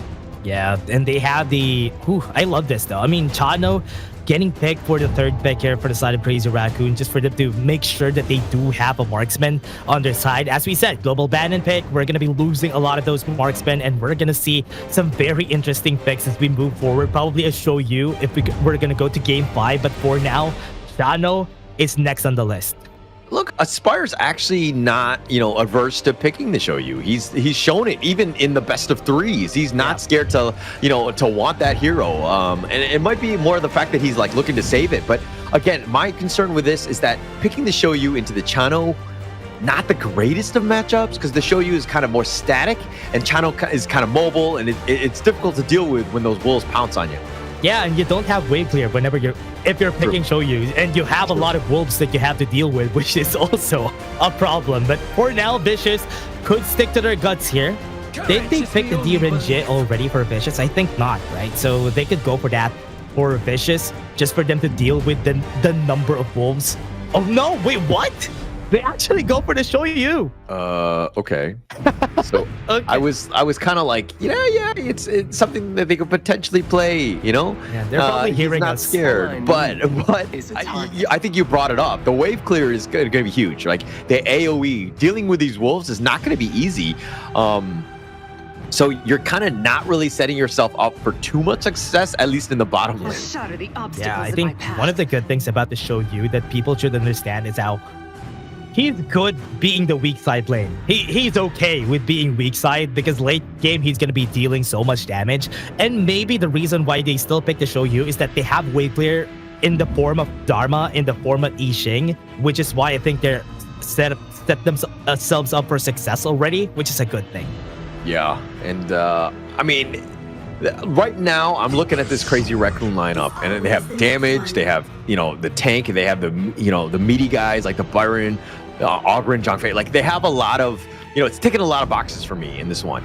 Vicious, on the other hand, if we're looking at this one, the Jing, obviously, like, they saw a lot of melee heroes that were being picked. I could potentially outflash them, get onto Chano. You have that way, but if you're looking at this one, I think the Vicious lineup is kind of tough to play. Yeah, it's really hard to play around this. I mean, I love the combos that they have, right? They have the board from Doma, they have Engma with the Mirror Domain, and they have the ult from the Truth Mantra. They have a lot of setups that they could do to contain Crazy Raccoon. But is it going to be easy to do that? Nah, there's a lot of setups that you have to do, and it has to be perfect. Look, if things were easy, this would be the KM West, right? At the end of the day, it's all about the KME, and the level of play here is going to be on another level. They're going to be able to just, like, it's going to be difficult. Like, both of these teams going into this game 3, it's going to be huge, and trying to kind of leverage what their heroes are able to bring. But again, if I'm looking at these things, these two drafts in a vacuum, not looking at players, not looking at teams, I'm kind of leaning towards the Crazy Raccoon one, because I think it's just way easier to play for me. Yeah, it is. It is very easy to play, especially having a Byron and a Zhang Fei to set things up for the Ogren. This is already good. That's exactly what an Ogren needs in his team. But on the other hand, Vicious, they really need a lot of things that they have to tick on that checklist in order for this composition to work. Yeah. I mean, look, I think that potentially if he's able to set up like the perfect board, Mirror Domain, you know, and then you have the Tremor Smash comboing in, like on paper, it looks amazing, but execution, completely different story. Yeah, there was a root word there. Perfect. It has to be perfect. That's the hard thing to do in games like this. Like the game a while ago, I thought that was perfect already, but they lost the minions. I mean, one of those things is like, are you a pro player? Then if you're a pro player, you have to be perfect, right? That's true. That's true. You have to be. That's true. But again, with what we've seen here from Vicious and Crazy Raccoon, anything could happen, which is a good thing. I love a series that could swing either way, and this series could swing either way from both sides. Yeah, the biggest one for this game, is that Vicious, they had a great start in game 2, and that's kind of where they were able to kind of take those towers. They need to repeat that action. Crazy Raccoons had a great early start in the game 1. They need to kind of get back to their form of just being able to put a little pressures on, because, again, you don't want to be playing from the defensive. Yeah, they need to be very careful on both of our sides, though. But for now, Crazy Raccoon would just be dealing with a lot of damage here onto the bot lane. But I want to see how Engma would bounce back from that Luna game that he had a while ago. I hope he would be able to have a better time here this time around. Yeah, I mean, look, he needs to ensure that he's getting those buffs. He's able to kind of secure things and just kind of control. But top lane, Kai might die here. World is my board, perfectly placed. And as you said, we were looking for perfect placements, and that's exactly it. They're gonna go for the fight. Doom doesn't have the ult just yet. He thought he had it already. Yeah, I think he just leveled up. I'm sure that he wasn't able to click the box in time to get that and then the truth. And I think because he just literally hit level 4, and it's just a little bit unfortunate in terms of the timing. But I mean, the fact that he went in, I was kind of like, this is a bit of an awkward position to be in, and he did get caught out. Oh yeah, that is true. And now, see how they're getting Zootius onto the bot side. For now, it's not going to be any fights, but the 1-for-1 is already good here for both of our teams. I really like this, that they started with a 1-for-1, and that's where all the chaos is going to ensue after. Yeah, it's going to start things off. And look, let's talk about Aspire, the Shoyu. He's doing well. He's been neck and neck with Kuro on the Chano, which is not the easiest of matchups. But Aspire, like, look, this is a guy that loves the Shoyu. He has the esports pose with that Shoyu rifle. Yeah. He's completely all about this hero, and he's not afraid to play. Engma, sorry, gets picked off. No, that's not good. Engma losing out on the early game again, like what happened during game 1. This is not good. Now he's gonna get punished. The Crimson buff is gonna go over to the side of Crazy Raccoon. He might die here for the Crimson buff, but he has the Conductor of Souls. But the truth was just perfect, and that is good for Doom. And that was the reason why he saved Engma's Crimson buff right there.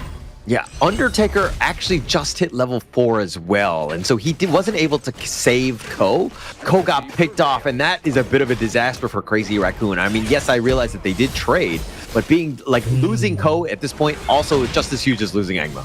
That is a good punishment here. Now they were able to get the blue buff against them. And let's take a look at this replay again with what they did there. Onto the mid lane. This is the mid lane kill. That was a good couple of blades. Yeah, that was on point. I mean, when Ko's chasing after you, you're going to run in a straight line, so to speak. So it makes it very easy for Fengshen to line those up. Well, this is my board. Missing just a bit of a pixel here. I could have been dead there, but Doom and Doma were just okay with it. Now the Tyrant is going to be taken because there's nobody to help them out. Yeah, nobody. But here's the teleport from Doma. He's going to look to join for this. Tyrant doesn't have the board. Might have the damage with the Tremor Smash, but he might sacrifice his life just for that. He has the flash, though, to survive, and he has the leader sense to maybe chase him out. Not enough damage, though. Was able to get the reset. Engma could still go for the steal here. Goes in for the damage and was able to get the steal and get away. Oh, Engma, he was so patient. He was off the map. He was not showing himself in terms of that team fight. The action was happening. But Engma was like, no, guys, wait. I got this. I got the play. The Mirror Domain Smite, perfectly played, gets the steal, and he just walks on out.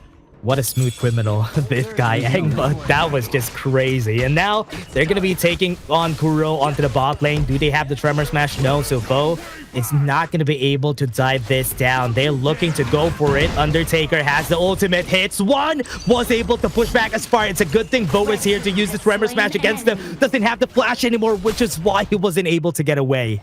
Vo with the Rome Lives Matter in the sense that he went sacrificial lamb. He was like, guys, I will take this one for the team. Better him than anyone else. Engma doing a better job here, just trying to go for those steals in order for Ko to not hit level 10 and not get that item spike that they're looking for. Yeah, Engma doing a good job there. I think that they really needed to. I mean, especially the fact that they were down a player, but they were like, we need to be aggressive. We need to take this away. Ooh, Doma's going to get chased down. Doesn't have any flashes, though. He has the passive, so the execute's not going to happen maybe a second time, so that's good. Yeah, no chance of him getting away. He's just getting run down. It's the most helpless feeling sometimes when the co-Ogren is on you. Engma is going to be here. They have the Conductor of Souls, but it's not going to work out. Right now, that was a kill. At least a trade, a revenge. Almost getting the kill on Doom there with a couple blades. Yeah, so it's like, Ko, you got that pick off early onto Doma, but then you're like, no, I'm just going to kind of throw away this lead by going out of position and being aggressive. And you're like, we just want to keep this game close, so we're going to just sacrifice myself here. Engma also did a good job just hiding there in the pixel brush, but now Kai flashes away. Will he survive this, though? One more. Okay, there you go. The piece I'm looking for. Yeah. The tower does go down, so they did trade. Kai was like, okay, take me out or take the tower, and it looks like he's got both.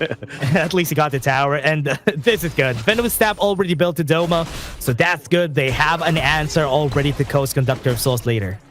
Yep, and it looks like, again, the game, very cagey. Nobody's really kind of stepping out of positions. Like, you haven't really seen big gank attempts, and it's more about the positioning and kind of, again, just about the laning phase.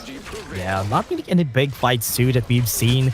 They're just trying to pick off anybody that they can. Ko just making sure that he gets this blue buff. This is his third blue buff, and the other two has been taken by Engma. Yeah, and Aspire tried to go for the Wild Wind to sneak it, but Ko actually body blocks it. Ensures he takes it down, because again, the buff's key at this point. Yeah, mid lane to be taken down. TP's gonna come out. Is that a good idea? Okay, good thing that Doom was able to back off. And that was the tower in the mid lane getting taken here by the side of Crazy Raccoon. Yeah, Doom actually makes the teleport into the mid lane. You're like, is this a good idea? He was like, no, this is not a good idea. He formless is back to safety. He ensures he stays alive, but that could have been disaster, if he was caught out. Yeah, they have two towers down now, and this is looking good. At least Crazy Raccoons slowly but surely taking some leads here for the team. But the goal difference is still not really that big. Function looking to go for the kill, but he was surprised himself. Could he go for the teleport here? Engma being very cheeky, but Function still survived. Oh, that was very close. Feng Shui in the right angle to get on out and the right way to, just escape at that point. That was super close. Engma almost gets the pick off. Again, if they can find Feng Shui, they're going to have a great time. Yeah, Feng Shui has been hitting most of his shots, and I hope it works well here for the team, for Crazy Raccoon. But for now, still looking for the right timing. Engma getting the advantage on this jungle battle, has the level advantage. That's a good thing for a Jing or on the side of Engma. Yeah. I mean, he's doing a great job of just farming, right? And he's definitely had some good pickoffs. He's got both buffs at this moment. The Tyrant looking to be just essentially a free one. Crazy Raccoons right now, just kind of, again, playing a little bit more defensive and more cagey more than anything else. Yeah, they're just being they're just looking for any mistakes from Vicious, but Vicious hasn't been giving them an arm, not giving them anything actually for this side, and both of them kind of playing it safe, just looking for any mistakes around the map, and this is looking good. At least Aspire is getting some time to get his items. Yeah, they don't really have the way to kind of just like catch somebody into ambush and to get the kills. Everything you kind of need to work for, like especially with his like couple blades, you got to tenderize them, soften them up a little bit so that you can kind of, get Kuro to just jump in. But here we go, Kai. Ooh, 1v1, half HP already on Engma. Backs off. That's a good thing. At least now onto the back line, though. Doma is at the ready. He has the world is my board. Engma could go in anytime. Mirror Domain is going to be there. He has the force field suppression. Flashes away to maybe go for the fight here. He's going in. Tries to go for the kill, but he pops his passive, which is a good thing. Now, top side, it's looking like Crazy Raccoon would want to push this, but it's a good thing Doom is there. Yeah, I mean, it was a good gank attempt, but that was super close. Very tough situation for Doma. I mean, he almost got picked off. I mean, when you miss that board, you're thinking, oh my god, is this a disaster? But he was able to kind of salvage it. Engma has some serious damage at this stage. Good couple blade shots here on the bot lane. Aspire need the target of this, but Though is just pushing him away. Very smart. Just with his presence, he's not going to be able to get close to Aspire. Yeah, and look, Aspire on the Shoyu, once he gets a little bit more far, but Mirror Domain. Engma onto the back line, forces Flash, now goes in with the Mirror Domain. He has the world is my board, would be going in and out of the fight, but he's taking a lot of tower damage just for doing so. Ko stays alive, but not for so long. They have a 1-for-1, now they're going to be chasing, but Kai right now doesn't have the Flash. He has the Storm Strike to maybe able to get them off of the way, but Doom is also going for the fight, doesn't have the right target, so that's a good thing. That is almost a kill to Doma. Look, Engma on that one, I want to see the replay on this one, but it seemed like every time he shifted or shaded to the tower, he was taking a tower damage. Yeah, and then like he would go back, he'd be like, oh, I got hit, and then he would go back, he would take the secondary hit. And it was like he was like timing it to the turret. It was like a music game almost, where he's like, I gotta get hit by these towers. Oh my god, he took like 3 tower shots there, and that was not good. That's the only reason why he died there. If he didn't win, if he didn't go back, he's not gonna be dying there. But again, Kai trying to take on this battle. They have the Tremor Smash, has the flash from Bo, but they're not going to take him down. Kai is very tanky. Very tanky, especially with that force field suppression. No real chance. And plus, Aspire was like, guys, I can't really chase him. I can't do the damage I want to do. I mean, Aspire hits like a truck at this point, but just the way that he's kind of playing, he's playing a little bit more on the timid side. He's just looking to farm at this stage too. Ko already half HP. Engma is at the ready, though. They have to be careful about it. They're cutting off their rotation. They're not going to be able to defend this tower in the mid lane. No flash for Doom, so he's not going to be able to get the truth in. Very smart. Well played, and just how they were positioning. So it's like, oh, if you're going to look to defend, you have to walk through us. Did a really good job of just forcing them back. Do they have Tremor Smash? Yes, he does. He does have the flash and may be able to get more. World is my board is going to be there to push him back away. Engma doesn't have any HP anymore onto the backline. That was good. Through coming in from their side, and they got the kill on 2 people already. Doma's down, but they're chasing. Undertaker taking this battle, but Kai is going to go in, goes for the flash, hits the right target, gets the 2-for-2. The 2-for-2, and that could have been way worse for Crazy Raccoon in that situation. They were kind of like the board was set up in a perfect place, but Engma actually too low to go in. So that's why there was a lot of damage that was kind of mitigated because of that, because Engma was not willing to risk it. Aspire got some good shots off, got some good kills, but through it all, it's a 2-for-2. Not the worst thing in the world for either of the teams here. If they won't be able to find Aspire, it's going to be really scary for the late game here. He has been dealing so much damage right now at this point. He already had the Daybreaker, so it's going to be easier for him to just shred down the tanks in front. Ko can't even keep up. Yeah, I mean, look, Kuro is actually a level behind at this stage, so he's kind of faltered. I mean, he's just hit level 15 at this point, but it's one of those things where it's like, you know, when Aspire and Kuro are starting to hit like trucks, which they should at this stage, who's able to kill who first? Yeah, that was an easy take on that Overlord. They're chasing the another target here. Doom is going to be their target, but onto the backline, they're going for Engma. Was able to flash off with the mirror domain, and he was dashing in and out of that battle, but Overlord taken already for their team. But now, Spire trying to space out, trying to make sure that he's not going to get reached by Kai and Co. Yeah, Crazy Raccoon take that buff, and they'll just be happily on their way, looting and pillaging the enemy jungle at this stage. VC can't be too happy about that, especially since the Jing definitely wants those buffs. But going into this one, Crazy Raccoon looking to slow Siege at this point. I mean, they have a slight net worth lead, but Crazy Raccoons, it's been like really tough for Vicious to find any sort of pickoff. Yeah, Unbridled Outburst not going to hit anybody. That was a zoning Unbridled Outburst just for them to push a tower in the bot side. Yeah, those Vanguards will push though, and that's going to kind of stymie this push by Crazy Raccoon. They need to back off here and kind of deal at least with the top lane at this point. Yeah, top lane has been pushed too, but they have the Shadow Vanguard right on the top lane. So this lane is going to get pushed when the fight is happening, but the world is my board. That is good. Undertaker doesn't have the ult there. Tremor Smash, but he's fighting against 3 people, and he had to flash off. Yeah, I mean, Undertaker just trying to run away, but my gosh, this zoomed out view, what is this, a game of ants? Like let's get in there, let's get into the action. Yeah, we can't even see really well here and where most of the fights are happening, but on the top side, there's a Shadow Vanguard there. They have to be careful in how they approach this. They have the damage from Aspire, and look at his range, forcing the flash out of the way from Kai. Yeah, being pushed back here, but they want to go. Ko's all the way from front. Goes for the Truth, has a Blood Rage, would be able to get some damage in, but will he be able to get the kill? Tremor Smash is already on cooldown. Yeah, I mean, there was 4 members alive. Undertaker just respawned at this point. Probably not the right target that you... I mean, you were not really going to want to take a fight with Ko. You're going to just posture more than anything else to threaten, but Ko does not have Smite, neither does Engma, at least for now. He's gonna be scary. Half HP already on the Tyrant, going in for the still function, would be able to go. Kai, what a perfect setup. He went into the back line, almost getting the kill there, and this Tyrant is gonna be stolen. Kuro is gonna fall, but at least they got the Tyrant. I mean, Undertaker actually Smite kills it, takes the steal, will move on with their life. Really well played by Undertaker, ensuring that they got it. Because again, if Kuro dies and they didn't get the Tyrant, that would have been a disaster. But at least they got something out of it. They kind of continually, or they stick with this lead, which is actually going to be huge. 30 seconds and they're taking their time. Crazy Raccoon and Vicious. 10-8, not really a low kill game, but they are just going back and forth here. And we still don't have a very big lead on both of our teams. No, it's about who blinks first at the end of the day, right? I mean, Kuro's down, but really, Ko... That was good. Conductor Souls already used just for him to get some HP back, but onto the backline, Engma looking to get the kill on Function. That's good, and that is going to be a kill, and he's taking tower shots again, and he's dead. He was timing it again with every single time. I got hit by a tower. Okay, I'm out. Got hit by a tower. I'm out. And I know that he's trying to dance around Crazy Raccoon and make their lives difficult in terms of just trying to shut it down. But when they watch the replay and they're like, "Oh my gosh, I'm actually going in, getting tower aggro, and then shading on out."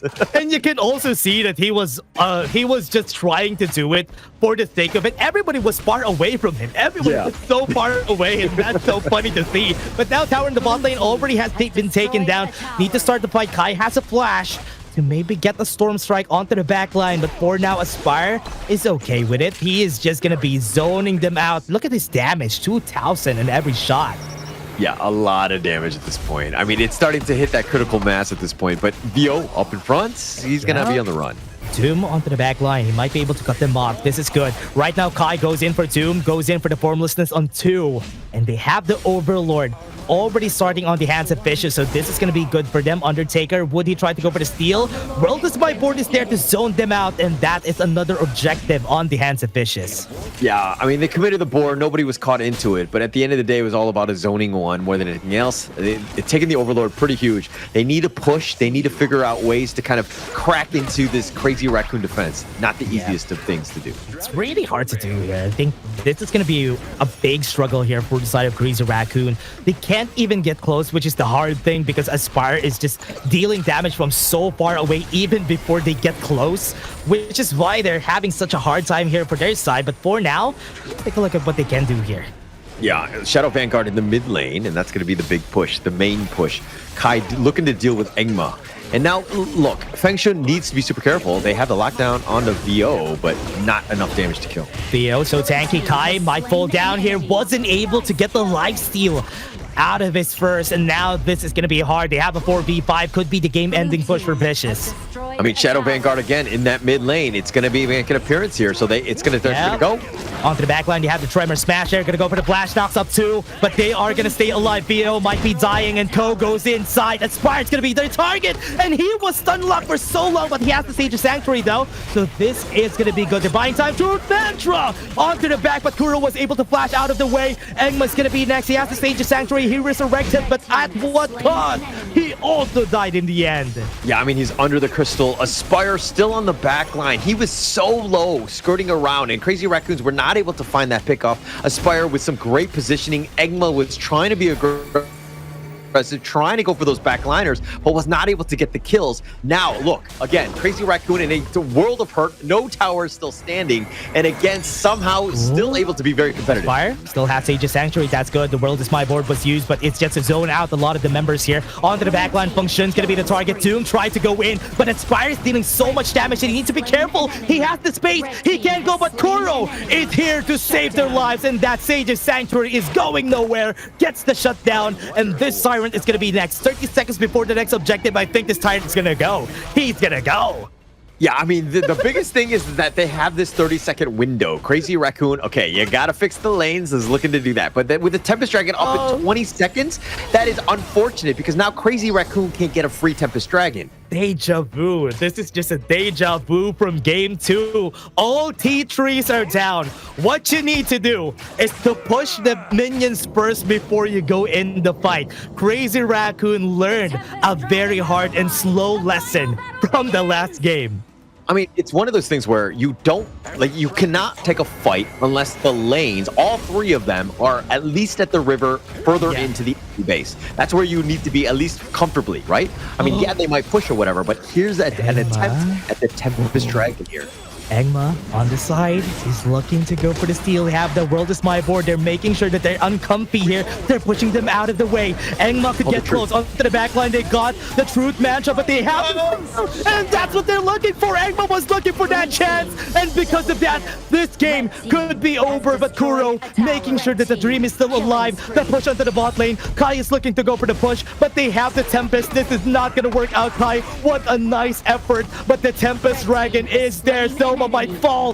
They have the Siege of Sanctuary onto this guy. He's not going to stay alive, but they can still defend.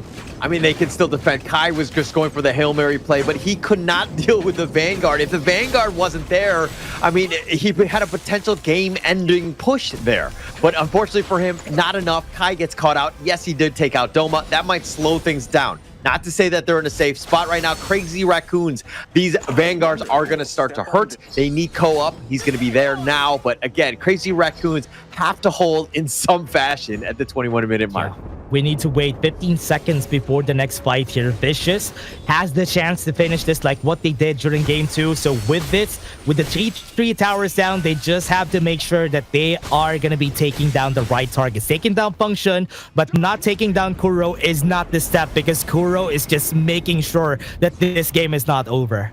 It's one thing to be in one game where you don't have any single towers and you have to just constantly like juggle, you know, all of these different like objectives, the minion waves, all these things. It's a huge, you know, a strain on the mental stack. But going into this one where you have back-to-back games and you're literally in the same situation, but this is probably worse because you don't have that net worth lead to kind of deal with the waves. This is a tough situation for Crazy Raccoon. This is really hard. They have to be careful, especially if they have the World is My Board that they can set up from far away. Right now, if they try to defend and they go for that death ball position, this is going to be hard for them. Bo has been very, very annoying for Crazy Raccoon. That's the reason why it's so hard for the backline to even get close to engages, is because Bo is just there to make sure they're not going to be able to get close. True. And he's done such a good job of just baiting things out and just being that human shield. But if anything, Crazy Raccoons, their target prioritization has not been great. They have not been able to find a Spire. Yep. Remember, they have flash on everybody, so this is going to be good. Doom could start to fight anytime soon. The minions are getting closer and closer, and Crazy Raccoons is making it hard for themselves. They have the Unbridled Outburst just to push him back. They have the World is My Board caught forward with a Tremor Smash shot. It's such a great combo coming in from Vicious, and this is the game-ending push that they're looking for. What a great setup from Doma there. It is the reason why they're going to be winning this, and that was such a good. The World is My Board. Here comes the minions, and the Vicious is going to be taking game 3. Amazing game, amazing setup. Blink and literally everyone from Crazy Raccoon were deleted, but it was so chaotic. All the different minions, you're trying to clear the waves, and as well as Vicious just kind of poking and prodding and being up front. VO, my gosh, I see you, brother. He's all the way up in front. His presence was felt throughout. Crazy Raccoon had no answers of just having to deal with him. He was constantly up front, and he's so tanky that even if you do try to do some damage, he shrugs it off. Yeah, and also Doma using that The World is My Board in that last fight. The timing was perfect though. VO was using his Tremor Smash after the first 2 slams. Then he used The World is My Board so that the last slam will hit everybody. That was a nice touch, and that is where everybody just went in. The Mirror Domain came in, the Truth Mantra was there, and that was the game-ending push here for the side of Vicious. And is game number 4 gonna be like that again? Because I'm seeing a trend here.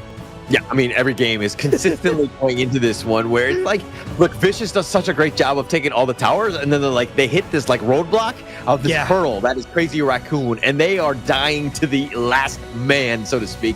Everything is so difficult to go up. They had that bastion of hope, so to speak, and they do a great job of that, of protecting. But again, I think they let Aspire go way too many times.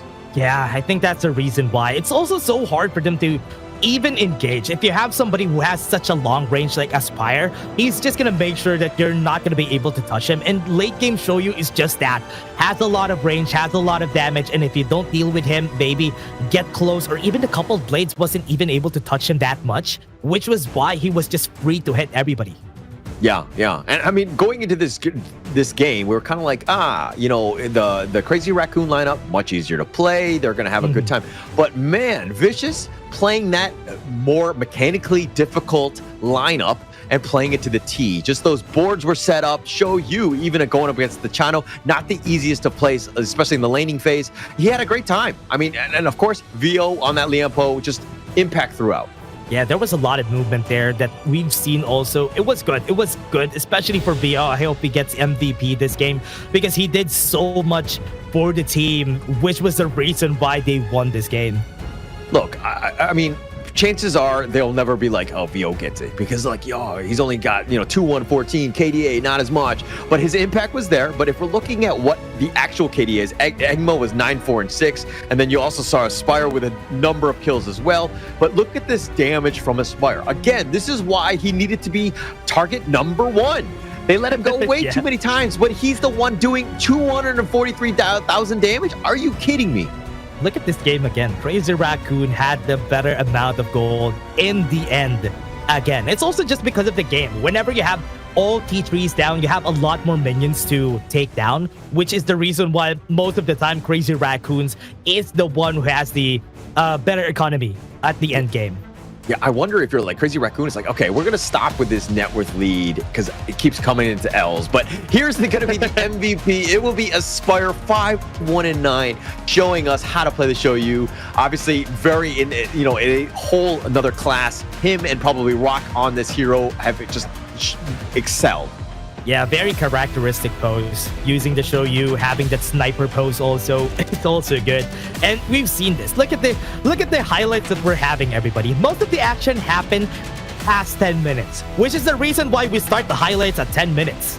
Yeah, I mean, just setting it up. I mean, the early game, blah, blah, blah. We don't care, right? It's all about the mid to late game. And I mean, the series went so long that, this is where it matters. Like, post 10 minutes. And here's Egma. I mean, he had quite an impact too, right? He was very aggressive. Crazy Raccoons really struggled to deal with Vijing. Just didn't have the greatest of times. But again, the team fights, Crazy Raccoons finding ways to get back into this game, made it very close, almost got the Tempest Dragon because Egma doesn't get that steal, and we might have had a Crazy Raccoon victory here. Yeah, and remember, he got 2 steals this game. He was able to steal the Tyrant a while ago too, so he was confident that he will be able to steal it. And remember, the one thing that I'm surprised of, Ko and who is that? Who is their roamer again? They have 2 smites. Undertaker?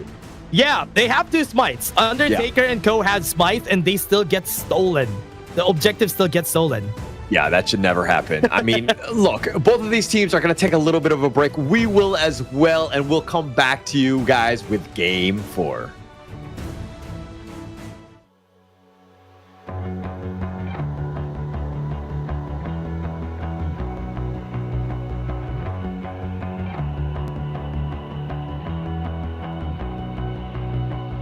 You've walked through the darkest night. You've heard the crowd, felt the blinding light. You were standing there when your heart comes alive. It's a dream of a hat, and it never dies.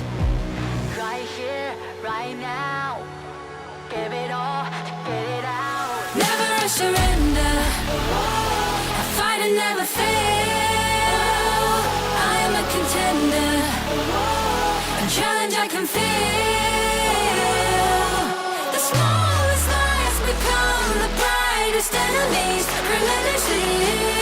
And even if you fall, you gave it everything to be a king.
On my way, find my way, find my way. On my way, on my way. Dream my way, dream my way. Never a surrender. I fight and never fail. I'm a contender, and challenge I can feel. The smallest lies become the brightest enemies, relentlessly.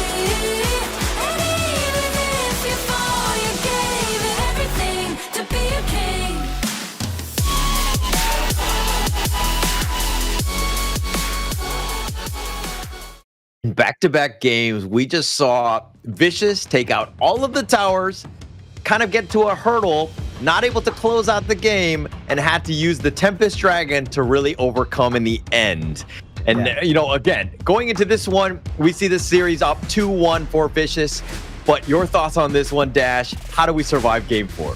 Oh, man. Game 4, this is going to be probably a very different game because remember, we have lost a lot of the heroes already, so this is going to be a very different one. Vicious would need to make sure that they do have the right picks here because so far I have seen Egma picking a lot of assassins and it's kind of working out for them. Yeah, let him. Except for game 1. Yeah, I mean, let him do his thing. I think that this is the biggest thing. Egma, look, there were some moments where you're like kind of making some mistakes, especially when he was playing with the tower aggro. That was one big one. But I think that it's playing and getting into the heads of Crazy Raccoon. The fact that Jing was able to kind of jump on them in that mirror domain, really kind of messed with their psyche. Yeah, they're also getting zoned every time he does that, right? they were all pulling away from him, making sure that nobody gets in that range. He was like, he had the sword and he was just swinging it crazily around and nobody can get close. Yeah, nobody could get close, definitely. I mean, like, Egma was the type where you're like, where is the guy? Why is he so crazy? All these things. But, you know, Crazy Raccoon had the answers. Like, it's just one of those things where it's like more about the objectives more than anything else. Being able to kind of, you need some towers. You need to kind of lift off some of this pressure because Vicious have done such a good job of taking those towers early and making them, you know, making you play their game. Yeah, the idea banned onto the side of Vicious here. They already have a lot of heroes picked here. So with that, they don't really have a lot of choices anymore. So far in this series, nobody has picked up the Diadea because it always gets banned. So this time around on game 4, there's not really a lot of choices anymore to work with. Yeah, not too many, but I think at the end of the day, the draft strategy from Vicious should be like, hey, we just pick our best heroes at this point, close out the series. Do not expect this to go to a game 5. I mean, like, that's should be the mindset, right, of Vicious. Yeah. On the other hand, Crazy Raccoon, probably the same way of just being like, hey, we need to pick some great heroes. We need to equalize at this point. We'll deal with game 5 when we get there. Yeah, Dharma getting picked up here by Crazy Raccoon. They haven't played it so far. And they even have a Mayin choice, but they're going to be locking that up for sure. And that's it. That's going to be the Dharma getting picked up for their side, just for them to have that easier setup, especially when they want to try and start fights. Yeah, and it looks like Doom instantly counter-picking with the Sun Tzu. Definitely not as good of a laner. Will probably struggle in that one-on-one, but it's all about the counter-initiation. They're going to go for the Nua pick here. Just a lot of potential from Doma, like control as well as that damage. Yeah, they have a lot of control already just from this 2 picks that they have for Vicious. I think this is a good thing. They have something that they can latch onto if they need somebody to start fights for them. But having an Arlie on the other side is not a good sign here for Vicious, just because it's not going to be easy for them to crowd control Arlie with AoEs. Yeah, and also because I have trust issues, I'm not sure where this Yuhan's going to go. It can be a potential flex. It can go jungle, mid, even roam. It has so many options at this point, and they've opened it up so it's like you're not exactly sure where they're going to go. So this is actually very smart as the second phase of bans are coming, and VC now have to guess. Is Dune actually a good answer here? I think not. Just because they can really get away from a lot of the crowd control that they have here for Crazy Raccoon. They have the Unending Sorrow, they have the Maple Dance coming from Kuro, so it's easy to get away from Dune's effective range. So look, the reason why this is kind of a throwback to the season 3, right, where you saw Haku, Nongshim, RedForce kind of use this combination to quite a lot of success, right? Sun Tzu was one of the highest win rates in S3 because of this combination. Dune was a monster at that time, right? Whenever he goes in, he was just so tanky. But I mean, the meta has shifted, right? Not to say that this combination isn't strong here, but that is the mindset, at least in this first phase here. Yeah, they just want to go for that easy set sail to the wind slash so that they won't be able to run away from anything that they start. But for now, banning the Musashi, very smart, just for them to not lose on that healing department.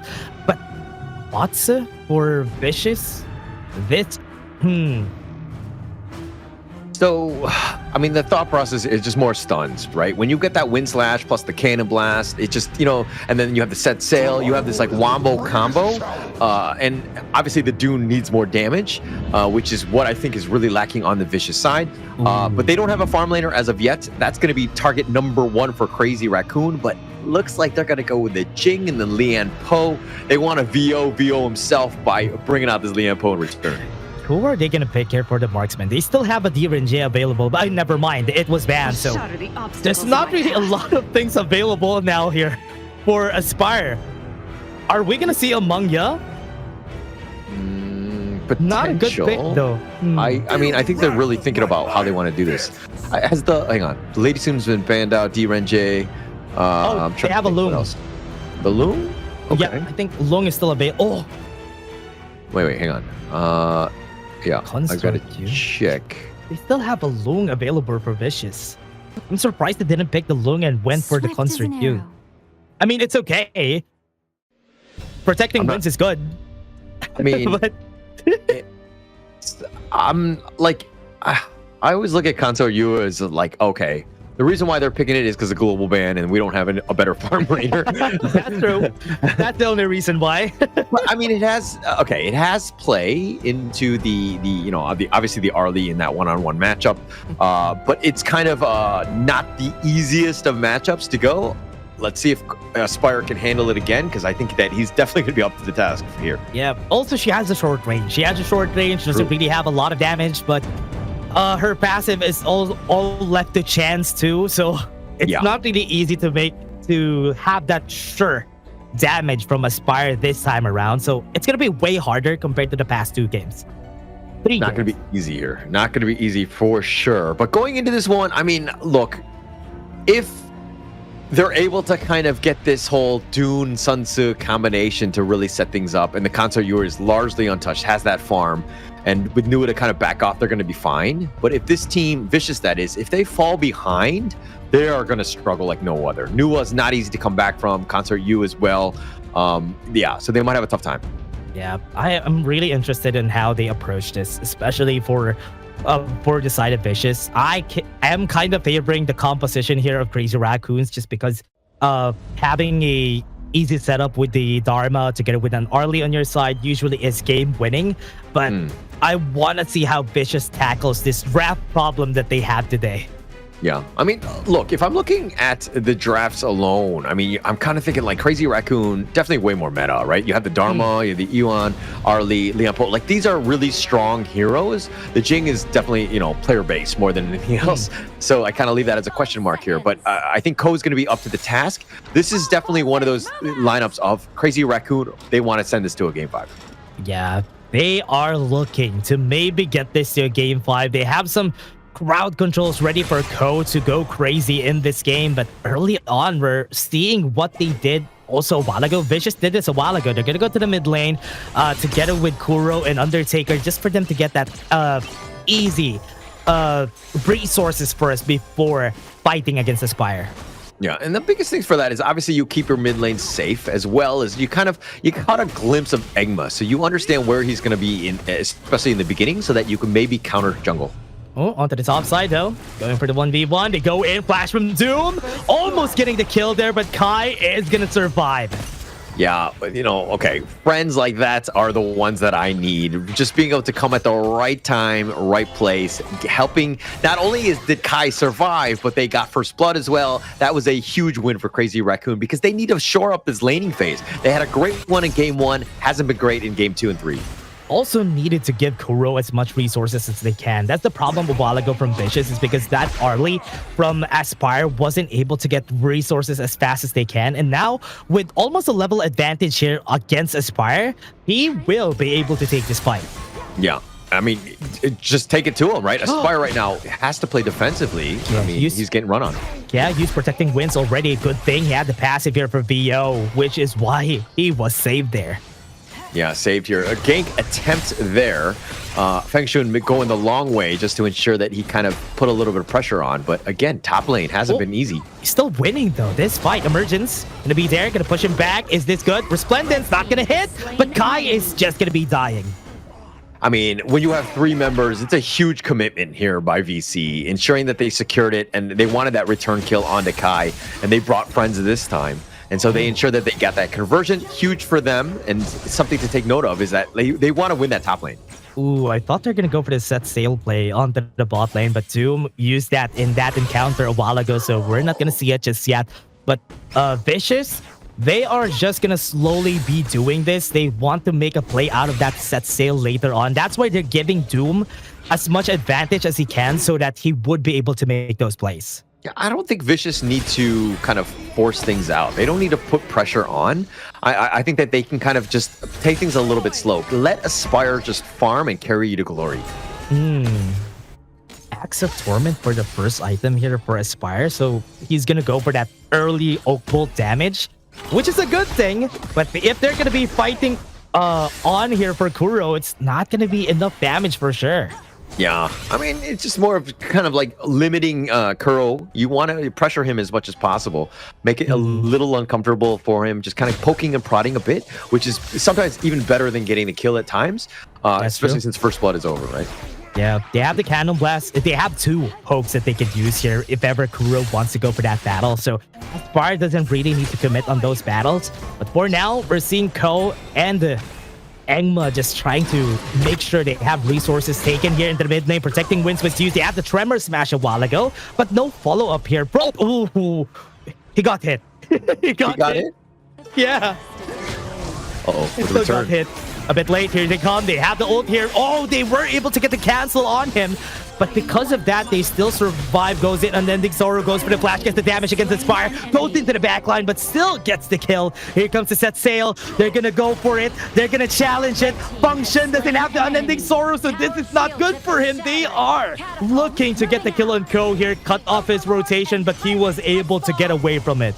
Yeah, he was able to get away, and that was really back and forth. I mean, we're neck and neck at this point, but it's 4 minutes. This is going to be the huge one. Feng Shuan is just going to respawn, and right now, BC have the edge if they want to push the initiative a bit, but it doesn't look like they're going to be too risky. Feng Shuan, nice little good gank, but I mean, he did die in the end. But again, when you can find a Spire, you take those shots. Remember, you don't have any HP on Ko, so this is not a good spot to challenge them on this Tyrant take, but Kai might be looking for a play on Doma. He has the flash. Here comes the set sail. Gonna hit him. It's a good thing that Formlessness was able to cancel it pretty early. Use the Tremor Smash, but they're not gonna be able to steal it onto the back line. He might fall down. The Protecting Winds is there just for them to not get dealt any damage. Kai has low HP and he falls down. Doom is gonna be next. Ko is just dancing around the mirror domain, but he will be able to back off 2 for 1 for now. Yeah, and they'll take that one. I think that in the end, it was probably in their best interest just to kind of take those kills. CR, though, Crazy Raccoon was like, was the angle of attack right in that one and trying to get that team fight going. And I mean, yeah, you got Doom or whatever, and Kai did a great job of just blocking that set sail, because that could have been a disaster, even way worse for Crazy Raccoon if more than, 2 or 3 members got hit. That is true. And from what we've seen there, most of the members of Vicious were just stuck together. And Crazy Raccoon were not able to shake that death ball that they're doing here. And Kai, onto the top side, goes in for the truth, was able to hit 2, but they're very tanky. They're not going to die there for sure. They have 2 TPs, emergencies here. Doom is going to die first. But does he have the ultimate right now? No, he doesn't have it. Onto the backline they go. Kai fights it. Resplendence to save himself. Goes in for the attack. And that's why he gets the 2 for 2. I mean, Doma was able to get that kill only because of the fact that Ko stepped under the tower. I don't know what is funnier, the fact that like every single tower shot goes right onto Ko, just manages to find it. I think they're a magnet to tower shots, though. Both of our Jing players here from both of our teams, and it's looking like that's the case. But 4-1 for Ko. This is a good spot for him. Yeah, really good spot. I mean, he was diving in. He definitely wanted that kill onto Doma, and he was kind of forcing that out. But a great start for him. But net worth-wise, it's a little bit of a different story. I mean, he's kind of fallen behind Engma, who is, I mean, it's only 200 gold. It's not the end of the world. But you would think that with 4 kills, he would be much higher. Yeah, I thought he's going to get more, though. But he's just looking for those kills most of the time.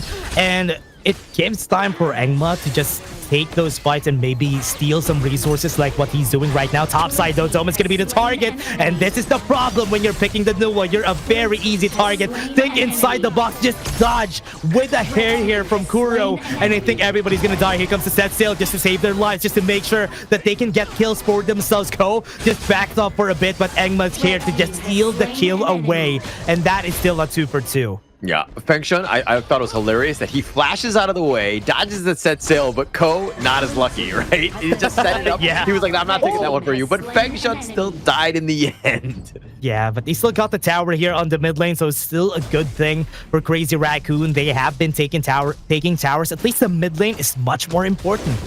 Yeah, you know, Ko in the chat right now is just like, you died anyway. That's karma for you. You could have saved me, brother. Oh, that's true. With what we've seen here, at least Crazy Raccoon is still eyes on the prize. They're still looking for objectives. Got the mid lane tower, got the bot lane tower. Kuro doesn't even have a care in the world. It's just going to be pushing. Yeah, and I mean, well, top lane? Top side, think inside the box. Cannon Blast hits the right target. Kai is just going to die here. Yeah, there's just too much control, right? From all of it, like VC, Aspire, like, I mean, Aspire just doing all that damage, but like, how are you supposed to get away from Doom and VO with these Cannon Blasts? Like, it's so tough to kind of navigate, and it's got to be frustrating for Kai. Yeah, it's always going to be important. Whenever you have a Matsu in your team, the Cannon Blast always should hit. If it doesn't hit, you're nothing. You're not going to be popping the tank inside the box anyway. Top side, though, he pops it while I say it, though, and he was able to hit him twice. Yeah, I mean, that's the one. I mean, it was like voice activated from your dash, able to just kind of control VO, ensure that they secured that Cannon Blast kill.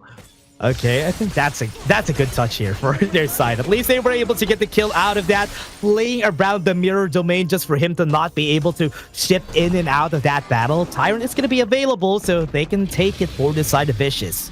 And look at Engma, just looking to kind of invade the enemy jungle, make it a little bit uncomfortable. He needs to kind of be aggressive. I mean, he's tanky enough where, like, look, Feng Shun is just like tickling him at this stage. Yep, Feng Shun doesn't really have a lot of damage. Look at that. This guy, Engma, is just going to be tanking his way most of the time, and Feng Shun looking to go for the kill. He has the Unending Sorrow, gets the stun, tries to push him back away. The Unending Sorrow gets it, gets the stun on him, and he gets the kill anyway. And Feng Shun, look at him. He is running and just pulling everybody away. No, he didn't get it. Cannon Blast? Okay, he gets the hit. Okay. All right. If he dodges that Cannon Blast and continues to pull them away, I mean, that would have been like such a waste of time being able to just kind of control them out. And through it all, it looks like the Tyrants, that was the perfect timing because it's like, yeah, nobody got the kill, but the Shadow Tyrant will spawn. So it kind of went away because of that. Yeah, that's a big brain play from Feng Shun so that they wouldn't be able to take anything out of them. Drops a Frigid Charge for Doom just so he won't be able to get any combo from Ko. And that's good. Oh no, Engma. I think that's a wrong Unruly Blade. He's going to get pushed away. And Kuro's damage is just going to be hitting him so hard, but he's still surviving for so long. The healing from this guy is just crazy. Yeah, Kai was like, we don't have the damage for this. We have him knocked up. We had a lot of control, but still. Ko backs off. Okay, I thought they're going to go for the kill there. They have the Tyrant in their eyes, though. They want to go for that Tyrant. Yeah, but it's probably best. I mean, you got to get some sort of pick off. You got to get some sort of advantage here before you go for this because you don't want to take that 50-50. I think that if they're looking to go, and the Crazy Raccoon being very aggressive here, pushing them back. Did you use any flash? Okay, no. Nobody used any flashes yet. They have the Tyrant in their eyes, and they're going for it. They're going to try to take it for now. Set Sail's going to be there. It's a good thing Undertaker was there to take the hit, but he's taking so much. He's going to be dying. Because you don't want to take off me more than anything else, but Feng Shun dodges around, ensures that he gets the flash and kill onto Aspire. Really well played by Feng Shun there. That was a good play here. I think that is smart. Feng Shun has been getting some great plays here on a not very flashy hero. He's making sure that U1 is getting much value out of this pick and maybe get this out game 5. Yeah, and he wants to extend this one out. I think that the biggest thing has been in that mid lane. He's been chasing after Doma, realizing that, hey, no, you know, the Nua doesn't really have any, you know, get out of jail free cards, really struggles. Like the positioning needs to be perfect. And Feng Shun sees him out of position, he's going to go for it. Yeah, he's playing U1 like an assassin, and that's very beautiful to see. At least we're seeing him play it into the max level, and it's working. Crazy Raccoon goes to the top side, just making sure that they're taking down all the towers that they can here, and they won't be able to take the top side. Engma looking for the kill. Feng Shun very low, has the Unending Sorrow, goes for the U-turn, hits not right target. He might be able to get the knock up here with the Tremor Smash, but there's no follow-up from their side, so it's still looking really pretty. Kuro backs off, has a lot of space for them to go for the fight here. Code does have the mirror domain, but they're not going to take the battle. Oh my gosh, that bow. There were so many options. You could have chosen any single one of them, but the one he chose was Undertaker, and that's the worst one. He's the taker. He's like, yeah, I want that to happen. Kai has the space, has the Overlord on his side, but right now they have it. That is going to be Aspire getting taken down pretty easily. Kai looking for the play. You have to set sail, throws the boat away, but Engma has the Wind Slash just to not continue to fight, but Kuro looking for more, but he's just going to be backing off. I mean, look, Doom again hitting Undertaker with those set sails. I feel like we need a counter for this because Undertaker will happily tank that for the team. I mean, he's so tanky, he's able to take it, and everyone else is safe. Yeah, they're going to be taking the tower down, though. They have the mirror domain. One wrong step could be the end of it. Kuro takes down the tower in the mid lane, and that is a good first step here for Crazy Raccoon. Great first step, opening things up. And VC right now, I mean, it's one of those situations where like the tables have turned in this game for Crazy Raccoon looking to bounce back in this one because again, they've been behind throughout. They have all of their towers, essentially, except for those top and the bottom T1s. This is a very different game from the last one. Kuro is just so fed this game. He has a lot of gold. He is just going to be taking a lot of resources. And that's a reason why Vicious is just afraid of them. It's because of how fed Kuro is, and leaving him alone is not a good step. Yeah, you can't leave him alone. You got to find the pick off. And I think one thing also... Oh, they're looking to go in. Grammar Smash does have the flash though, not able to pop the protecting wings. It's just going to be dead. Right now, Kuro onto the back line, goes in for Engma. They have the set sail, could hit Kuro, get the hit on the right target, could get the kill on him, and that's going to be good. There's a lot of low HP targets here from the side of Crazy Raccoons, but in front, Doom is taking a lot of damage. It's still going to be a 3v4, but the Tyrant is free for the taking. Yeah, and that's probably the objective that they want. Kuro getting out. He was uncharacteristically very upfront. I mean, he was thinking that he was going to be safe. He was going to be able to light step back. But unfortunately, when that boat hits you and it catches you out, I mean, you're going to have a tough time. But through it all, it looks like the Tyrant will be picked up for free here. That sail, again, Undertaker's just taking all those shots. Exactly the roamer you need at the right time. Yeah, but look at these Vanguards pushing in the top and the bottom. Crazy Raccoon have to defend. And again, they do defend quite a bit. They're kind of used to it at this stage. But again, this is a little bit of an opening. VC right now need to figure out ways to get back in, and it's going to help with those top and bottom lanes. Yeah, the problem here is Aspire is just an easy target. And most of the fights, he just dies first. Yeah. And that's not what you want to happen, though, because Kai could just get in, get close pretty fast. Kai even has flash right now. Even if Undertaker just throws his body forward, he's just gonna get killed, which is why it's easy for Crazy Raccoon to just pinpoint Aspire. And this is kind of why the Concert Yui is just not really my jam, right? And I don't think that Aspire is 100% comfortable. He likes the long-range types, the very, like, I can outposition you and I can always be safe because I know I need to be, you know, this far away. Another set sail, wasn't able to hit, but Undertaker was there ready to take it. Kuro did some damage in onto Doom, doesn't have a lot of HP. What a great ult, but the protecting wins was theirs. Not get any damage there. Yeah, and it stays alive because of that. Kuro down for 40 seconds, which is huge at this stage. Aspire needs to stay alive. A lot of damage right here on BO. Does have used the flash. Cannon Blast is going to be there and Tink inside the box, but it's not going to save him. What a big overstep there. Kuro dies and they move forward. They want to go for kills, and the ending Sorrow has been dropped, but right now they are still tracing. They are now very slow and they are going to be backing off. I mean, they're going to look to just at least take this mid T1. They do have the minions, but now Crazy Raccoon need to figure out a way to hold on this one. Just kind of slow things out. I mean, Kuro down 5 seconds. He will be back up shortly, but VO 20 seconds, and especially with this Overlord fight, it could be a potential pro. Oh, wants to go for it. Sage's Sanctuary is ready for him. He has the Mirror Domain, goes in, goes out of the fight, and will he be able to get the kill? Yes, they will! Aspire was able to get the kill on one, though, but they were able to steal the Overlord. They get the kill on one more, and it is 2 people down on their side. Will they be able to chase him down? That is the answer. Aspire might fall down here. Function also falls down with a vaulting shot, and VO wants to get some kills. They have the Nua at the ready, but do they have the damage? Sage's Sanctuary is up for Kuro. They can go for the end here for Crazy Raccoon, and they might be able to finish it. 30 seconds, or rather 15 seconds for Engma. They're chasing down. They're going for it. They're clearing the wave. Will they have? They have the clear right here. Goes in for the flash, moves forward. Has the emergence, goes in. They get the wave. They don't have any wave here, and they won't be able to finish it. The crystal is just killing them. Oh, no minions at this point. And VO, what the last soul survivor. But here comes Engma, perfectly timed because the Shadow Vanguard was there. And VO really doesn't have the damage. Yes, he's going to freeze it and take the aggro of that Vanguard. But VC somehow finding ways to just prolong this game. I thought the game was over at that point. But no, not just yet. Doma did everything he can there. He dropped the emergence just for them to get the stun on the minions, just so the minions won't get close. He even used the resplendence. He threw his body just for him to defend that crystal, and that was good. That was enough. Right now, they have 8 towers, or rather 7 towers down, so still not a good spot. Yeah, okay. One thing that kind of worried me, Aspire, I don't know if you just caught that. Aspire, his KDA is 666 at this point. Does he go devil form and turn this game off? Let's see. I mean, Kai is 066, but let's see what's going to happen, though. They're going to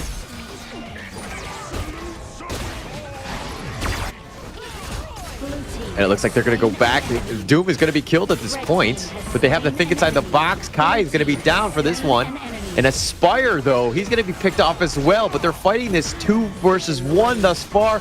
And an Egma with a wind slash, but it's going to be not enough. And through it all, Crazy Raccoons with 4 members, and they're looking to go. The flash forward by Fengshun pushes Doma back. The Ruin will just go. But now with the minions here, Crazy Raccoons looking to just close this game out. How does Vio hold? Doma down for the Kalmir domain. Vio can't deal with these minions in time. And it looks like Crazy Raccoons have bounced back and will send this to a game 5.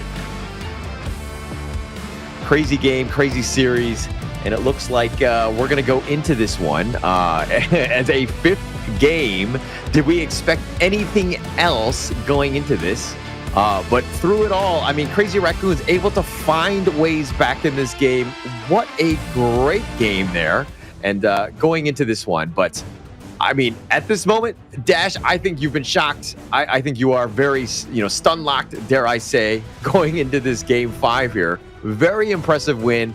Finding ways for Crazy Raccoons to bounce back into this series. I mean, Fengshun was on another level. I think that, and just everyone played really well. And to get themselves into a game 5, like, again, being able to force it out. I wasn't 100% sold on the draft by Vicious in the end. I think Concert Yui is just a little underwhelming for my take. And you kind of saw that. Aspire really wasn't able to kind of get things going.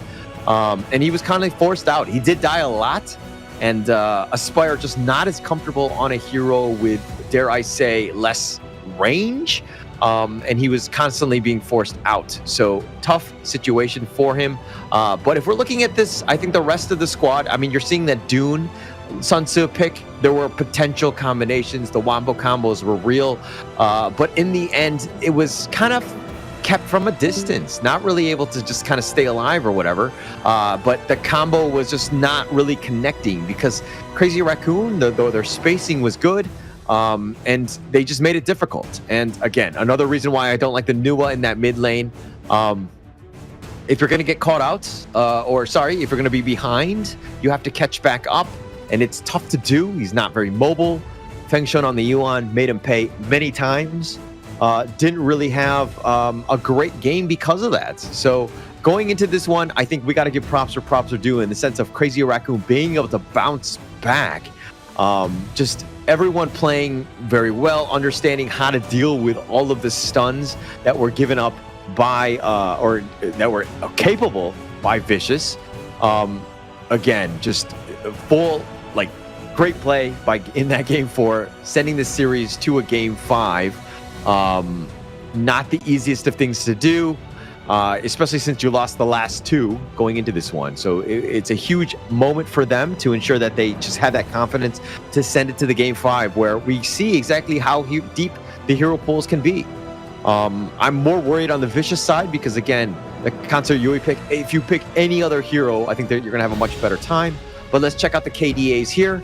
If we see exactly, Doma, 5, 6, and 10. He got focused quite a bit. Doom as well, 6, 6, 11. Not that bad from the Vicious side, keeping it close as possible. But if you're looking at the Crazy Raccoon side, Ko. This is the man of the hour. 7, 4, and 15.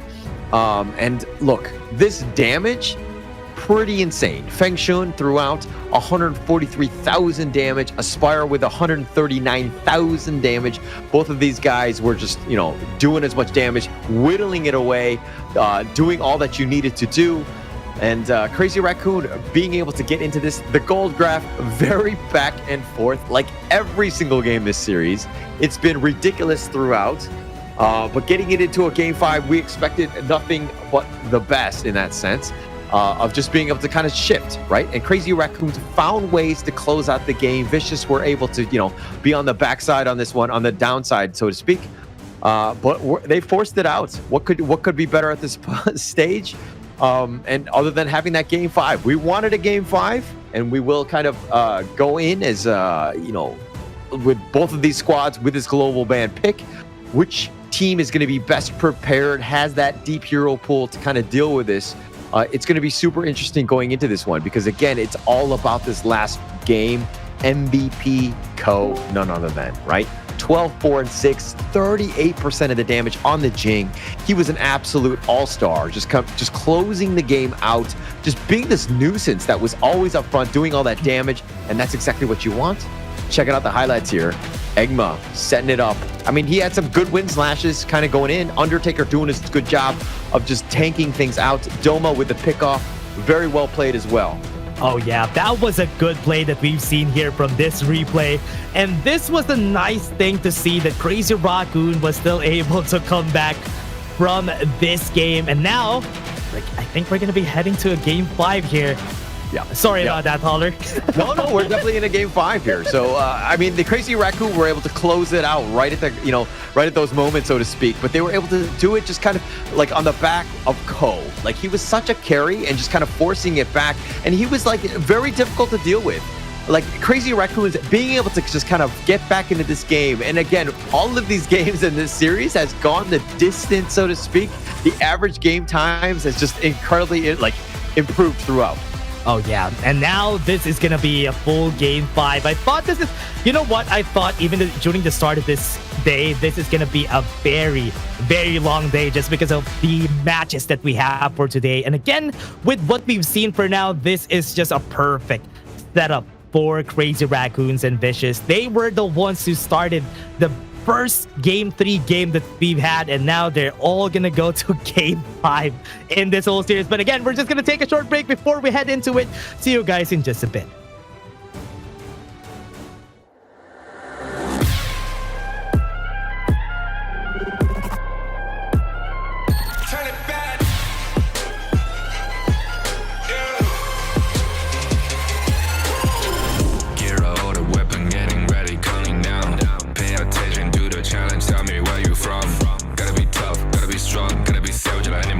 Time you tryna push me down. Look at me, I'll be lying down when I run, and I make a sign, I will catch you. Watch out, it's better feel, kind of mercy. Look at me, I'll be rising. Carry the season, you got a damn, gonna weapon. You never hesitate for another moment, but my bone is golden.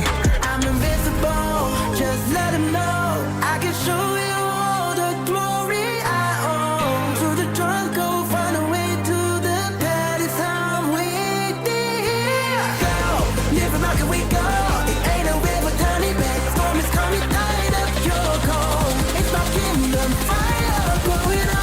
We the kings, it's our honor showtime.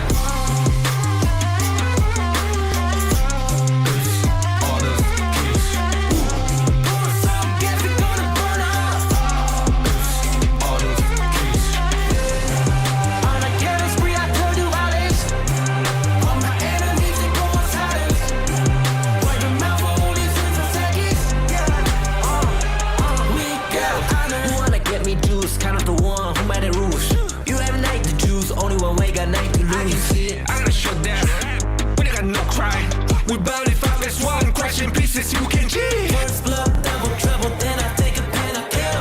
All you do is sweat and look at me still victory. Say. I've triggered my soul down. For my pace.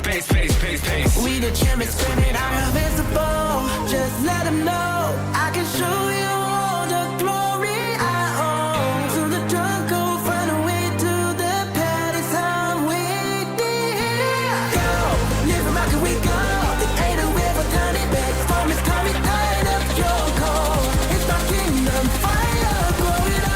We the kings, it's our honor showtime.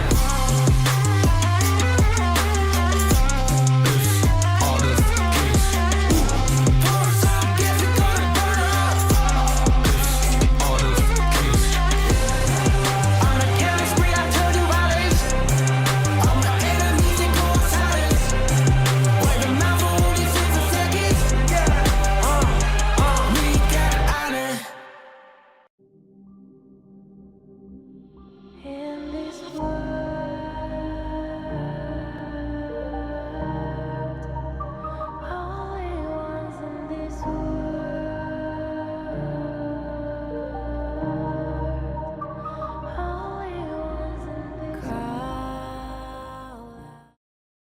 did we expect anything but a game 5? Crazy Raccoons were able to strike back in game 4, sending it to the distance, so to speak. Both of these teams obviously they want it. Getting into this one, super important. And here are all the picks thus far in the global man. It's the first time I'm gonna see a full. This one went full. This is the first time I've seen this. But again, seeing this, it's just surreal because there's a lot of heroes that are not available now for both of our teams. And it's basically 20 on both sides. So it's going to be harder and harder. Especially one of the things that is very hard about this is the marksman picks. Because most of the time, because we don't really have a lot of viable marksmen right now in the pool. So you really need to think on what you have to choose next.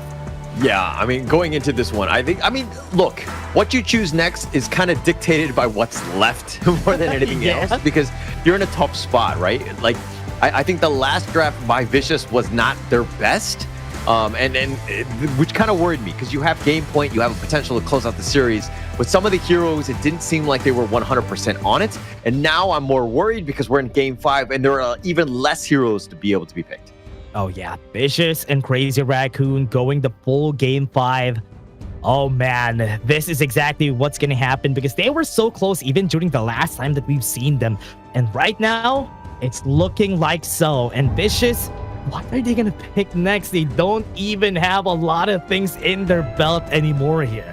Yeah, I mean, so you got to kind of pay attention to not only what they've picked, but also what is, still out there, right? I think that because you don't want to sabotage yourself, you need to pick some heroes too. So you kind of need to look at this as like a two-way street and like potential. Yeah, you open things up, but it's more of like, I don't think that they'll pick it so that we have that opportunity. So it's like the mind games going into this game 5. Yeah, and that's what I like about this global ban and pick that we do have is because with what we have right now with the global ban and pick, you see a lot of very different heroes. And I like that. I like that we're seeing more of the current pool that we have getting played. And even the Agudo gets played a lot, especially during the last changes, but it is still good. Yeah, it's still very good right now. But again, I think that this is the time where, look, not the best heroes are out there. If you have a pocket strat, now is the time, because some of those heroes might not be the most meta of heroes available. Yeah. But we'll see how they want to go. Vicious on the blue side, they're going to go the Loon. Okay, they're going to be very comfortable with that on this fight. Why did they pick that last game? Yeah, last game they could have picked that, but I don't know why they went for the concert here just for them to counter that Arlie on the other side. So I think it's okay. I think it's going to work out here for their side, but ooh, they're going to go for the Lady Sun Ming. Lady Sun Ming. It's coming. Okay. It's coming. It's so obvious. Been a while. This is such a tough combination, and we've seen mostly, I would say, Gen.G kind of run this. They like the Rock Clue combination with these two, the dynamic duo, dare I say. But this is a very strong matchup. Yeah, this is, especially if you're against a Loom, he's not going to be able to really pinpoint who's going to be the target here most of the time, which is why it's going to be a struggle. But Vicious getting away with a Meister and Nui on their draft, and against this too, this is already good. Look, okay, we were talking about like, what is going on? This is game 5, and all of these heroes are still available. The Augured Mind, like they have Loom, they have the top tier heroes, they have their best heroes ahead of them in a game 5. It seems like, what were they doing in all the other games? Why did they choose some of these top tier heroes then? That is a good question. Maybe they're saving it for the winter, for this times, that they're not going to have a lot of heroes anymore at that point. But Lady Gen getting picked here for Crazy Raccoon because they don't really have anything else. Maybe they can have an Angela, but the Lady Gen could be good enough because you don't really have anything else to fight against a Meister and the Nui toe-to-toe. Look, how far the Lady Gen has fallen. From season 2, top tier, easily the best mid, to now being questioned by Dash of being just terrible, of being the bottom of the barrel option for Crazy Raccoon here. I mean, you don't really have a lot of choices anymore, right? But Lady Gen has been really good, especially against a lot of engagers like what Vicious has right now. They do have the Meister in the way, they do have the Augment. Just zoning them out is already good enough, and with the Destructive Deluge, it's gonna be easier to do. Yeah, a lot of opportunity, and plus you just need like areas of restrictions, dare I say, and to kind of limit what Oghren is kind of going in. If you're able to hit those ocean, tiers, you're gonna have a good time, and just kind of just stop what he's coming at you. But my concern for me in the mid lane is the fact that they have the Mai. If the Mai gets on top of you and just kind of Kachusins your life away, you're gonna have a tough time. Yeah, and that's what they did also on the side of Crazy Raccoon during their first game. Function just being able to get away with it just because the other side has a lot of very easy targets. And Guan Yu, this usually just comes out, especially on these situations where you don't really have a lot of heroes for you. They can pick up the Charlotte here for Vicious because they haven't picked it if they want an easy counter. Yeah, you have opportunities here, but I do like the Guan Yu pick. I think that there are other ways to kind of reposition. I mean, if Kai is able to kind of hide in the wings and kind of just get that perfect Razor Cavalry, you're gonna have a good time. It really comes back to positioning. I'm not a huge fan of him in the laning phase. He does definitely struggle, but he does have a lot of play. We've seen him quite a bit in the KME thus far. Teams have had somewhat positive success with him. Oh yeah, Sunbin getting picked. It's been a while. It's been a while since I've seen a Sunbin getting picked. Or the side of Vicious, a lot of defensive options here for them, just using the Liu Bang, just for them to have a good laner with the battlefield command here and having that extra movement from Sunbin could be a good answer here for the team, just so they can run whenever a Guan Yu chases them. Yep, and it looks like Crazy Raccoons will be going with the Musashi, the quote-unquote counter to the Oghren pick here. Has a lot of play, but look, I want to talk a little bit about the last two picks when we're talking about the Liu Bang and the Sunbin, because the Liu Bang, it's actually fine as a clash laner. You have that potential to split push, but if Mai ever gets jumped on, you're able to save her with a battlefield command, and then plus you have Sunbin, which is, it's got that, the time, what is it? The time, flux, which lets them run out of the potential AoE damage or even out of the way of the Guan Yu, which could be life-saving.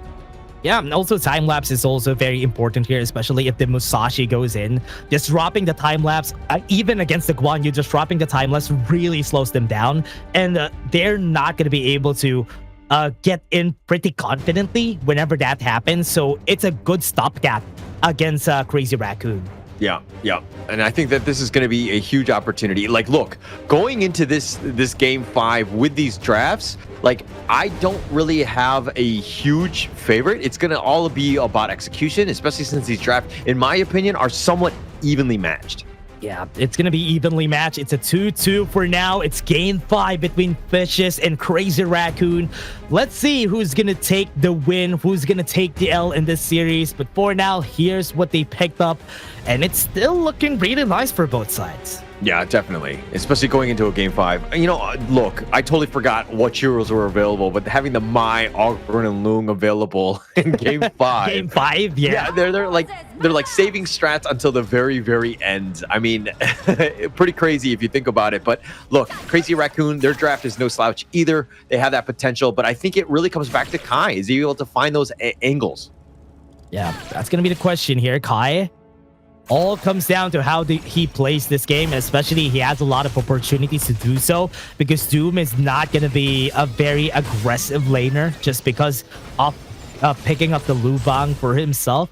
But this is still going to be different. It all comes down to how they both play. Yeah, it's all about execution in this one. I think the drafts in a vacuum, pretty even. I don't really give a huge advantage to either of the teams. Obviously, when you think the Oghren is there, you slightly give them. But like Crazy Raccoon, I mean, they have the Musashi, they have the Lady Soon, they have ways to deal with this. Plus, you have the Ming to kind of just enhance all that damage. I think that you can have, you have options. Yeah, this is why it's so hard to deal with the Lady Soon and Ming combo, and that's why it has been quite a classic so far, is because of how they are going to be playing the lane. They're just going to be winning, has good range, and even has a lot of damage. Yep. And just being able to kind of burst it down, because again, the sustain from VC is there. Not only with the Oghren, but you also have Doom on the Liu Bang, which can kind of just make him even more tanky, which is a little bit, it could be very frustrating, especially when you're going for that game. Yeah, remember, classic counter here, Ko, against Engma with the Oghren versus Musashi. This is a classic counter just for you to not get the healing from the Conductor of Souls. But most of the time, it's not really that easy to make a Musashi work, even though a duel to the death is just a point and click. But most of the time, it's just hard to make him work. Yeah. I mean, if he's able to find a way to even get onto Doma, I think that you're going to good time and just kind of run away from the Engma. I think that you'll be fine in that sense. But Feng Shun using an early flash. Yeah, flash already. Ko might be going for the fight here. Duel to the death onto Lu Bang. That's not a good target though. Doom is very tanky, and they're going to be taking this battle even if that's the case. Yeah, I mean, he was like taking no damage in this stage. I was taking most of it, and he's like, oh, okay, let me get on my motorcycle and get on out of here because I can't deal with you. VC right now, doing a good job. I think understanding the limits of this hero. The Liu Bang, not, I would say, the best clash laner. It is straight up one-on-one, but he adds so much, team fight capability of just being at the right place at the right time and just kind of saving teammates. Yeah, just the map pressure when you have a Liu Bang on your team. You can't even gank anybody just because he could just use a battlefield command and change the tides of the fight every now and again. Doma, oh no, he hasn't been seen. That's a good knockup. They have the ultimate too, and they might be able to chase him, but he was able to flash away. No flash on Undertaker, but he will survive. He's very tanky. Yeah, everybody just survives at this point. A huge commitment by VC, a good attempt, but no successful conversion. A little bit of a waste of time in that sense. So now Crazy Raccoon, I would say, just by surviving, you coming out on top because the other guys were farming. Yeah, right now Undertaker, good thing he survived that though. They popped all their spells here, but now they're gonna go. They are gonna be chasing him down. Conductor Soul's a bit late on that, but he's still gonna be surviving in the end, and that is the power of the Musashi. Yeah, and the power of the basically, just Engma, just being able to stay alive. I mean, yeah, it's the Conductor of Souls only in one. It's not a whole lot of heal, but I think that just being able to stay alive is a big win for him, especially since he got gone on here. But Doma, on the other hand, look, he's level 6. I haven't seen too much impact in the other lanes. He hasn't really been rotating enough. Go looking. He has the duel to death again. No ults right here with the Conductor of Souls goes in for the stun just to stop Ko, but he was not able to survive. But the time lapse and the knockup onto the back line gets 2, and they get the kill on both of them. That was perfect setup from Doma. Yeah, I think Engma was just like, Doom, I need your help. Called for help. Doom was there, and then he got slammed by like the truck that just drove right by, took him out. But again, Doma being very patient, finding Feng Shun and Kuro a huge win and turn that fight. Yeah, waiting for that knockout to flash was just perfectly placed here for Doma, and that's exactly what they need. And because of that, they push its tower into the bot side. Engma is going to be running out of the way here. Kai looking to maybe push him back, but not going to happen. Yeah, and if you're looking at the Crazy Raccoon side, like, they have a lot of mobility and they're able to kind of catch up to you. Engma is going to be a little bit like a little insecure, not the most safe in the sense that like they can kind of get that angle or that jump on you. You might have a tough time. So again, Engma's positioning, it will be key. Yes, he has the path of passing, but it's something that you just need to think about when these team fights are happening. Yeah, they always have to be careful here, especially for both sides. Right now, it's looking like Engma, yeah, he's just waiting for his items before he goes on. Blazing Cape already built by Kai, so he does have the less healing here for Engma, which is a good start for the team. But Overlord being taken, and no answers here from the side of Vicious. Yeah, no answers as of yet. I mean, but Vicious still farming well. And sometimes it's not about the big neutrals. It's about just consistently farming and getting that, farm across the map. Obviously, that lead will dwindle a bit because you got that Overlord, and the push will be real. I like how Doom and Kai have the same idea every time. They want to go for the side lanes, they want to go for the push, but they're always at the same lane every time, which is why Kai can't even get the push that he wants to go for on most fights. That's why he's looking for kills, because he can't even push. Yeah, it's like one of those things. It's like, why are you here? It's like, no, you're here. It's like, this is my place. Let me just push in peace. Not able to do it. But again, I like the fact that Doom is going to be furthest away. I mean, he can go in at a moment's notice. Battlefield Command goes in with a flash. That's good. They have the stun, and this is a dead Undertaker. He won't even be able to move around. Yeah, sad life. I mean, like, Kuro was just watching it and is like, hey, sorry, buddy. I mean, the tether or not, I can't save you in this point. Just too much action. And this is why when Doma goes in, you have Doom on that Battlefield Command able to just kind of latch on, and you just have this huge numbers advantage. Yeah, they always have to time it right, though, which is good because they have been timing it right so far in our fights. Feng Shun goes in with a Venomous Stab. He has the extra anti-healing on their side, so they're really just wanting to kill Engma as fast as they can. Yeah, but it's easier said than done. It's never easy to take out an Augurin. I mean, you need to really just kind of focus all fire on the Death Star, so to speak. You have to figure out a way to kind of just get that angle, because again, his positioning can be like mitigate a lot of the damage as well. What was that? The Ocean Seers almost getting the kill on him. Good thing he has the infinite fastness to just get out of the way.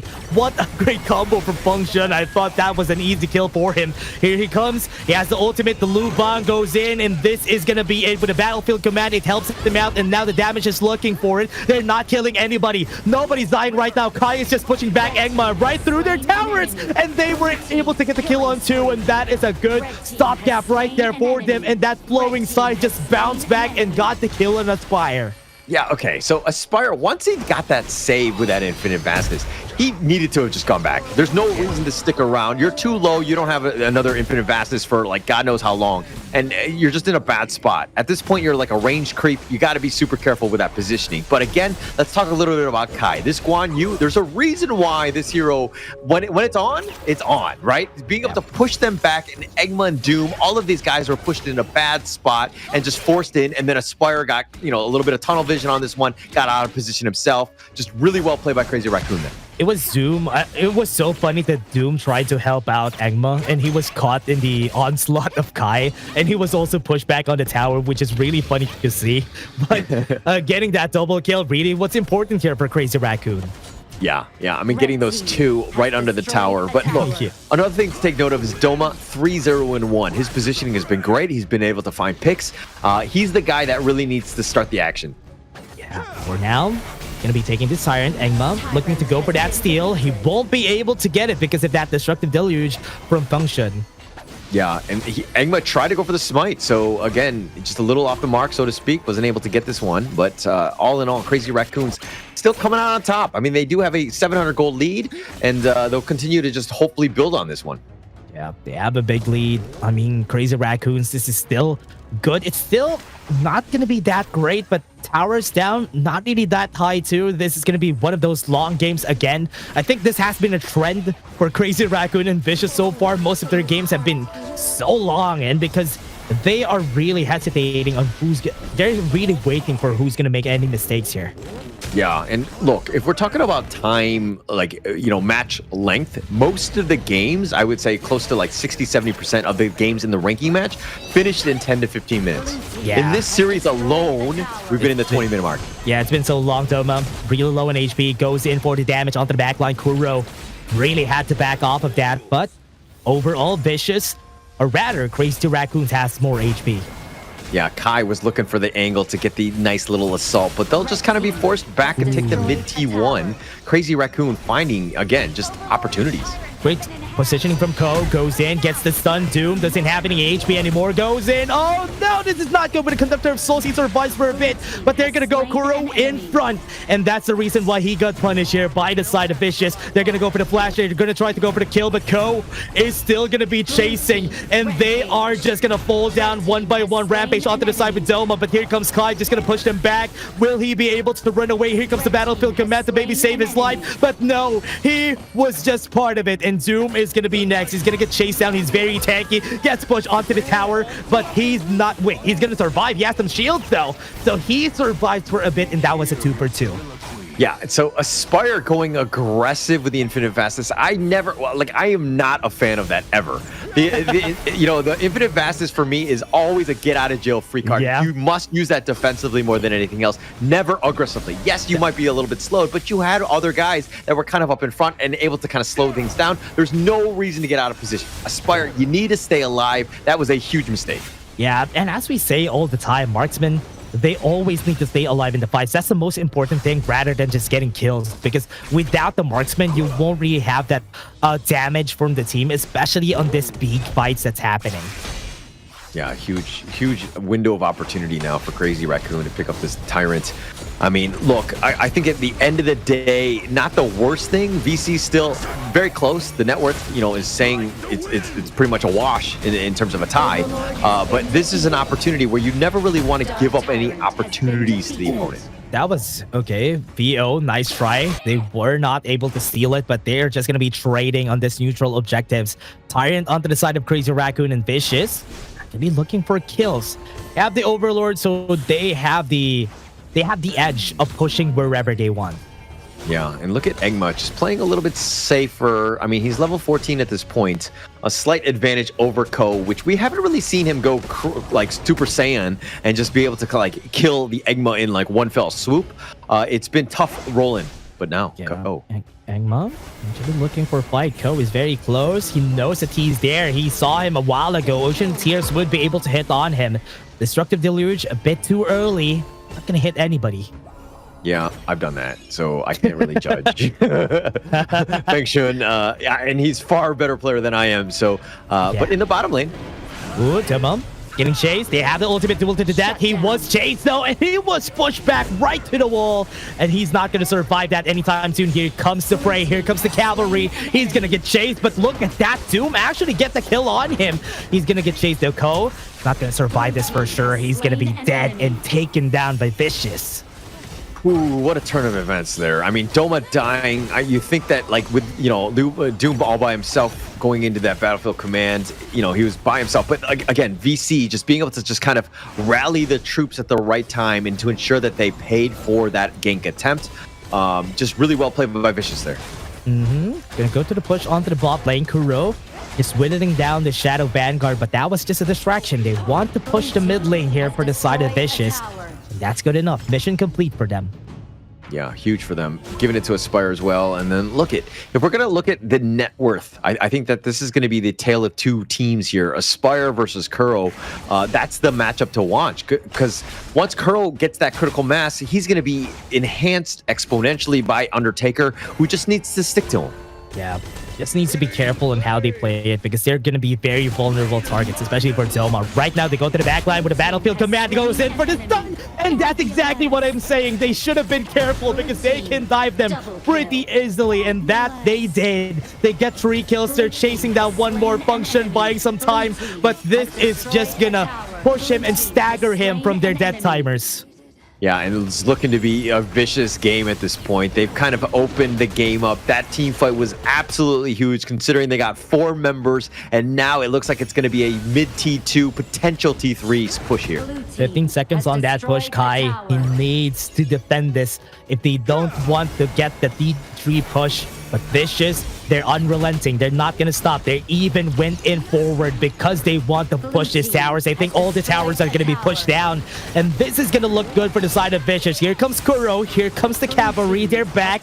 But they're a bit too late because the damage has already been dealt.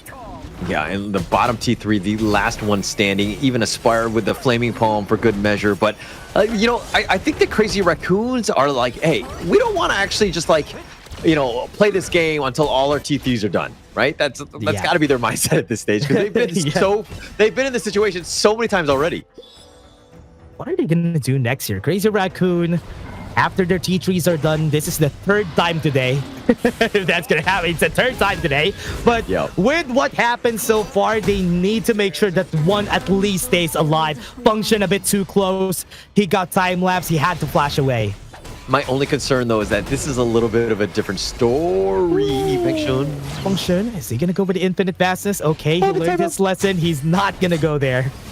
Yeah, okay. I'm glad Aspire didn't go in for this one. But this is a different story because the lineup, Ko and Kuro still need more time, right? Like last time when the T3s were taken out. Oh, goes in. Okay, I thought they're going to be able to get that steal, though. Remember, infinite fastness was not available. He could have targeted Aspire there. Yeah, could have at this point, but I think they took both of the neutrals at the same time. Yeah. It's just that was, to be honest, a little risky for me, but they were able to pull it off. They have that damage, which is kind of scary if you think about it. Yeah. I mean, Vicious is doing it on all fronts at this point. Yeah, they have to take a risk here for Vicious. At least if they don't take the Tyrant, at least they take one more. They have the Overlord on their hands, so they're looking to go for that push onto the bot lane. And 12-7, 4K gold lead. Not really that big at this point, but good enough to maybe get that T3 later. Yeah, but Crazy Raccoon, again, what I was trying to say earlier was that when they were lost all their T3s, at that point, Crazy Raccoon were able to, they were like close in terms of net worth, so they were able to catch back up, right? So the wave clear and just like they were the big bullies on the map, so to speak. Yep. So it was a little bit different, but this is a situation where Vicious are winning on all fronts. They have that advantage, and now they, Crazy Raccoon have to play defensively. Yeah, and also they don't have the big wave clear that they had from a while ago, which is why this is not going to work as well as what happened from the past game. But now, last tower is going to be down, and this is the last push, the last defense that we're looking for here for Crazy Raccoon. Yeah, but Crazy Raccoon needs to deal with the Vanguards first. I think they need to just push them out as quickly as possible. That's the biggest issue for me. Yeah, that's a power to go on you, though. Kai has been pushing all of these minions out of the way, but they need to start this. Here comes the Shadow Vanguard. They're looking to go in, and here they go. Mama Dragon's here, and they will go with Mama Dragon forward. So with this, they're going to be starting Ko a bit too forward. Right now, onto the backline. Infinite Fastness has been forced already onto the backline. Zomo with the combo and that Battlefield Command almost killing the backline, but they haven't. They were not successful. Engma pops the Blood Rage. He's still alive. He's taking the front, and he is still taking damage. And Kuro, at least, is doing the rolling raise, doing the damage. He's still surviving, gets the kill on 2, and this is good. They're still not done. They have low HPs on most of their members, and Kuro is making sure that they're not gonna get close. Aspire tries his best. Flaming Palm wasn't able to hit. That time lapse is just gonna push them back a bit, but not enough to finish the game. I mean, he gets the pick off. He finds Faction. All right, so he gets the pick off, and that's a huge one. Egma was actually not in the fight. They were fighting 2 versus 2. Egma was actually back in the jungle looking at you. Doesn't have HP. Kuro, can he defend this? Oh no, they focused the crystal. That's why Vicious is gonna be taking this win. What a full game 5, and Vicious and Crazy Raccoons finishes with Vicious again taking the win. Crazy game. And look, these ones where they have like double round robin and going the distance for these type of series, it's got to be super crazy for Crazy Raccoon, right? Like you had opportunities, like the fact that they were playing defensively, there were times that they could have came back in this series. And I mean, it was just like some minor mistakes. If you think about it, Crazy Raccoon had opportunities to win this series, but Vicious just too strong in the end, took it over. Game 5 goes their way. Congratulations to Vicious there. Yeah, congratulations for Vicious for winning this game. That was a really intense match that we've seen for today. It was crazy. Raccoon, yeah, it was intense, this series that we've had. I mean, I thought it's going to be not as close because Vicious already found their footing from the last time that we've seen them, but Crazy Raccoon also stepped up their game in the survival week. Yeah, I mean, they really stepped up here. I think I was very impressed by how Crazy Raccoon played this series. They definitely gave it their all. Again, just minor mistakes. And this is a team that's like still on the rise, where they're still finding their footing. They're going to make mistakes, right? And unfortunately for them, they really bit them in the butt today, and they cost them some games, so to speak. But they had opportunities, and that's pretty much all you can ask for at this stage. Yeah, exactly. Exactly what we needed to see, and exactly what we need to hear here for the side of Vicious. And with that, they really are on the second place here, together with R8 Esports going to be the first place. Vicious is going to be taking the second place for now because they have more games. That's the reason why. But again, winning against Crazy Raccoons was really a big step here again for Vicious. Yeah, a big step, big step, and they gotta feel so good about it. I mean, they're 2-1 in the series, in Group A right now, and that's kind of where they want to be. They just haven't figured out the R8 Esports puzzle as of yet. But for now, they got to be feeling good about themselves. They can pat themselves on the back because that was a well-deserved win. Yeah, and they won it pretty well here for the team. And now let's take a look at the stats first for this series, and we have seen it 3-2, but look at the items here for the side of Vicious. Almost everybody was fed at that point, and that's the reason why Aspire had full items, which is why he got that one hit onto Function from far away. I think the biggest thing from Vicious is that they played smart of just staying alive. I know that sounds very silly and very simple, but it's one of those things where it's like, if you go a little bit out of position, like Aspire with that infinite vastness, if he did that as secondary time, you're literally throwing away the game, right? Yeah. So they were able to kind of hold their horses a bit, play a little bit more patient, and the gold graph speaks just about how this game actually went, very back and forth. But VC just too strong in the end, able to close this game out. Yeah, and we've seen Crazy Raccoons take more of that advantage from the past few games that we've had, especially the grab. In the games that they lost, they always have the gold advantage, but this time around, it was Vicious taking the gold advantage at the last few minutes in our game. Yeah, and that's pretty much the only time you really matters. But the MVP is going to be Aspire, 5, 2, and 7. 27% of that damage was given by him. Aspire just really well played there. Aside from that, one infinite fastness. I'm going to hold him to him. Yeah, sniping them from far away, exactly what he did in this game. And that was it. That was a nice performance here for both of our squads. And we could see how rough the games have been, especially on this highlights. It was a good back and forth for our game. Yeah, definitely back and forth. I mean, there were moments like Kai, it was perfect, right? 2 men under the tower, you had that potential, turning it around. They let Doma go at this point, but they had their moments where they're able to kind of, are they able to take this game out? Crazy Raccoons, look at them making some plays. But here come the reinforcements from VC. Where's the rest of CR? They're not even close. Kuro and Undertaker, if they're not able to make it to the bottom lane, they need to be pushing the top tower or whatever. You got to use that space that's given to you. And unfortunately for them, the numbers advantage just always in favor of Vicious when the fights were happening. And I love how the combos always happen perfectly. Doma and Doom, the communication there is always perfect, especially when they go and look at this, another battlefield command to the Hishori Wenjing onto the back line, always hitting on the right marks. And it was so good to see for Vicious. At least they grew also from the series that we've seen. Yeah. I mean, just look, I think at the end of the day, the Kuro, Undertaker, Lady Sunming was a little on the underwhelming side. Ko, not able to really get going with the Musashi to kind of just dictate the pace and to get into those team fights to really just kind of get on top of, the Ogren there. So, it's all things that you need to learn and to go back to the drawing board, so to speak. I think in terms of like a game 5, they did the best that they could with the heroes that were given. Yeah, they tried their best in this game, and it was really nice to see for now. But again, we still have another series after this, everybody. We're just going to take a short break, and after that, we're going to go to Series 3.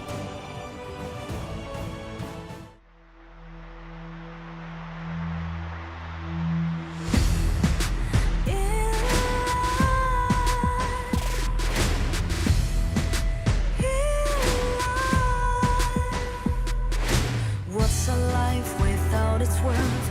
Compromising with what hurts inside. When you let fear decide your fate, you don't choose which path to take in life. I'm finally letting go of everything that still holds me. I'm against all odds, but I won't give up, 'cause it's my time to shine. Standing in the spotlight, and no one let me down. Destiny is calling high. I'm not afraid to fight for everything I love. Victory's on my side.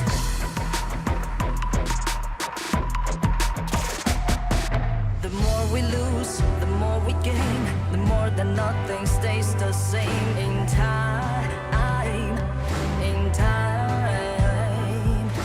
Can't love ever, can't forget. What you see is what you get sometimes.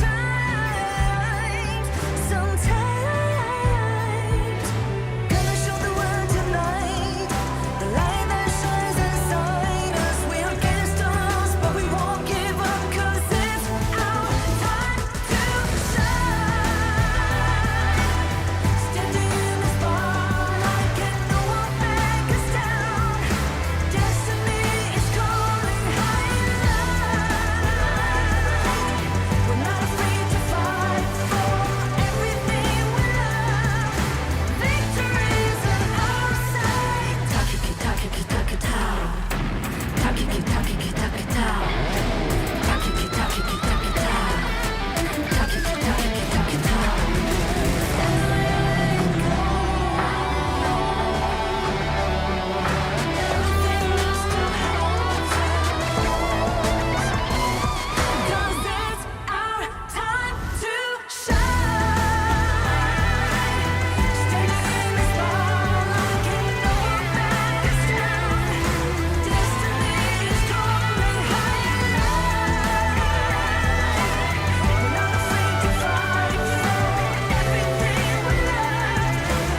and never fail. I am a contender, a challenge I can feel. The smallest lies become the brightest enemies, relentlessly. And even if you fall, you gave it everything to be a king.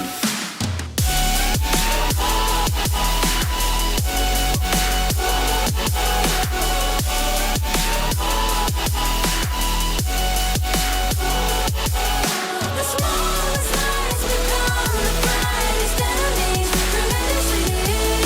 And even if you fall, you gave it everything to be a king. You carved your way with a sharp attack. You watched it all burn, and you never looked back. There will come a day when your fears will rise. You protect your crown, so it never dies. Never a surrender. I fight and never fail. And now we're in the last series of the day. It's going to be SCARZ versus Gen.G. We saw them play yesterday, and they went to a game 5. We expect nothing but that in this one. My name is Holler. With me is Dash. Your thoughts on this series, Dash? It's gonna go full game 5. I'm gonna be calling it. It's a full game 5 just because we've seen them perform pretty well from the last time that we've seen them. Both of them. The last time that we've seen them, Gen.G and SCARZ really played their hearts out for the full game 5. This time, I think that's gonna happen again. They could even repeat the same banning and picking that they did from yesterday, and it's gonna go full game 5 still. Yeah. I don't think, I mean, aside from that one unorthodox draft with the caveman strat, I think that SCARZ are going to be a little bit better prepared for that one. But other than that, I think that these two squads are very evenly matched. You know that Gen.G are going to want revenge after that shellacking that they took from Nongshim in the first series of the day. Yeah. But going back to SCARZ, they still want to be that number 2 squad, and really sticking it to SCARZ would be huge in this series. Let's see how they're going to be doing that. For now, let's take a look at SCARZ first.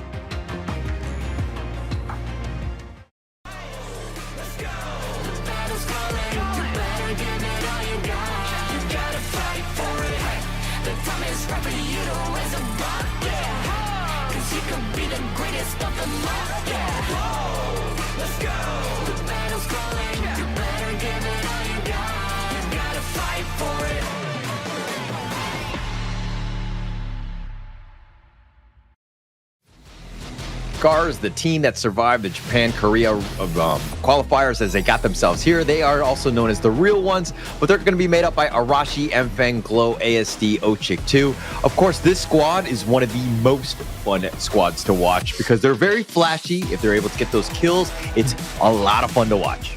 I want to see how they are going to be tackling this time around, because yesterday we have seen a lot of swapping from Mfeng and ASD, and it's usually when Mfeng is given the chance to go assassin, he's going to be going to the jungle, but if not, it's going to be ASD taking the jungle route. And that is one of the things that I love about this squad, because as you said, they're just so fun to watch because of it.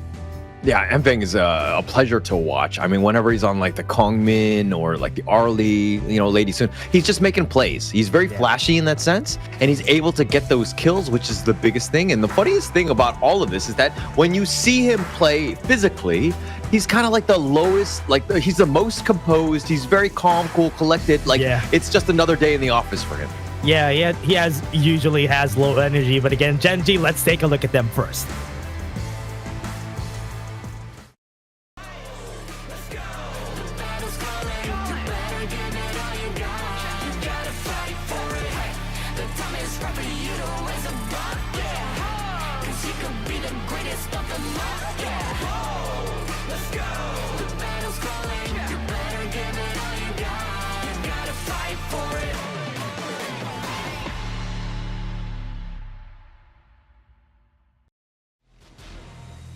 Gen.G Esports, we have seen them a while ago. They lost against Nongshim RedForce. I hope they have the mental capacity to fight against another team. SCARZ is going to be who they fight. The Game Changers, Wawa, Ray, Innova, Rock, and Flume. No, we should call him Ray. I like that. Rah, rah. Let's go. I mean, that's the way to go. I mean, but all jokes aside, look, this Gen.G squad, all they need to do is you don't need to deal with Nongshim right now. I think that, they have another series against them, but at the end of the day, if they're able to 2-0 SCARZ, because they did pull out the victory against them yesterday, that will put them in prime position. All they need to do is be faster than, so to speak, SCARZ. Yeah, they have to play it crazy. If ever they get 2 wins against them, they can play it crazy for Game 3 and Game 4 and maybe find success in that department. But for now, it's been really hard for Gen.G. Even with their unorthodox strat, they weren't able to win against Nongshim RedForce. But it's Nongshim. Again, let's take a look at this team's first ASD and Rock on this head-to-head. Yeah, look, in terms of kills, Rock is definitely going to come out on top. He's the second highest in terms of kills throughout the league in the KME itself. ASD is no slouch. He's close to, I think he's third highest, at least in terms of average kills in a game. Him and Mfeng have been this 1-2 combination of just straight up kills. Has been quite well. But if we're looking at the average gold, that's the biggest indicator for me. Rock very just able to find farm across. Being able to have all that gold means he's doing so much more damage, and there's a reason why he has all those kills. Yeah, rematch from yesterday, and this is going to be tough. It's going to be tough for both teams. They need to pull out all the stops here because it is going to be going the lengths this series that we have. Yeah, I think that going into this one, look, SCARZ need to have a better start. I think that they want to continue, to kind of snowball a bit. They were really caught off guard last time. They had the 1-0 lead, and then all of a sudden, Gen.G came back 2-0, and the third game with the unorthodox draft. But going into this one, SCARZ, they need to play better from the beginning, right? They didn't find their groove until game 4 after that. So going into this one, again, it's all about tempo.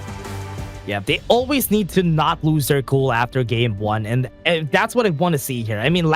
Yesterday we found them really playing their hearts out in game 4, but this game 1, they have an opportunity to actually win. Yesterday they used the Dharma on their first pick, but Gen.G Esports wasn't successful on their first game, even with the Mai Shiranui. So SCARZ actually knows that. That's why they banned the Dharma. Yeah, they're going to attack Wawa, right? And Wawa left an impression, especially in Game 5 yesterday against SCARZ. He was an amazing lane to kind of just close out that series. He was MVP of that game. Two or three man death at sunsets. He was just so good. So, again, someone you got to respect. He's the one guy in the clash lane, plus Rock is the other big known target. He's the guy that, again, he plays almost everything, so it's really difficult to ban against him. Yeah, and also look at this. Look at how they respect Luna getting banned at first. I think it's going to be a Jing or a Kongming on that second ban here, just for them to have that respect against SCARZ's Mfeng and force them to force ASD to be the one jungling here for the side of SCARZ. Yeah, but I think that it's you're very targeted. I don't think that the Kongmin ban is probably warranted now. And SCARZ will. It's one of those things where if they pick the Kongmin early, like they did in the Nongshim series, it basically ruins the surprise. You don't have that surprise pocket pick later down the road, right? Yeah. And Nongshim were able to beat it, and then they didn't have that specialty, that Kongpin trump card later when they really needed it. Yeah, Mai Shiranui getting picked up. Because they have the idea already for the side of SCARZ, they can go and move around pretty fast, and they want an explosive first game. That's why Gen.G is taking both of the most prioritized picks overall in the Major East. The Mai Shiranui and Arlie is going to be picked up. Start strong, right? I think that in that sense, SCARZ also starting strong, right? Going with the idea and the Ogren as well as the Yuan at this point. But look, these teams loaded for bear. They want to have an explosive game 1. Yeah, game 1, Yuan, just for them to be safe against that Mai Shiranui. A lot of safety here from the side of SCARZ, and Ogren almost always a good pick for the second pick here for the side of SCARZ. But Dune is going to get picked for Gen.G just for them to have that tank, the front line here for their side. So, I hate to sound like a broken record. Dune just not the most the strongest jungler in my eyes. Obviously Ray plays it to a high level, but going up against a potential Ogren, which might be flexed into ASD's hands as opposed to Mfeng, as they kind of round out their draft with probably more of a magic or damage dealer.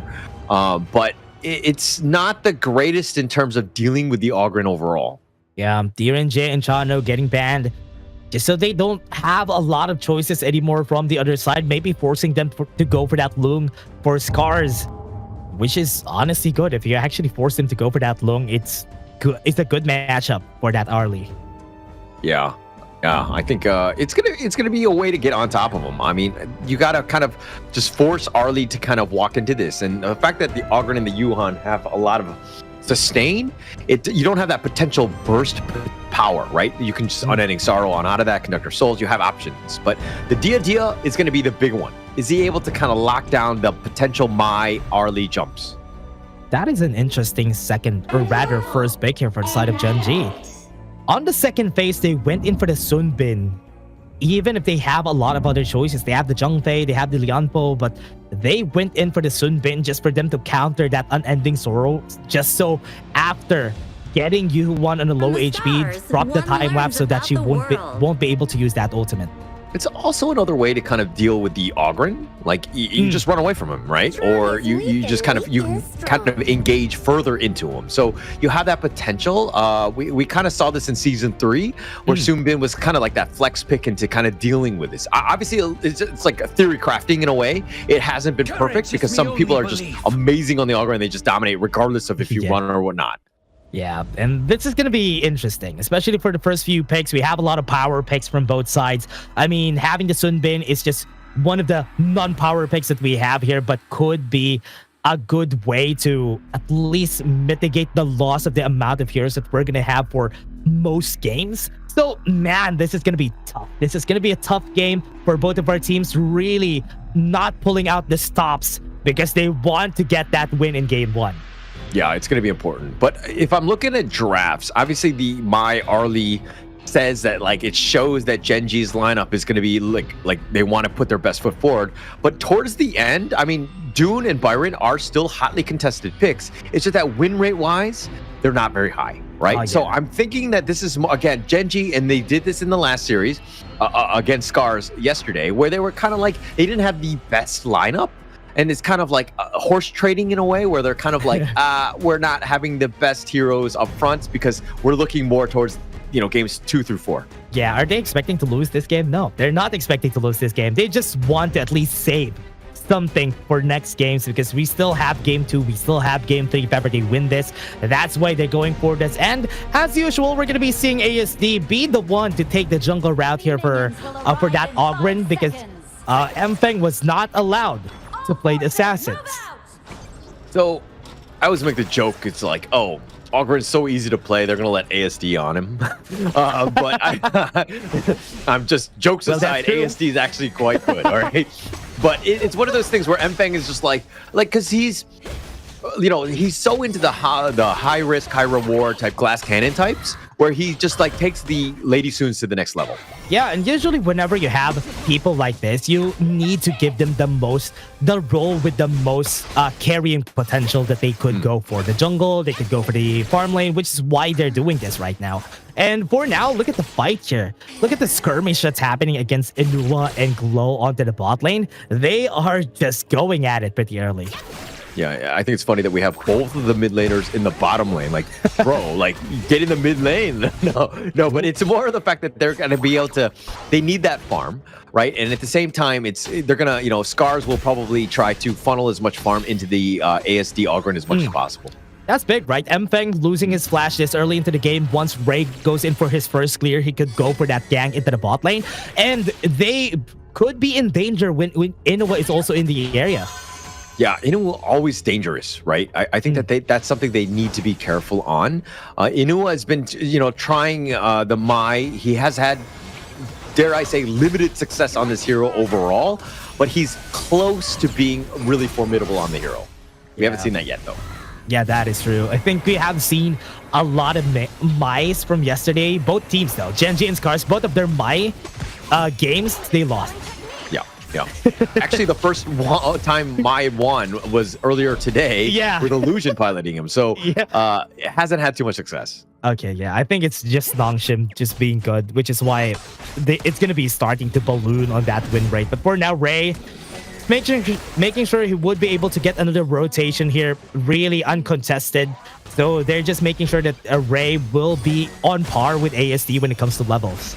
Yeah, and I think Ray needs to do just like put his head down in the sand and just like farm as much as possible. Don't worry so much about what's happening in terms of action, because ASD will threaten and he's gonna take everything from you if you're just like, you know, dilly-dallying between lanes. Yeah, and right now is the good spot also for ASD. Whenever he does this, he steals the boars. Right now, goes in for the fight, goes in for that knockup. That is a first blood going to their side, and they might be able to get more with the time lapse. The flash is there, but the Kacho Sen is there to end it all. Where are you gonna go? What you got? You got no chance at that point, Ochik. Unfortunately, your time flux will not get you to safety in that case. Sorry, just not able to just dash away with that flash. Oh, nice. This is very smart. Oh, they're looking for another kill. Gen.G looking for it, but are they moving at the right side? Mpeng, oh no! They're moving to the dead spit! That is another flash, goes in for another ult, pushes them back away, and that is very smart coming from their side. Here comes the prey, here comes the revenge coming in from the side right here, goes out of the way. Rock is gonna be dead, but at least it's a 1-for-1 though. Yeah, I mean, like at the end of the day, you'll trade your farm laners for each other, right? I mean, Rock was the sacrificial lamb on that one, but very cheeky. It's one of those things where it's like the horror movie when you're watching, you're like, the killer's in the closet, and like you want to yell and you want to tell Mpeng what's gonna happen because like you saw it coming a mile away. Yeah, and can't you hear the music changing? That is what you're supposed to say there. Yeah. Background music's changing. You should not move there. Okay, but here, Gen.G, they are looking to maybe cheese out this first game, and SCARZ, they are surprised left and right so far, and it's a good thing. Gen.G learning from their past mistakes. They want to win game 1, and they would want to make sure that they dictate the face of this series. Goes in, an ending sorrow has been popped, so he doesn't have it on this Tyrant fight. I love it how Gen.G are changing things up, right? That is something that we haven't seen them do, but they had it in in their back pocket, so to speak, and just being able to spring it out. I mean, as Mpeng, you know that this is the guy that's going to carry the team, but if you're able to pick him off, you just shake up not only the confidence of Mpeng, but you kind of shake up the roster as well, because they're like, Mpeng's not getting farm. What do? Do we like try to push things elsewhere or whatever? Yeah. I think that's the idea here for their side. Inuwa, look at what he's doing. He's just looking for death brushes. He's just looking for angles off attack so that SCARZ would be surprised every step of the way. But while that's happening, everybody from Gen.G is just farming out. That's all you need to do, right? I think at Gen.G, you don't need to like change anything. This is a game step top.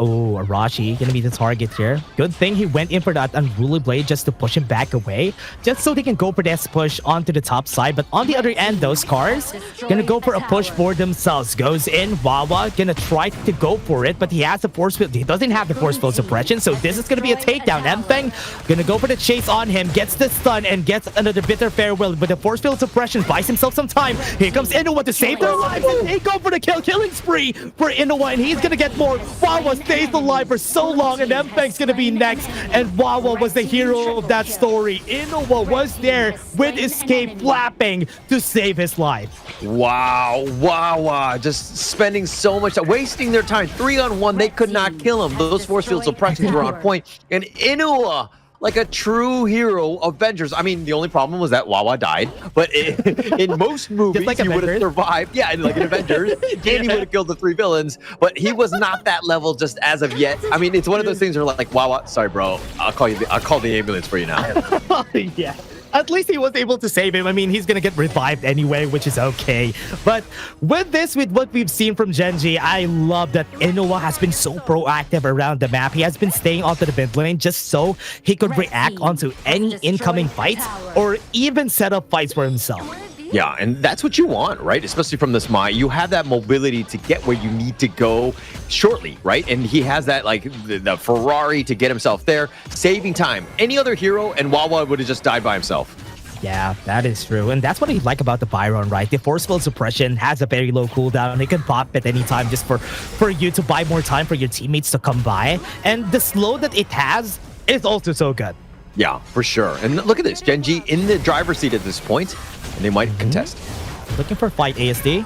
Taking a lot of damage with the time lapse. He's not going to be able to pop the Conductor's Souls, but he was able to survive for a bit with a Destiny encounter. The Windslash is going to be there. I think Ray is going to be dying here. The Execute was there, but they got the knockup coming in from the back lines here from Inuwa. You do have a lot of damage. They're going to be chasing Arashi, but at least for now, it's a 1-for-1.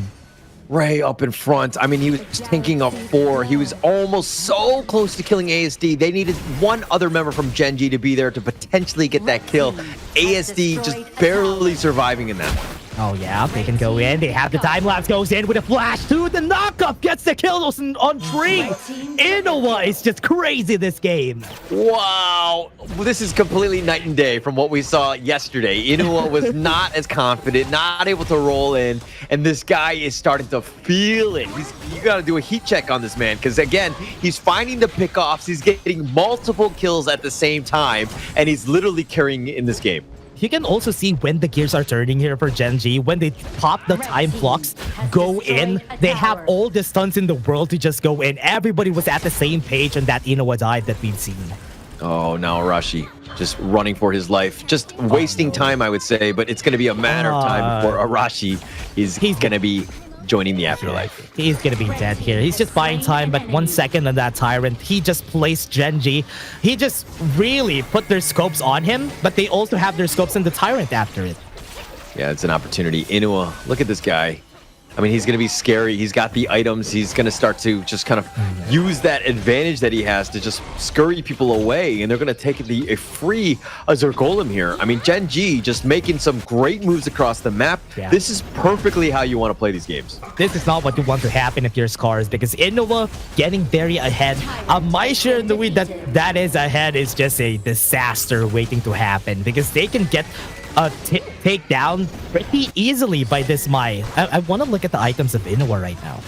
Yeah, that would be great so we can see. Because again, I think that he has like, I think at least 6 kills, right? So he's going to be definitely way further than everyone else, considering there's only like 12 kills on their side. Yeah, does he have the Savant's Breath already? If he does, I think this is going to be hard though for SCARZ.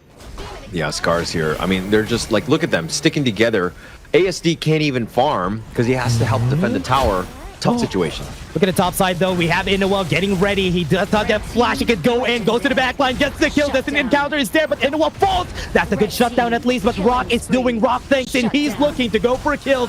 They have 2 kills on the board now, but right now they don't have any damage forces from the side right now. Gen.G, they're gonna go to the back line. They're gonna be chasing Ray, pulls him back away. He has Unruly Blade with a wind slash, hits 2 onto the back line, gets the knock upon them, and that is Wawa finishing things off onto the back line, and he was able to make things work. This tower is not gonna survive. Oh, I was so worried. I mean, Inoue and Rock, I was like, all the damage is there, but then I forgot, oh yeah, Wawa on the Byron. He's got the Storm Strike. Locking it down, slamming it home. 4 members down from SCARZ right now, and Gen.G, even without Rock and Inoue, who's had an amazing game, are starting to make plays here. Budget Dharma isn't so bad after all. I love whenever I see a Storm Strike play from a Byron, and whenever I see it, they always find a way to make a play, and that burst is gonna be so fast. And what I like about those players is they hide. They always hide before they go in for that fight. Yep. And finding that angle, just being able to just kind of push in, get that nice little stun. And again, I was like, where's the damage? What's going to happen? But they got it in spades. I mean, especially with Ray up there, just being in the front line, just taking most of that. In return, just really well played by Gen.G. Yeah, and also so hard. Emping still doesn't have the Daybreaker, which is why he's not going to kill Ray anytime soon. Inoue fighting a 1v1, goes out of the way, but falls to the hands of Arashi. Okay, so when we complimented Inoue a 2 times and it got into his head, he's started to be a little overly aggressive. Yeah, that's an encounter. Oh, the cannon minion was able to kill it. Now the tower and top side is down and they could go. Actually, they don't need to. They have Primal Bond. It's a fake back. They might want to go. Yeah, Ray looking for it. Might be able to go inside, but Rock is just dealing some chip damage onto most of the members here. Goes in, Unruly Blade is there, has the wind slash. Feng was able to dodge away with a rolling Braid Clue. Runs away. They have the time plus Arashi on a great position. They might be able to get the kill on 1 or maybe more. With a wind slash, he was able to knock them up just to not chase most of the members here. But Wawa is still surviving. Pulls him back away. He's still surviving. Wawa doesn't have the force field suppression, and that's why he died. Look, if we're looking at that fight, you saw that, Inoue was down for the count. Like, there's no reason to take this fight 4 vs 5. Goes for the 1v1. Arashi falls down. Goes for the chase. Oh, Chick needs to flash away. Wow. Rock completely turned that around. Arashi's down for the count. Now Rock going forward. Look at what Rock is doing. He's looking for fights. Inoue looking for a knock-up, but Rock and Inoue on the same place. This is not going to be good for SCARZ if they take this fight. Yeah, it's one of those things where it's like, Rock, they're down numbers, but Rock is just like, hey, our net worth is so high, I can do so much damage that we can continue to fight. Even though we don't have those numbers, we're still able to fight back. We are the bullies, not being bullied. Yeah, and that's what I like about an Arnie getting picked up, right? Because she could just move in and out of the fights and can even start fights herself just by existing. just by being on the map. Yeah, yeah, sure, that's true. For sure. Just staying alive. But okay, let's talk a little bit about this Inoue here. I mean, he had a great start, a couple of triple kills to start the game, but then that dive in that mid T3, a little too much risk for me. That's one of those things where you got to be super careful. Let the game come to you. Yes, you have a huge advantage, but you don't want to be throwing those things away. Yeah, that is true. I think that is what you need whenever you're playing a Mai Shiranui, right? You become explosive at one point in the game, at the early game to mid game, then you fall off pretty hardly, which is the reason why Mai Shiranui usually doesn't win much on the last KMEs, because most of the games for the survival week has been so long. Yeah, it hasn't been great. I mean, once they get to a certain level, it's not that, you know what I mean? It's kind of like you can either, you have the items to kill her, you are able to like control her, or you're able to tank the damage. You know what? Positioning, look at that, onto the backline, but Arashi also going the long way around. They're gonna go for the fight. ASD drops the Conductor of Souls pretty early though. A lot of damage coming from Rock. Inoue is getting chased down. Will they be enough? Yes, it was. They were able to get the kill in Inoue in 30 seconds on the clock, but they still have the Overlord right here into the bottom lane. Will they be able to push? That is the question. No, they aren't, because they're getting pushed back by the members of SCARZ here.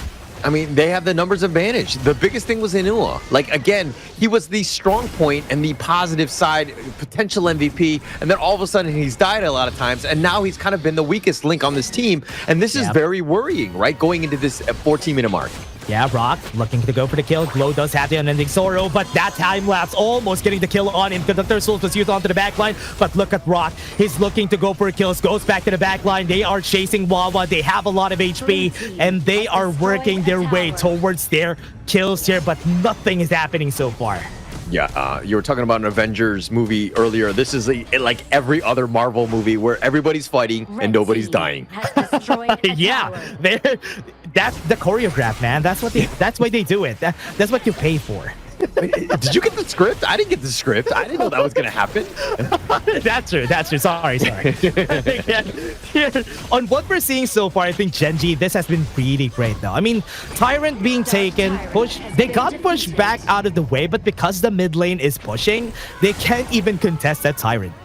Yeah, I mean, they've been like forced so far back. Gen.G in full control. I mean, they've got a 3K, but through it all. Inoue knows somebody's there. Arashi going for the bite back, but they're getting kills right here onto the fight, and it's looking like they're losing a lot of their members. Mfeng making sure that nobody's gonna survive. One more to the boat, and Klo also falls down. 30 seconds on their death timers, but the minions are pushing. Oh my gosh, the pace. They need to run back. Those are super minions. They're doing some serious damage. Super minions, they might be able to end this, but it's a good thing they have some good amount of wave clear. Yeah, I mean, half life, but again, so risky. You're thinking, we got this game, and there's probably a reason why Gen.G were continuing to fight, because they saw those minion waves push. It was a potential. I mean, yes, we've seen it before with minions, but happening it again against SCARZ here, that would have been really, really like terrible. They have to find an answer to Mfeng. If they don't, they're gonna be losing this game. Inoue needs to go for Mfeng, just Mfeng. If he kills him, game could be over here for SCARZ. Yeah, look at Inoue though, looking for the flank. Ooh, that's good positioning though. Might be able to get there. Goes to the brush, goes in for the flash and the knock-up. Knock him back, but Mfeng's still alive. This is good, but the Conductor of Souls, he was able to get some HP, but it's looking like they're winning the battle. Wawa goes into the backline. Mfeng is going to be their target. They got the kill, and that's exactly what they needed. They go for this. They're going to go for the last battle, for the last fight. Arashi's not going to be able to defend this, and SCARZ is just going to falter in the end, and that's exactly mission complete for Inoue. Just taking down the backline. That's exactly what they needed, and they can finish this game. Even bought the Sage's Sanctuary for Arashi, but this game is over. Crazy game at the end of the day, right? This is like, the gold graph is, in my opinion, gonna be like how Inoue played in this game, because he was doing awesome. the gold graph was going to spike in his favor. Then he died a couple times. He definitely threw, and there was like really back and forth. And then all of a sudden, that last attempt right there by that ambush by Inuwa, 4-man stun, setting it up for the rest of Gen.G to run it down. Wow, what a game there by Gen.G. You can even see them from the side of Gen.G doing the X sign. You're saying that to Inuwa, and he's pointing to Inuwa, and I was like, wait, they do realize that Inuwa is the reason why they almost lost that game, but he was also the one who set up that last fight, though. So, yeah, I think he tried to make it more dramatic, and he was just like, hey, I'm gonna like do awesome, and then I'm gonna throw a little bit to make it fun for the viewers, but then I'm gonna win in the end. But don't worry, guys. He was able to do so, though, so that is good. At least for now, Gen.G was able to win game 1. I think it's the same, right? Yesterday, they're also the ones who won game 1. Yeah, they're the ones who won game 1. So never mind, it was won SCARZ. game 1. Yeah, SCARZ won game 1. Gen.G this time, yeah. Oh, this is not good for SCARZ. It's not good. This is not good for SCARZ, because game 2 and game 3 is where Gen.G almost all of the time shines. So SCARZ needs to put their best foot forward for the next games. Yeah, to be honest, I'm kind of thinking like Gen.G, what we've seen before when they have that 1-0 lead is that like they tend to go with a, like a really strong draft into game 2. They set themselves up. Yeah, in game 3, they're going to have a better unorthodox draft. They're going to pull it out in game 3 most of the time. So that's the trend. We have a trend now for Gen.G when it comes to their drafting, because they always draft crazily on game 3, game 4 if they have advantage. Yeah, they'll take advantage of it. I mean, this is why this team is so much fun to watch, right? Because like going in, it's like, what are they going to do? They're going to put Rock where? They're going to try to go into this one. But of course, let's talk about the last game, 8-2-8 Rock, or the 10-4-3 Inuwa. Both of those guys played very well. I think the 3 deaths that Inuwa had was almost like 1 minute apart. I think it's 1 minute apart on most of those deaths in the last part of the game. But again, Mpeng making sure that this game is also going to be hard, because looking at what happened on that last parts of the fight in where SCARZ was almost winning, Mpeng was the reason why. Yeah, I mean, he gave them a chance. It's one of those things where, and this is like, hey, okay, Gen.G, Inuwa, doing really well, but no, I'm going to throw a little bit, make it fun. And then in the end, even with SCARZ taking a little bit of the net worth, the last thing is like, okay, now it's close enough where I can make it like it as dramatic as possible, get that perfect ambush. And we'll see it in the highlight, because again, that was an amazing Shinobi knockup. Yeah, looking at that graph there that we've seen, SCARZ taking the lead a bit at the end parts of the game. That is when SCARZ was almost winning, and where they got the kills against most of the members of Gen.G. But Rock taking the MVP, this is very well deserved. He was a threat the whole game. Yeah, I mean, look, when you're Rock, you're like the most stable guy in the entire team, right? Yeah. His positioning is almost flawless. He has the second most kills in KME. He has everything that you want, like in terms of like a farm laner. He's so reliable. He's like the Toyota Camry of this team. You've been pulling out car brands left and right, right? Yeah. A while ago was Hyundai, but okay, Toyota, because it's cars. Yes. Okay. Let's go with that. But again, with what we've seen here from Gen.G, we have seen some brilliance from them, but as you said, they made it dramatic. They made it long. So that SCARZ would think that, hey, we have a chance here, but not really, because Inuwa would find a play in the late game. Yeah, but look, there were moments where like Inuwa got caught out with Wawa here, and they're turning it around, and SCARZ, this is when that advantage starts to kind of really turn on their head. They get 4 members here. Rock is the last man surviving. They just deal with it. But that was the stun. He goes golden to keep himself alive, and then ASD, no chance, gets the pick off, and then Gen.G just on cleanup aisle 2 take this game as well. He should have done that since a while ago, though. Inuwa, the Splendor play there, they weren't able to get the kill on him because of that Splendor. That was so good. But again, that was just one of our games here, everybody. What a good performance here for Gen.G, winning game 1. Yeah, what an amazing game, right? Just setting the tone at this one. And I think that SCARZ is going to be one of those moments where you're like, that was not a great game by us. We need to figure out how to stop Inuwa as well as Rock at this point. Those are the 2 guys that I need to be worried about at this point. And remember, they picked a lot of good heroes here. Both of them picked a lot of good heroes. So game 2 and game 3 is going to be much closer because they're going to be losing. But again, let's take a short break before we head into game 2.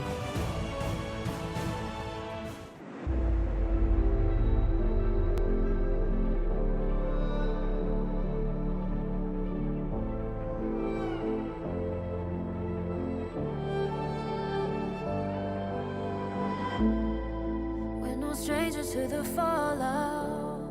It's what got us here.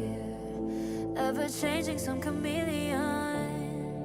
Blood, sweat, and tears. We'll never make it if we fall to everything that brings us down. With a comeback is now. Blood, sweat, and tears. Fight for what we want. Doesn't matter the cost. Every day, put in work. Blood, sweat, and tears. Nothing comes overnight. Strength in numbers start to line. We don't bow to fear. Blood, sweat, and tears. Blood, sweat, and tears.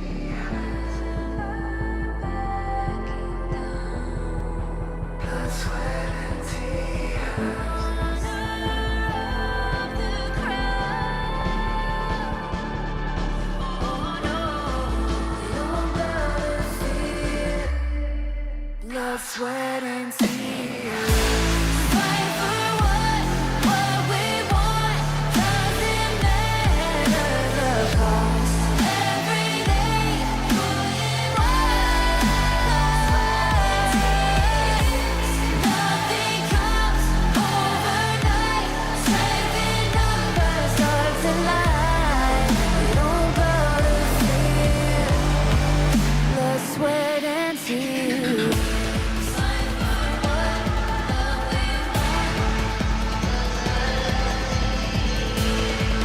Every day, put in work. Fight for what we want. Nothing comes overnight. Blood, sweat, and tears. Fight for what we want. Doesn't matter the cost. Every day, put in work. Blood, sweat, and tears. Nothing comes overnight. Strength in numbers start to line. We don't bow to fear. Blood, sweat, and tears. Fight for what we want. Gen.G strike first. They're going to take game one off the back of Rock and as well as Inua's my play, which was very impressive in that one. But Dash, going into game two, what are you telling SCARZ? Ooh, SCARZ needs to keep their mental up in this next game. I mean, yesterday they won their first game, which is a good thing, but SCARZ, they need to keep their toes up in this next one. They need to pick up a lot better heroes for the next one because they need that. They need to win game two. If they lose game two against Gen.G, Gen.G's just gonna snowball and play around them. Like, they had the Algren, they had the Lady Soon, the Dia, Yuan, and Mayin. I mean, you're saying pick better heroes, but like, how much better are we talking about? Because those are pretty darn good heroes, no? That is true. They should pick the other team's comp though. Just reverse it. That's a whole composition though. Actually, that would be interesting. That would be interesting. Yeah. Like, that's actually a really good idea. It's like if you're kind of playing and you're kind of like eliminated or whatever, you're like, actually, in the next game, we're just going to pick their heroes and see how well we do.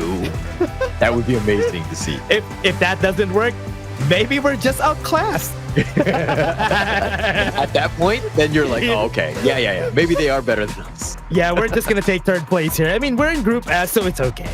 Yes. I mean, look, I think all jokes aside, Group S definitely is a little bit of a cushier road, less pressure, because you're guaranteed at least top four. You're in the playoffs, so to speak. But again, I think that a lot of this, this time is that you see the other two teams that are in the playoffs with you. So you want to really just try things out. You want to put pressure on them, knowing that, hey, if you got swept by any of these teams and you're going to the playoffs, you're going to be like, this is a squad I really don't want to go up against, like Nongshim, for instance. That is true. And look at this, even though that's happening, right? Gen.G still goes for, they still have respect for Entheng. Every time, everybody has respect for Entheng Studa, because whenever that comes out, it's going to spell disaster here for Gen.G. And also, they don't want that Arlie coming out on the other side. So with this, SCARZ is opening themselves up for a Maisha Renewal pick here. I'm actually wondering if SCARZ should have just kind of sandbagged a little bit more in the ranking week and been like not really shown some of the flashier heroes that he might have played with, on the MFA, because like, again, it's like now the teams are really targeting you. And don't get me wrong, obviously he has a huge hero pool, but it's one of those things where it's like, do you really want to be targeted throughout even the, from the survival week to playoffs? Everybody's going after you. Yeah, and that's the hard part, right? Because whenever you're fighting for that placement, and we all thought that SCARZ is going to be better than Gen.G because they won against them before, but right now into survival week, it's just a different story. Gen.G really just knows how to make sure that the best heroes that SCARZ is going to pull out is not going to be available. Yeah. No, I mean, going into this one, like, they are definitely doing well. You're seeing just like how, like, when SCARZ are on, they're on, and they're so much fun to watch. When Gen.G are playing well, they're again fun to watch as well. So these two teams going into this one, it's going to be a huge dogfight for the second and third seed here. Yeah, and I really like how back and forth the matches go, right? Whenever we're seeing Gen.G and SCARZ, don't put Nongshim RedForce in the mix because they're gonna win. But with Gen.G and SCARZ, the matches have always been fun because you could see mistakes happening and no reaction from both of our teams. It's like they're not robots like Nongshim RedForce. Yeah, I mean, look, they look amazing like robots. Nongshim, that is. They've been looking unstoppable in that sense. But look, when the real pressure is on for elimination in come playoff time, I think that these teams, you're going to see them level up even more, right? I think that this is a great week for these guys, both of these squads, to really duke it out, to really put in some meaningful game and time on some of these heroes like the Inuwa Mai. Impressive, especially after his somewhat lackluster performance yesterday on the Mai itself. So he's just improving. You're seeing just a lot of growth in both of these teams in this week alone. What I like about this is that they added like a, what do you call that? Look at that, the amount of assassins on the bans that we have. We have the Fade, we have the Jing, and a lane is going to be picked up here by SCARZ because Dolya is open, so they could go for the Dolya here for that last pick. Meet my sword. Yeah. I mean, going into this one, look, I'm pretty sure, like, I mean, they need a jungler in this case. They have the Lian Pose, very tanky from SCARZ, that is. So they have a lot of options of which direction they want to go. Gen.G smartly, again, you pointed out with the Fade and the Jing both being banned out. You need to just limit whatever's available. And again, seeing as Gen.G is kind of on the squishier side with some of the, like, the Lady Soons, with both of the ladies, excuse me, you definitely want to keep those guys protected. This is very interesting, though. Went in for that Yuhuan jungle. We haven't seen it a lot anymore after a long time, just because of the fact that she really is a very safe pick. And Gen.G going for the safer route just because they want to protect Rock's Lady Soon, which is actually good. If you make sure that Rock is going to be able to hit off the backline, this could be a good matchup here for them. Yeah, it could very well be a good matchup. I think that with the, look, Gen.G's lineup, with Wawa on the Dharma, you have Ray very, very stable on the Yuan as well. Inuwa just needs to play that positioning game with Lady John, a little bit of a different playstyle from the first game. So again, everybody playing heroes that they're going to be very capable on. This is a strong lineup thus far. If we're looking on the SCARZ side, I mean, look, you're seeing Mfeng on the pay. I think that this is the guy that you got to watch. He's going to do some tons of damage, and especially early. Yeah, in the early game, it's going to be bad if ever Mfeng would be able to get that snowball in the early game. And what happens most of the time is that invade in the early game is usually what's going to happen here for them. So they have to be careful about their jungle openings here for their side. Yep. So now that we know the draft going into this one, who do you give the real edge to, Dash? I think SCARZ has a better draft here just because they have 2 damage sources and they have somebody to frontline for them pretty well, which is why I like the SCARZ line. And I think every time I see an Yixing on their side, it's usually like, yeah, I think this is a better draft just because it's easy to pull off. Okay. How about you? No, I kind of, really, to me, it's all about Mfeng on this pay. I just want to see this guy shine on it. I think Gen.G's lineup is definitely more straightforward. It's definitely easier to play. The potential of, the Wawa Truth, the Zhangfei Umbrella Outburst from Clue, like, you could see a potential huge wombo combo team fight that are happening. So it really comes back to this World is My Board from Glow and is able to really shine on this hero here. I love that they switched up here onto the mid lane because they know that it might be a hard matchup against the Loom just because of the better range in the early game. So that's why Rock is just going to be taking this early game damage, make sure that they're going to have it. Rock needs to back away here. He does have the flash. He's not going to use it. The punishment from SCARZ is just good. Okay, that was worst case scenario as a starting point. Rock dying, not able to farm as well, but also giving first blood to M-Fang, who's now going to invade your enemy, your jungle. That Crimson Golem is still in play, and M-Fang's with Smite up right now. This could be an awkward situation. Yeah, remember, he has the red buff up, so he can slow down a lot of people, though. Look at Rock. He's looking to chase down Glow. Now he was forced to back away, but that was still a good kill from the side of SCARZ, but they're trying to compensate here from the side of Gen.G. Yeah, Gen.G doing a good job of everybody rotating, be like, hey, we need to protect our jungle. We need to get Ray going, ensure that he's going to just consistently be able to farm, because if that was stolen away, this game could have gone, like, completely wrong for them, right? Because SCARZ, with M-Fang. Yeah, it's going to be an M-Fang game if that happens. So now they're looking for it. For now, it's SCARZ just making sure that this is going to be a very safe game, especially for ASD onto the bot lane. But here it comes, Gen.G looking to go for the fight. It's a good thing they have some Ocean of Tears, but Ochik is not going to die pretty easily.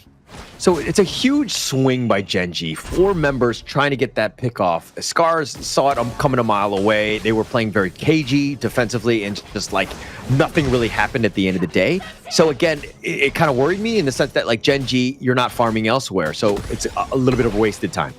Yeah, look at what they're doing here for Gen.G. Really just looking for battles here. And Glow was able to snip them out of the way because they were crossing onto the river. But I like what they're doing here. They're looking for fights. They're looking for a chance to engage. But right now is not the time. They don't have damage yet. So, like, trying to make those types of rotations maybe at, like, the 3-minute, 30-second mark, you get the pick off, it turns into, like, a tyrant. It, like, makes sense. But I think that, like, every team knows that it's coming, right? It becomes very predictable. And so they tried to change it up and did it at, like, the 2-minute mark, right? Which is a little bit earlier. I kind of liken it to the joke of being like, hey, instead of 7-minute abs, we're going to do 6-minute abs. yeah, that's true.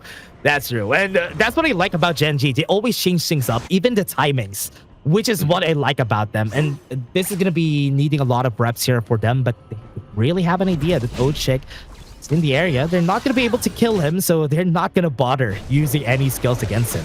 No, but M-Fang. Getting chased by M-Fang, forced to flash away. Flaming Bulb wasn't able to hit him. That was good. But now, Ochik is going to be the next target. We still have 30 seconds before the next objective.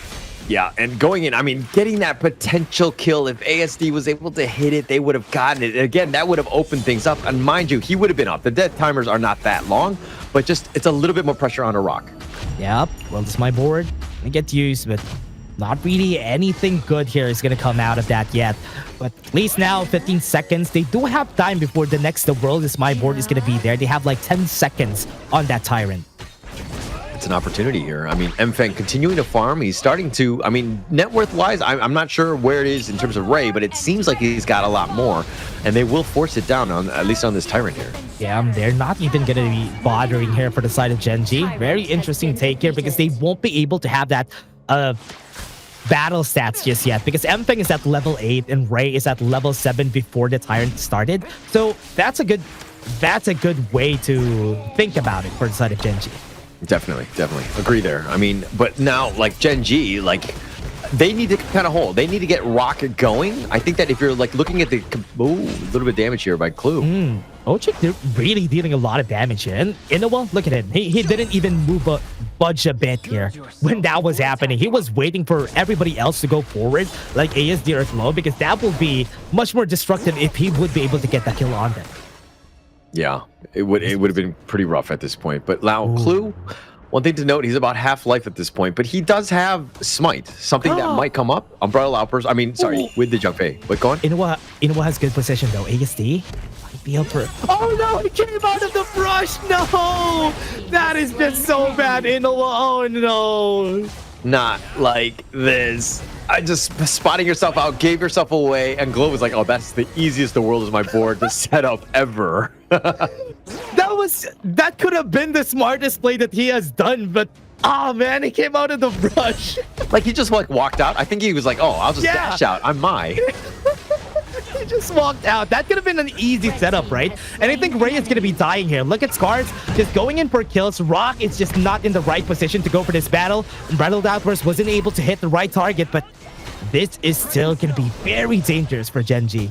And this is, again, Mfeng doing his thing on this pay. Like, the early spikes have just been on point. He just like ran it down Ray. Ray had nothing. He had his on an Xaro. He got back to safety, or what he thought. He was just trying to run away. But Mfeng was able to pounce and just kind of just kept on going on him. Yeah, and this is what should happen, right? Early game is going to be on the side of SCARZ because you have the Lung, the earlier damage compared to the Lady Soon. You have the pay, you have the early game damage too from that guy. So this is really working in favor of them. They have the stun, they have the World is My board, got 3, and Rock is going to be dying with no answers. Remember, they don't have anything else here. Even the Infinite Vastness was popped, but Wawa is looking to make some plays. Maybe he would be able to get the kill, and yes, he did. It was a 2-for-1. Oh, Glow had some like an amazing board again. He's been on point with them, just locking them down, having the prison box and everything. Oh my gosh, I'm sorry. He's just getting everybody. He's just so fed, especially with the red buff. Nobody's going to be able to run away against him. And Mfeng, I like this, seeing Mfeng just having that confidence again. Yeah, and this is what we wanted to see. We get, like, again, let Mfeng shine. I always, whenever I saw him on the jungle, like with those Kong Mins and, you know, the Lunas, the Jinx, all that stuff, he was just high flying. Let the man fly. He's like a bird. You're caging him up if you're letting him play the Lady Soon all the time. Yeah, I think this is way better for them, especially if he gets a hold of any assassins in the game. It's just gonna be the Mfeng show most of the time, which is a good thing. But SCARZ, look at this. They're a bit too aggressive. Wawa has the flash if ever Mfeng goes in for it. But I like what SCARZ is doing. They're just taking the map one by one, especially this top side. Yeah, I love the way SCARZ is playing. I mean, they have the lead and they know it. So they're just going to be aggressive. And now Gen.G, like, they're trying to defend. But again, like, you're seeing the scraps that Gen.G are being given at this point. And that lead is going to start to snowball. And it's all on the back of this tiger that is Mfeng. Yeah, remember, that's a 5k gold lead. That's a very sizable lead at 7 minutes. And it's going to become apparent as the time goes on, because this is going to be really hard for Gen.G.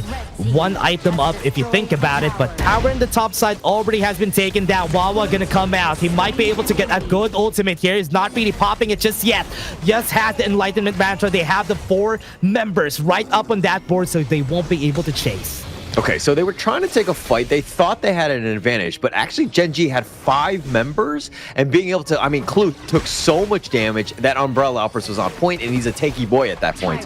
But getting Arashi was a huge win. Mfeng was not actually in the fight, so SCARZ really had no business taking that fight. Yeah, they have the top side, 2 towers down, and they even have the Tyrant after this. I think Mfeng just being so ahead with a 3-level gap against Ray is just a really hard fight to deal with. I mean, it's not even 10 minutes at this point, and he's just completely outclassing. He's fighting 1 versus 2. He's so not scared about anything. He's not scared. He knows that they don't have the battle stats to kill him. That's why he knows that he can take the fight, any fight that Gen.G throws at him at this point.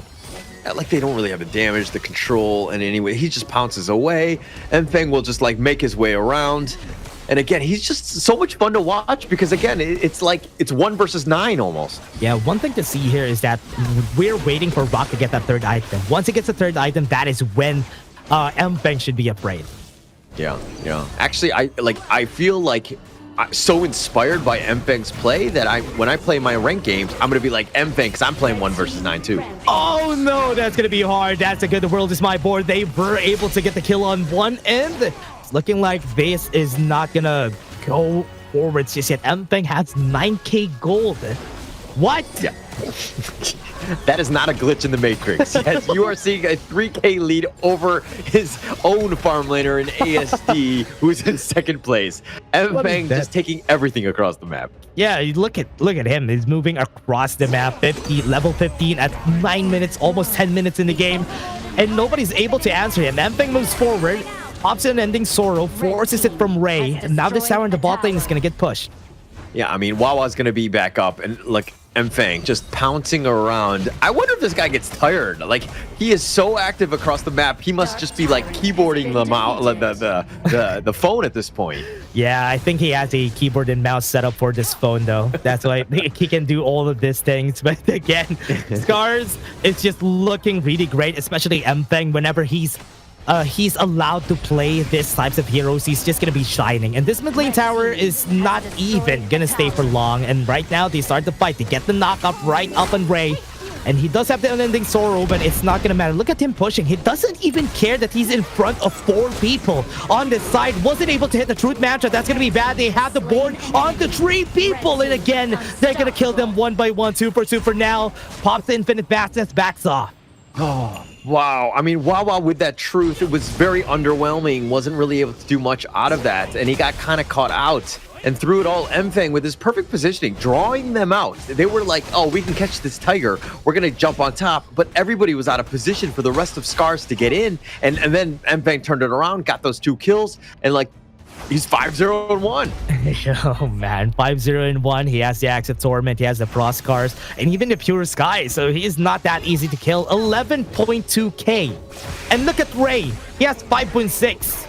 Look, that's just the number, man. Okay? As a Ray fan, that's not cool. No, I'm just kidding. In this case, Mfang is completely outclassing him. No real chance, unfortunately. Ray has struggled. He just needs to stay alive more than anything else. Let Rock get onto him. Everybody else is pretty much bait.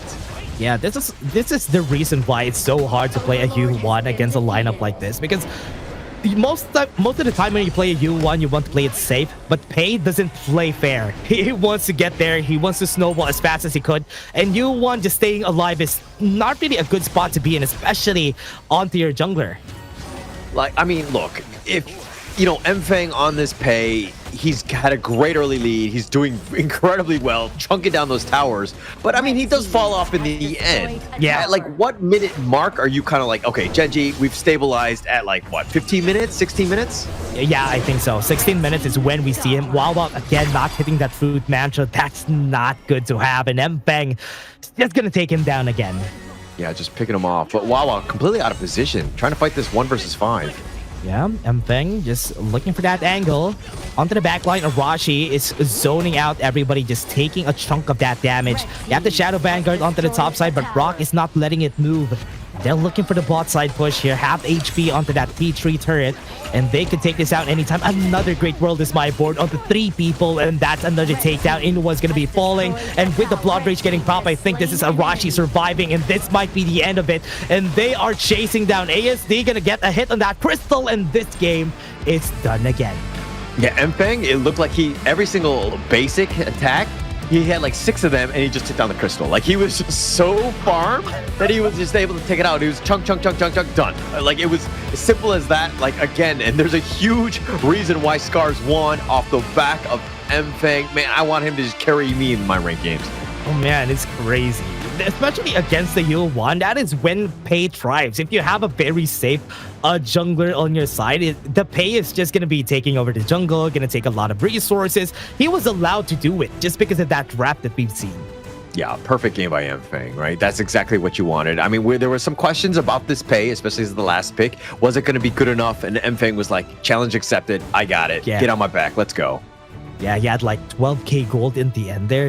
That is just a crazy lead, and everybody on the other side, especially the jungler Ray, only has 6k.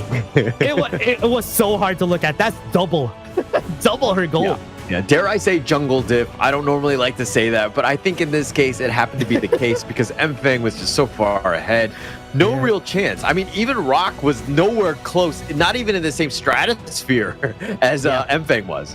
Not even a challenge for them. The game really looked like a stump just because Mfang was just taking over all the goals that we had, and we didn't even have like a great comeback coming in from the side of Gen.G here. Wawa wasn't hitting his shoots. He pulled out 3, and he had 0 out of 3 shoots there. Yeah, didn't have the greatest of games. I think that this is one where, you know, again, it's just one game. Now we look at this series as like a best of 3. Not be too worried more than anything else. I think that if we're looking at some of these KDAs, the Gen.G side really couldn't get anything going. They were struggling to find any sort of kills as they only got 2. Yeah, and That's the hard thing about the Hue 1 being on the jungle, though. It's just so safe that you won't be able to do anything much. But SCARZ, look at that. 12.8k gold onto Mpeng. Yes, he wasn't able to deal much damage, but also honorable mention in this game, Glow. Glow had such great World is My boards in this game. Yeah, actually, they were perfect. I mean, perfectly set up, just locking it down. And then it makes it so much easier for the rest of, like, Ochik, Tremor Smash. Okay, they're already in the board. Perfect. You know, you just set up, I'll just knock them all down. And this is a complete swing in favor of SCARZ. No real chance. And again, no dips whatsoever. Not even a fight. They weren't able to fight back in this game overall. And Glow just being perfect in that Yixing could be my second MVP for this game. But again, Mpeng just outclassing everybody else in this game. That's what you do whenever you have a pay. Get the lead in the early game and make sure that the late game is not going to happen. Yeah, at this point, at a certain point, you're kind of like, GG, go next, right? Give yourself a chance.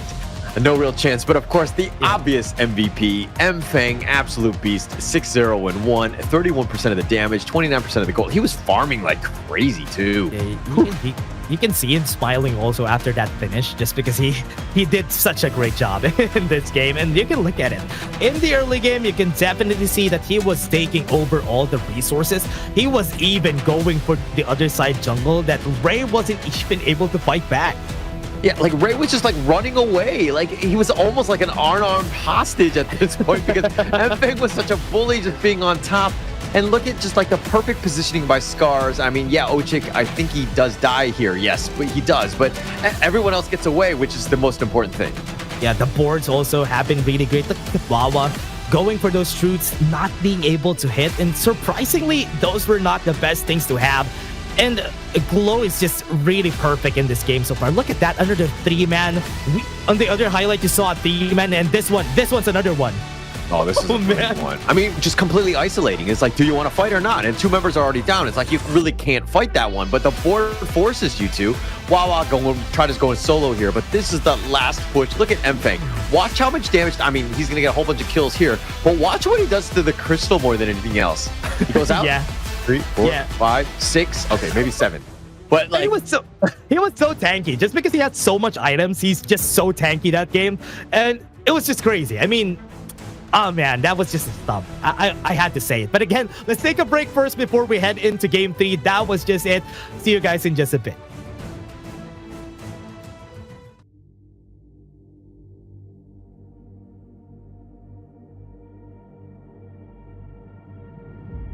I feel it deep flowing through my blood. Rising up to become someone, and taking it all on my own. What a sweet victory. And taking all of my control, awaken something deep in me. Like flames, feel it burning inside. Take a hold in pursuit of the prize. I've been told ain't no way to survive, keeping all of this fire that's locked up inside. When this is the time, enter the ring. All those mental chemicals doing their thing. I got flashes of battles inside of my dreams. I was made for this moment. At least now it seems like it's time to come face to face with your fear. Been battling reasons for all of the years, and I learned how to fight them with style and grace no one's ever encountered. You say it's amazing, I'ma come out swinging when they open the gate. Go ahead, call passion, I'm calling it rage. I'm taking what's mine like I already own it. Watch but don't blink, going here to the moment. The sky rained down. Here's to the madness that's all around. Go on, tell them who you are, you are, you are. Go on, tell them who you are, you are, you are, you are. Here's to the moment, the sky rained down. Here's to the madness that's all around. Go on, tell them who you are, you are, you are. Go on, tell them who you are, you are, you are, you are. My name is honor, my name is king, my name is champion, my name is strength. Tell them who you are. My name is Pentakill, you think it's strange? My name keep ringing inside of your brain. I hear it every night. Here's to the moment the sky rained down. Here's to the madness that's all around. So tell them who you are, you are, you are. Go on.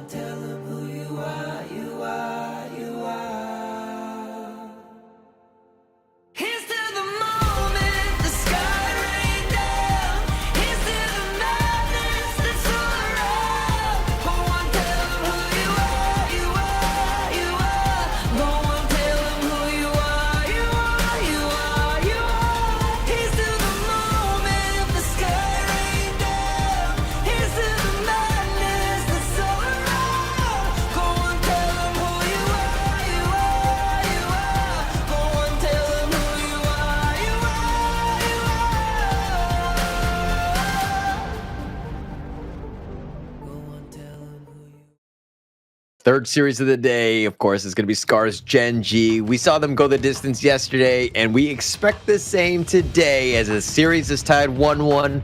My name is Holler, and with me is Dash. Your thoughts on Game 3 here? Game number 3, we're basically back at the best of 3 here because we're starting at the starting point. But the only difference is we already have picks here for both of our teams for Game 1 and Game 2. You can definitely see that some of the heroes here won't be available for the next game. So that's the only difference. But this is basically just a best of 3 again. Yeah, it's definitely going to be a best of 3. I mean, we got to think of it like that. I think that you cannot be... I mean, if you're Gen.G, you got to be like, okay, it's not a big deal. We're tied up. Again, think of it as a best of 3. Let's just go in fresh so that we aren't completely phased by that M-Fang performance. I think that on the other side, though, you saw what SCARZ can do. Let the man shine. This is your lifeblood. He's the one true carry for you, M-Fang, that is. Yeah, the only hard thing about this, though, is how they're going to be dealing with them on game number 3. Because remember... Gen.G has been banning all the assassins from the last few games. So with SCARZ not having pay anymore, that is going to be a big challenge here for the next game. Yeah, potentially here. I mean, I think that SCARZ might even want to kind of showcase, because again, they've kind of been saving that last jungle pick just to kind of throw them off in the end. Not to say that SCARZ should change that up because it clearly works thus far, but without so many opportunities to kind of pick the jungler that you want, it might open up that door as we get into the later stages of the series. Will Gen.G go for that ban on who are they banning? Always Luna. They always ban the Luna, and will they ban it this time around against the members of SCARZ? I think so. I think they just need to respect M-Fang, because if he's allowed to play assassin, they are just gonna have a good time here for the side of SCARZ. So it's okay, yeah, they're just gonna lock in the Luna ban. They really don't want to deal with this. But it's one of those things where it's like, okay, if we allowed the Luna, how would we counterpick this through our heroes that we pick, right? I think that you got to think of it like that, but it doesn't look like Gen.G or like want to deal with that headache at this moment, and we're just like, we're just gonna ban it. I think Liang is a good answer though, if ever there's a Luna on your side, but you have to play around the Liang, which is also a challenge in itself, because if that's what they're gonna do, it's gonna be very challenging. Dolya and Elaine, once they saw the channel, let's go Dolya and Elaine so that he's not gonna have a great time. Yeah. I mean, this is the Wawa special on that Elaine. Just let the man shine. Clue does great with the Dolya and setting it up. But the Jing potential, you have a lot. I mean, this is going to be high flying into the back line. You've opened it up. I was kind of expecting it because if they wait for the second phase, I think they're not going to have any of the assassins anymore. So pulling up the Jing on the second pick is actually a good start here for the side of SCARZ. I think this picks that they have already is really good, but do they still have the Yixing here for SCARZ? Oh, they used it a while ago, so we're not going to have that combo with that Jing. Yeah, no potential there, but there are definitely some other, I mean, the Lady Jun, the Princess Frost. Ooh, yeah. Yeah, you have ways. Oh, the Ganemo was another one, yeah. Ooh, that could have been it. The Ganemo could have been good, but they do have the stun from the Unbridled Outburst, so that's good already. Banning the Shang one is just for good measure, just because they don't want to deal with the Shang one and Dolya combo.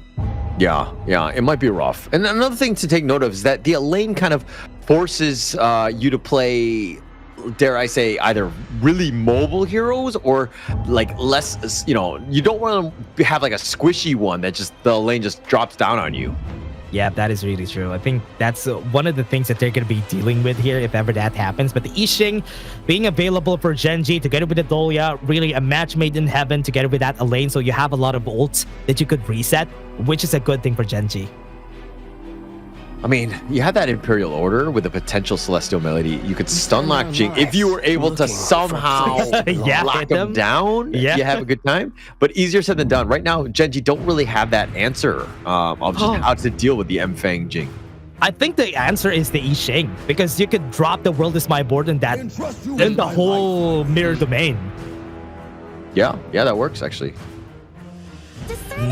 Guan Yu and shit getting picked here by SCARZ, just for them to have that extra displacement, so that it's gonna be hard though. If you pick up a sheet against the Elaine, he has 2 targets now. Yeah. I mean, but you had no choice. You need to have some sort of mid laner. Like, I don't know what is a better mid laner for you if you were gonna not pick the sheet. I think... Wait, she has the Princess Frost still, right? Yeah, I think they have that. Still available. But it's still an easy target. A very easy target, yeah. Yeah, there's not really anything that you could work with anymore. I think having that extra crowd control just to match the laning of an Yixing is already good here for SCARZ. Yeah, and to be honest, I think it's more on the onus on your teammates, like the Ochik, Zhang Fei, or the Arashi, Guan Yu, to kind of create that space. If they get jumped on, you got to be there to help out your buddy, because that Death of Sunset, yeah, you've got two of them, but you got to space out, and then you're able to just push him away. Yeah, and I think the Guan Yu being a nice touch here for the team, I think that's a good thing also. If you don't have a lot of crowd control, displacement could also be a good answer just for you to have that easier setup on those plays. It all comes down to how this Guan Yu player is going to be playing this game. It's going to be important for SCARZ and Gen.G, especially their clash laners in this game. Yeah, it will be key here. But I'm not a huge fan of Guan Yu's laning. I just feel like he's kind of lackluster. Doesn't really, have the greatest of times. So I think that it's going to really come back to later in the game, that mid-game, when he starts to get those flanks from potential, brushes on the sides. You got to be super careful where Arashi is going to be later. And I think Mfeng really needs a lot compared to how it was with a Pei. I think Mfeng really needs a lot more help this time around, because it's way harder to do that with a Jing, because a Jing really shines on the mid game most of the time. Yeah. But I love the fact how SCARZ are actually, we're going to go back to the drawing board. We're going to make sure that he has that assassin jungler. Yeah. Because he's so good on them.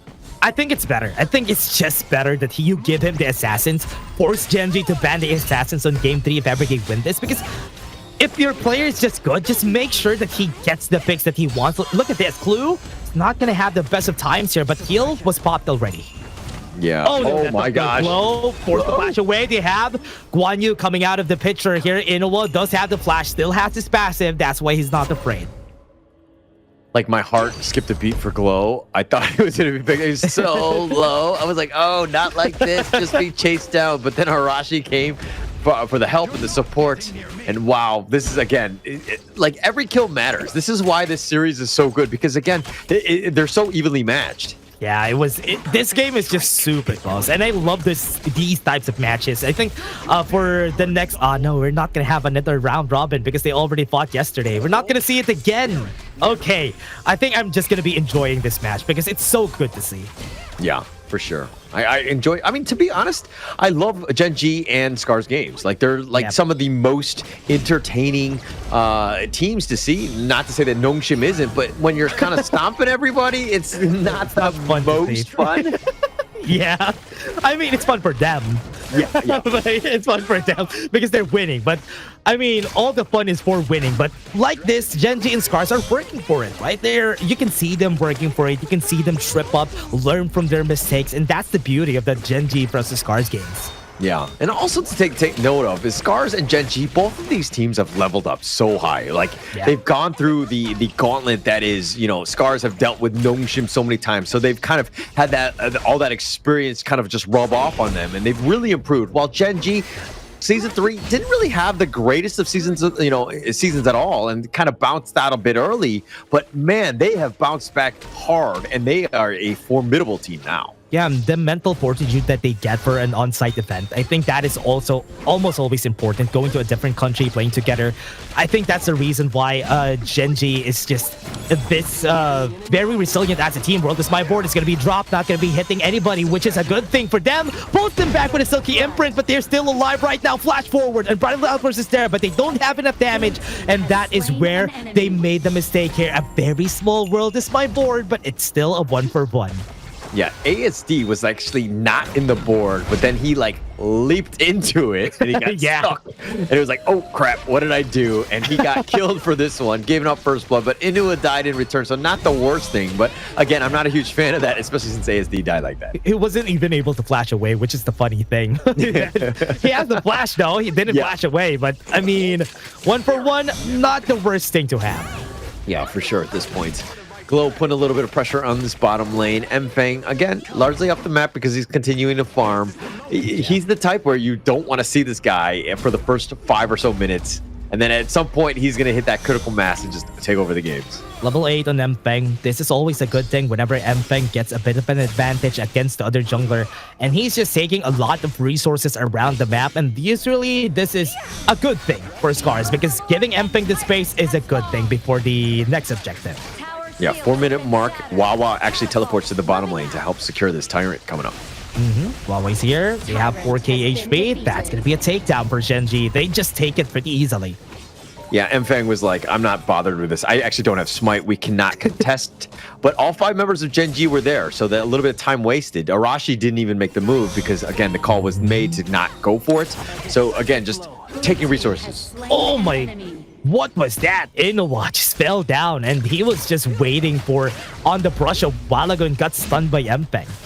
Yeah, so this is the scary part, right? The assassin type. I mean, you, Inuwa, Clue, Wawa to a certain degree, definitely Rock, all kind of squishy, right? If Mfeng gets on top of you, you're going to have a tough time. So you need to figure out a way to keep yourself alive. What's hard about this is playing a Kaiser against a Jing. I think he's not going to be... He's going to survive, though. But his teammates... not gonna survive. Yeah. Ray's gonna be like, guys, why do you keep dying? So easy, just stay alive, right? And he's got the invincible warrior. Yeah, and he's so tanky. Look at the pull here from the Silky Imprint, and this is one of the things that I have a problem with. Oh wait, the top side though. Look at that. They're going for the fight. This is not good. He doesn't have the Death by Sunset anymore, but they are gonna pull him back. Wawa with 1 HP was taken down, and I think he's not gonna be able to chase them. That's just sad, Ray. Yeah, I mean, Mfeng here. Arashi doing such a good job of like being sacrificing for the greater good, feeding Mfeng even more, pushing him back with those heroic charges, and letting Mfeng get the kill. Very smart play. Ooh, a bit too close, but ASD doesn't have enough damage yet. Even Glow doesn't have damage. So this combo that they're doing onto the bot side, this is just for clearing waves, but they don't have damage yet. Yeah, no damage at this point. And those 2 members from Gen.G are actually winning the bottom lane. And they're actually chipping up that bottom T1 because, again, like, the rest of them are just being forced back.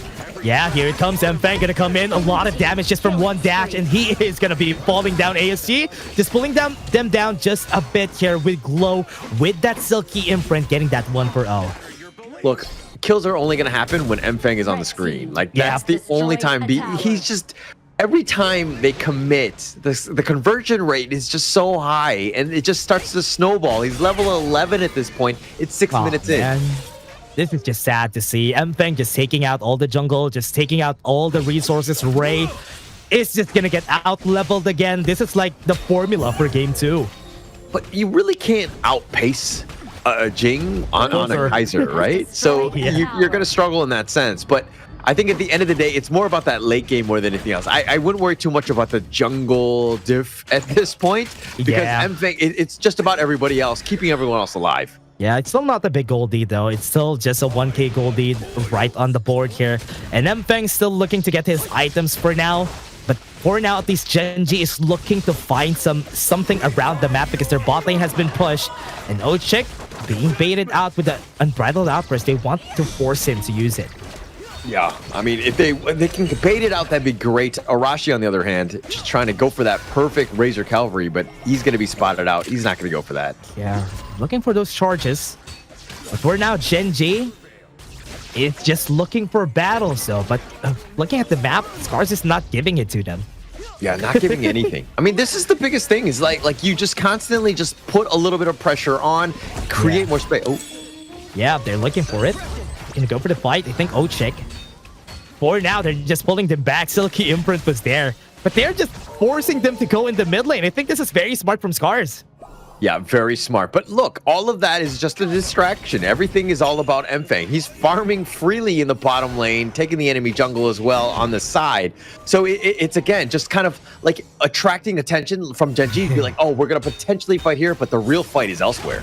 Yeah, and look at Mfeng. He's just looking for a pick-off out at the other side. And look at the baits from Arashi, just dropping heroic charges here and there just to force them to stay in the mid lane. But now, with the distraction, they were able to get the Tyrant from there. Yeah, free. Absolutely free. I mean, they were so preoccupied with that mid lane that Mfeng has just been like, look at this guy. Like, he's off the map because he's just farming. He's so fast. Yeah, he's level 14 at this point. Unbridled Outburst. Look at the back line, though. Mfeng is here. Goes in, gets the damage right up on Clue, but he was not able to get the kill on them. Look at the back line on the other side now. SCARZ being chased down. They were able to get some skills. Mfeng doesn't have the ultimate anymore, so this is not a good fight for them to take. Inoa super low. But look at what they're doing. They are just forcing them back out of the way 1-for-1. That looked like a disaster for Gen.G when you saw Mfeng flying in, but he actually, all the damage just kind of scattered throughout. Yes, Clue died, but they traded for Arashi. I think they'll take that trade any day of the week. Mirror Domain does have the Invincible Warrior. Could go for the fight. Backs off. Doesn't have damage. Goes away. Baits him out of that Silky Imprint. That was good. Could have been a kill, but now Wawa is here. I think Glow is going to die just because he got baited by Mfeng. Oh, no! Yeah, I mean, Mfeng was just like, sorry, bro, you're on your own. Like, no chance, left him to die. I mean, he kind of did bait him out. Glow really had no chance. No mobility on this point. Yeah. And so Wawa on the backside. At least he was able to get the kill, though. Ino is dead, brother. I got you, buddy. But now with this, they are trying to get the kill here. Mfeng going to be the target. Leaping Savior to get some shield. Mfeng still dies in the end with the shutdown on Wawa. But they still get a 2-for-2 in the end. Huge, absolutely huge for Gen.G. And this fight actually isn't really, okay, now it's starting to disengage at this point, but Wawa finding Mfeng, they need to do that like 3 or 4 more times, they'll be gravy. But, you know, all jokes aside, I mean, Wawa, what a great play. You gotta shut down Mfeng. He was starting to get out of control. That was the most important thing here. Now, trying to go for it, Ray doesn't have a lot of damage, but they might be able to pull them back. That is a good way to push them with the Unbridled Outburst. Ochek has the smite, though, almost going for it, but was not able to time it right.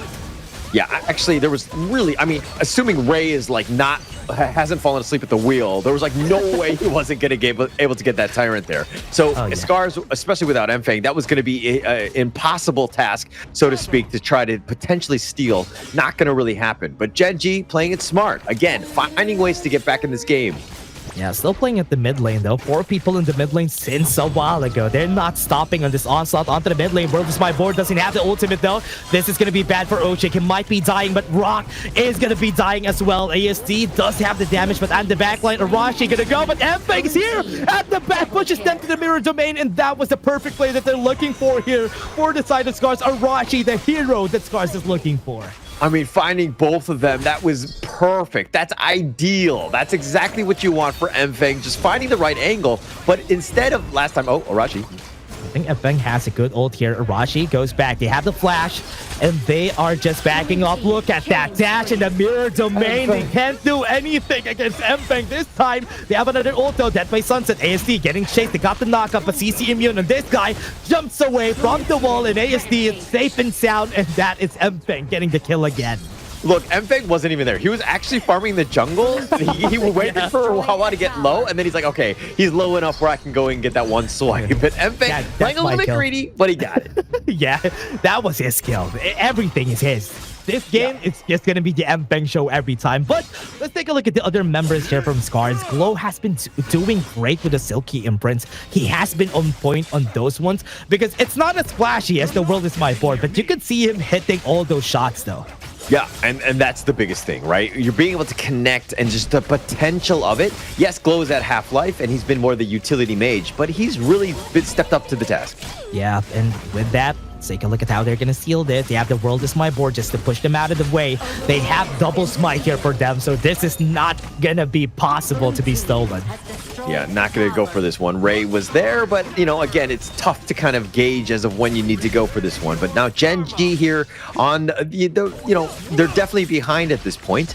They need to figure out ways to get back in, but how do you stop Mfeng without really that reliable CC? Yeah, for now, looking for another battle here. They need to find a way to push. Mfeng is level 15 now. Doesn't really have the same gold lead as they had a while ago from the last game. And with this, he got pulled back. 2 of them. The World is my board is going to be there. He has to Unbridled Outburst just to save himself. ASD doesn't have the flash anymore. Good pushback coming in from Arashi to save his teammate, and nobody dies in the process. But Mfeng, will he go in? That is the question. He will not just yet. Yeah, he was looking for the right angle. Everybody had run away from SCARZ, so everybody was safe. But now they're going in. Mirror Domain going in, goes back out of the way. Wawa's going to be chasing him down. He gets the kill. That's 2 kills for the side of Gen.G. That's going to be good. ASD doesn't have infinite flashes anymore, so this is not a good fight that they should take. ASD backing up, dealing damage, but he was chased. That slow was good enough. But the Imperial Order gets the hit and flow, and that's why they got the kill on 4 of them. Look, I think that was a huge mistake by MFang. He had the mirror domain, but I think he might have misclicked, and he stepped out of it, and the mirror domain went away, and then he got caught out because he was really low. That we're gonna have to check the replay and to see exactly where he was, but I think that he just barely stepped out off of misclick.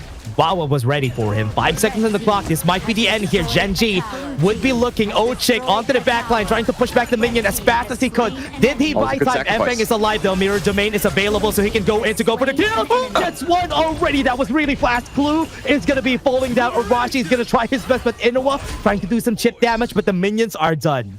Oh my gosh, if Clue, like, I mean, he got completely bursted. Rock was just like, all right, I'm out of here, guys. It's really not worth it. We can potentially just go a little bit later. But the top lane is pushing, something to take note of. Yes, Gen.G will take the tyrant here, but this is a bit of an opportunity. If it opens up the door, MFang, the potential for backdoors there.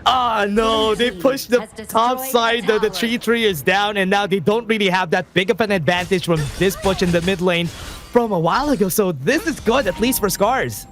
Like, look, let's go back to that last push. Ochik was by himself, but he was able to delay them, drag them out by just enough time for MFang to get back up. Once MFang was there, he blew up Clue, and then at that point, Gen.G were like, hey, we got to get out of here. Really well played.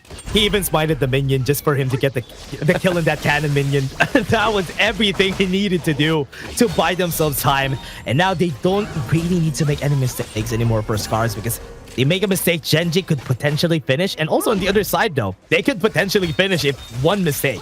Yeah, it could go either way. Obviously, I'm feeling a little bit more comfortable with the Gen.G side of things, especially with that mid lane being wide open. Much faster for the minions to kind of make that push. But not to say that SCARZ can't do it, but they need to have a good angle. The last team fights haven't been amazing for them.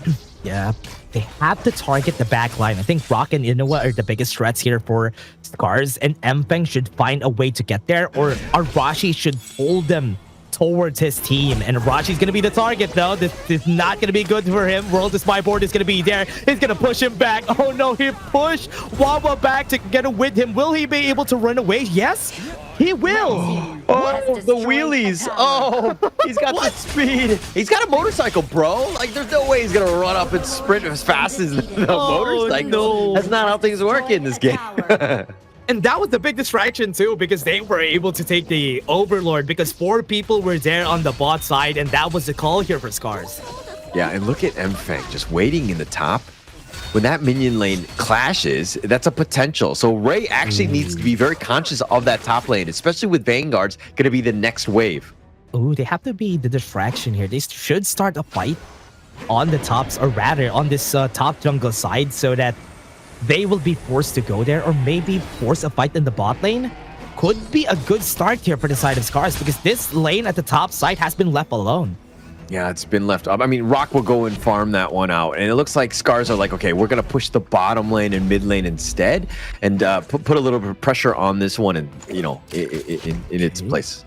I think the minion at the top side is in the right place, though. I think that will be pushing, and this could be used by SCARZ to get the back door maybe later on. Here comes the Shadow Vanguard. They have to take a look at the top side. It's already pushing. Yeah, it's going to be pushing here. MFang looking for that perfect angle. So patient. Even dropping the mirror domain, he doesn't really want to go for this. But again, look at the top lane. The Vanguard is going to be pushing. So now is the time to kind of push a little bit. Thread? No, they're keen on it. Okay. I thought they're going to go for it. That could have been a chance here. At least they know that that's what's going to happen here. Wawa was on it, went in for that push in the top side just to make sure that they have the right amount of minions there. 25 seconds, we do have the tyrant. Very close. I mean, Wawa very, keen on just protecting that top lane. Arashi's going to be there to kind of just push it further along. But now with no Vanguards, this is a different story. Gen.G right now are a little bit safer to walk out of their base.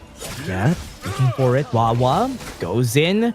But they were able to just back off. The timing of that night shift that we have is just so good. That could have been a potential kill into the backline, though. What was that? That was good for Arashi. Was able to pull them back. They have the World is My Board right there, but Arashi is going to be there to just push them out of the way. But right now, they have been breached on the side of SCARZ. They don't really have enough damage right here with the Mirror Domain. Is it going to be enough? It's not going to be just yet. Mpeng was just able to back off, and ESD is just going to be sacrificing Ochik to the side of Gen.G. Yeah, but Mpeng now just trying to split push. Oh, that's going to be life one. He tried to take the minion, and at what cost? That might have cost him the game. Mpeng going down. 40 seconds is an eternity at this stage. 20 seconds on that minion wave. ASD doesn't have the leader stance. Got pulled by the taking liberties, and Gen.G in just one battle was able to take the win against SCARZ.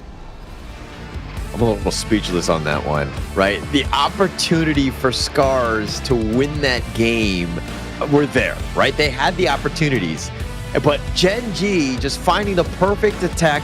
I mean, even in the end, like, look, Mpeng was your win condition. He was doing so well, but that last attempt at going for those minions to kind of cut it out, to slow the game down was, you know, a suicide mission at this point. Yeah. Unfortunately for them, SCARZ, oh, that's a heartbreaker. Honestly, that was a good try here for SCARZ. Gen.G really just knew what they had to do. Ray was in front of everybody. They breached the back line. They had to protect two people. Together with Wawa, it's just an easy job here for the side of Gen.G. And in the late game, it was not easy to take them both down because you have to look at Wawa, you have to look at Ray. They're both very tanky. And that's why in front, when it was breached, it was easy enough for Gen.G to just take them down. Yeah, and that was pretty much it, right? Like, it was getting to the point where Rock was like hitting that critical mass. He was just doing so much damage. Mpeng was really not able to fight. Very squishy at that stage of the game, and he was playing cautious. I mean, as you should on the Jing, right? It's one of those things where it's like, okay, you had that opportunity to really do that damage, but he definitely does fall off in the end. Yeah, really does fall off, and you can see that for Mpeng. I think that's the hard part about the Jing. You need to win the game in the mid game because, as you said, he falls off in the late game pretty badly, and we've seen that he didn't deal as much damage in the late game as he did in the early parts of our game. Yeah, and I think that SCARZ are going to get hit hard by that one. But, you know, that was Gen.G's game to really, I mean, they kind of snuck away with that more than anything else. I felt like SCARZ, if they were just a couple, you know, they shored up some of those mistakes in that gap, I think that they would have pulled this one out. But towards the end, the wheels kind of came off, and Gen.G here really off, you know, like Ray, 3-0-9, not dying a single time, but Rock with 7-2-6. The guy was a beast. Oh man, he has Ominous Premonition, and he even has the Kiras of Savagery. It's not easy to kill Rock. That's why Mpeng was not able to kill him in most of the fights that we've seen. We can see the damage coming in from Glow, ASD, and Mpeng, but it honestly wasn't enough. Rock was just more consistent here. Yeah, I mean, Gen.G's lineup was kind of like, I mean, Ray, he was taking a decent amount. Wawa was as well. But they're able to take that damage and to get back to safety. That's the biggest thing.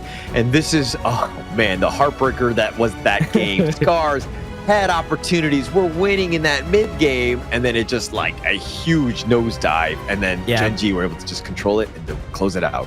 And the whole game was very close. It was not as far as game 2, in where SCARZ was just dominating with Mpeng just having such a gold lead. But this time, forcing out the Jing was not really a good spot for them. I mean, for Mpeng it was, but the other team drafted against that Jing, and it worked pretty well. Yeah, it looks like we're in familiar positions in that sense. It's going to be, you know, Gen.G up 2-1 and off the back of Rock, 7-2-6. But the 33% damage is the biggest thing for me. Oh yeah, that's true. 33% damage from all of his teammates and a 27% total gold for this guy actually works out. You can see in the early game here that Mpeng was really just so good, but after everybody reaches that breaking point in where the items are not going to matter anymore, Jing is just going to have a hard time. Yeah, have a tough time. And Wawa kind of set this up. I mean, he shut down Mpeng, who was just getting out of control, and really just kind of controlled the game from then on. And this is the moment where SCARZ were definitely winning. They had an opportunity to kind of, you know, push the initiative a bit in that mid game, but they got thwarted in the end. And this is the one where Mpeng just barely stepped out right there. Oh yeah. And then Wawa caught him out, right? Yeah. barely stepped out, he thought that there was nobody there. And Wawa was there waiting with his low HP, just slashing him out of the way. And that was it. I mean, most of the fights were Rock just being able to play. And that Rock is just easy to target, but because they were not able to get on him, it was hard. He was dealing so much damage. Yeah, so much damage, so much control. I mean, getting into this one, and look at this one. Wawa just barely limping away. Mfang just trying to juke this one out, and he did survive. This is a moment you're like, okay, you got to think about the late game of how I deal with this. Yes, they will. All the minions are going to be protected here, but at least you have your set of minions coming, plus you have the crystal, right? Like, you got to think of it like that in the sense of like, how do I potentially save this game, not try to go all in, especially in that mid game when you're all by yourself? Yeah, I think he had to just recall there. If he recalled, it could have been a different story. But again, let's take a break first before we head into the next game.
Gen.G at match point. Are they able to close out this series? They're up 2-1 dash. Can Gen.G do it, or is SCARZ going to bounce back in game 4?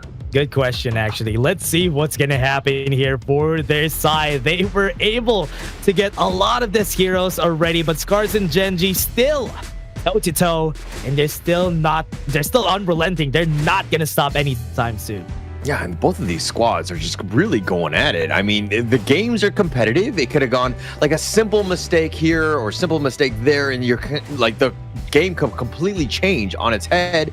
Everything has been so neck and neck in that sense. These are two evenly matched squads. This has been an interesting ride thus far. Yeah, very interesting. Gen.G just taking the lead yet again.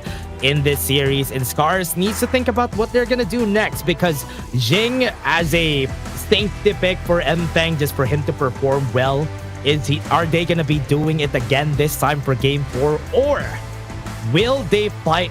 Actually, he doesn't have a lot of choices anymore.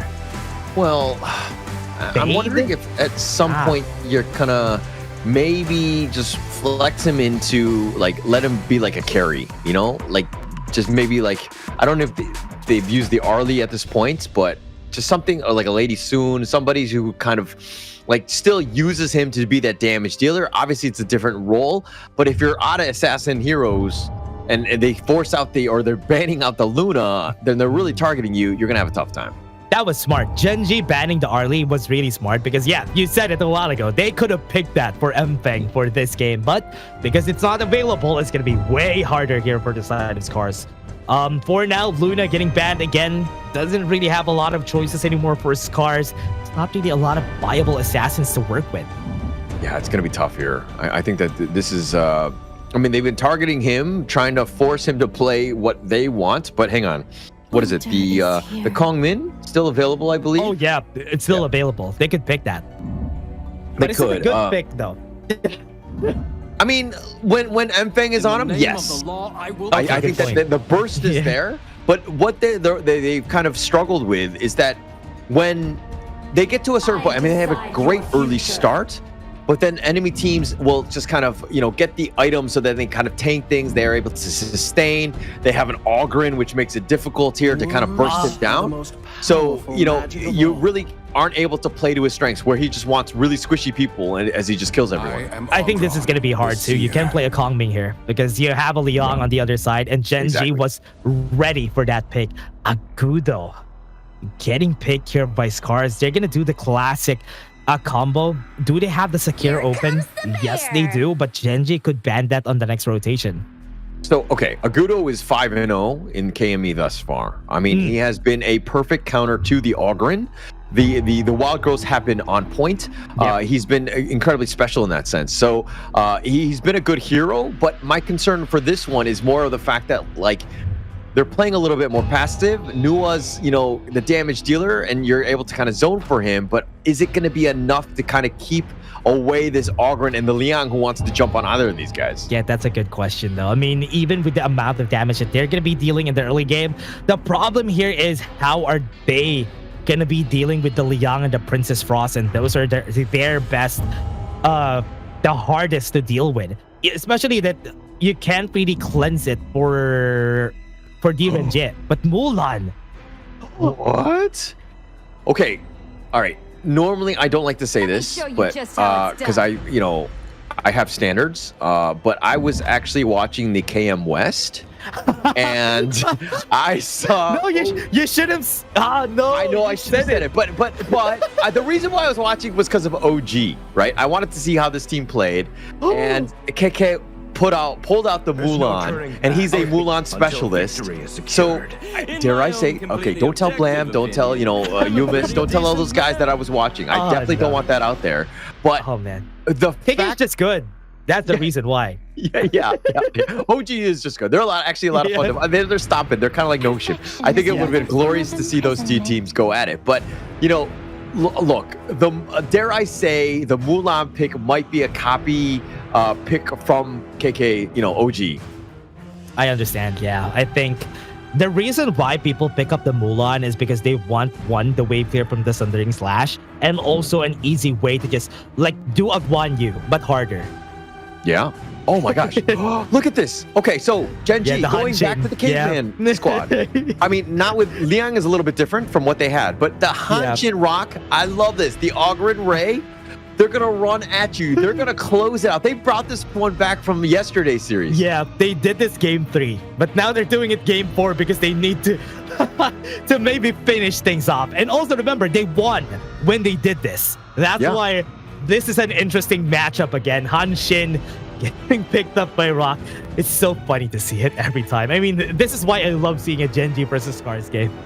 But, okay, the weakness this time, I think the last one, and again, my memory might be hazy, I think it was a Lian Po where they had the roam. This time they were using the Liang. Again, it was early in the draft, but they don't really want to lock down anyone because, you know, like, who are you going to get? Because they have the Da Qiao, you have the Sea of Fate to potentially save somebody. So they don't really have a, you know, set person from SCARZ that they're like, this is the guy I need to 100% lock down. That's a good point. That's a good point. I think Gen.G are just going to be doubling down on the amount of crowd controls that they have, and that's also a good thing here. But SCARZ, with this, I'm still iffy on that Mulan, but because Mulan usually doesn't win most of the matchups in the Clash lane. Wait. He's going to be fighting against Ogren anyway. Okay. That really changes things. Yeah, because they're going to let Rock be the jungler. And he's going to, like, he farms like nobody's business because he's so fast. He's able to get onto it. Plus, if you're looking at SCARZ, like Glow, ASD, Ochik, all very good targets for the Rock Hanshin to just jump on top of them. So it's really going to come back to Ochik. Who's he going to save at the end of the day? The question here is, who is their win condition for Gen.G? When they pick this lineup, is it going to be the Ogren and Hanshin? That is going to be the win conditions? Okay. Interesting. That is a good strategy, but that could only work in until the mid game. No, I mean, okay, with what they did here, I think this is going to be a different story from what happened yesterday. But with Gen.G Esports, they're actually looking to just maybe snowball from the battlefield command from Wawa, find a fast kill with the combo from the Hanshin. They can go pretty far away, like what Rock is doing right now, chasing down Mfeng, and he's an easy target. Here they come, they get the first blood. Yeah, really well played there. And just making sure that they had it. I mean, no suppression, no control from Clue, but that's exactly what we're talking about. This is a lineup off the back of Rock and Ray. These are your win conditions. They're the ones that are going to do damage. At the end of the day, Ray might not be able to farm as fast as like a traditional Ogren jungler, but he's going to stay in the lane and he's just going to sustain that. He will eventually hit critical mass in that mid to late game because that's just what Ogren does. But then you have Rock, who's going to be farming across the map. Think of it, flashback of Mfeng in game 2, where he was taking everything across the map. He's going to have so much mobility. That's the way that they like to run this lineup. Yeah, and especially you're fighting against a Mulan for Ray, right? You're not going to get killed pretty easily. You have the Conductor of Souls if ever she catches you. So this is a very good weak-sided lane here for Ray because we're waiting for him to get the damage. But Rock, on this Hanshin, he's going to be dealing damage. He's like going to be playing like Mfeng for this game. Oh, totally. And it's going to be very scary from the side of SCARZ. Oh man, that was so fast. Even with the flash from Clue, just for them to get that kill. Yeah, it's like, what are you going to do? See a fate yourself? It's like, okay, actually, you're just going to die. And they just locked it down right when Clue got 4. Again, looking for ganks. Whenever that thing's off cooldown, that's when you want to be making your moves. Yeah, and look at how they play this, though. They want Clue to be with Rock at all times, just so he can clear the jungle as fast as he can in order for them to find the kill. If Wawa, or rather, if Clue doesn't have the ult here, they have Wawa's ult, so they can cycle that on most fights. True. And I mean, just a little bit more sustained to kind of help, especially when Hanshin is looking to go dives deep, right? And then Wawa gets the battlefield kind of command, and then all of a sudden you have 2 members on top of you. Yeah. You might have a tough time. And you have the stun too with Wawa, so that's like a double stun with the knockup coming from Rock. So that's the idea here of Gen.G's composition. So SCARZ needs to find a way to answer this, because with the lineup that they currently have, it might be hard because Rock will just go in and out of fights without any repercussions. Yeah, he could just dash away, which is like the biggest issue. Rock, look at this guy. Oh man, look, he's gonna do it again. I think Ochik is not gonna have a good day here. He's gonna be the prime target of Gen.G. But right now, they're going to go for more. I think Mfeng is going to be their target next. They're going for the damage, but Rock has been dealt to low HP right now. They have the battlefield command. He still survives, nudges out of the way, backsteps a bit, and they are still alive. And nobody died in that encounter for Gen.G. I mean, look at the fact, I mean, like, you have Inuwa, you have Wawa and Clue, and like all of these guys that just kind of control them, knock them up, slow them down, and then Rock can do that damage. He has both buffs at this moment. He's level 8. He's starting to outclass Mfeng, and they pick up a free Tyrant as well. This is a Gen.G lineup where, again, it's an Ogren Hanshin show. Mfeng and Ochik being the prime targets here for the side of Gen.G. Ogren is still not even in the show. he's still just a side character. He's still not part of the main cast because the main cast is just this four. Okay, for the record, Ray thinks he's the main character of the story. Okay, I know you don't think so, but I think he definitely does think he's the main character, not Rock or anyone else. Okay. I think that's a good thing. At least he thinks that way, but obviously he's not. But again, how dare you? Sorry for the Ray stance there, but Rock is just the main character at this point. Oh yeah, but Wawa. Wawa gonna be the target. Battlefield Commander, run out of the way. The stun coming in from Mpeng. Will he get the kill? But here comes the fray. The cavalry is here, but the Seal of Fate is gonna save him. Oh, wow. So close. Wow, just barely get out. I thought he was going to use the Battlefield Command, but the stun was perfectly timed by Mpeng. He's like, where you going, my friend? He's going to lock him down, but didn't get the kill. So again, a little bit, it's one of those things where it's like, missed opportunity. We definitely should have got Wawa on that one. Oh, yeah. At least they get the save there. That is good. But 4 is to 0. And Gen.G are still looking for the kills. Level 10 on Rock, not really that far away from Mpeng's level. So Mpeng is doing such a great job just following through with what Rock is doing. Yeah, he needs to keep pace, but which is not the easiest thing to do. I mean, Rock is able to farm, and he's making ganks. Arashi gonna be the target. Under the tower, they're not gonna be chasing him for sure. But Rock, oh no, he's not stopping. At least he was able to backstep away. Like, if you're Glow, okay. Top lane. Ray got stunned. He's just gonna be able to run away. The path of passing with the extra move speed just gives him that path to exit.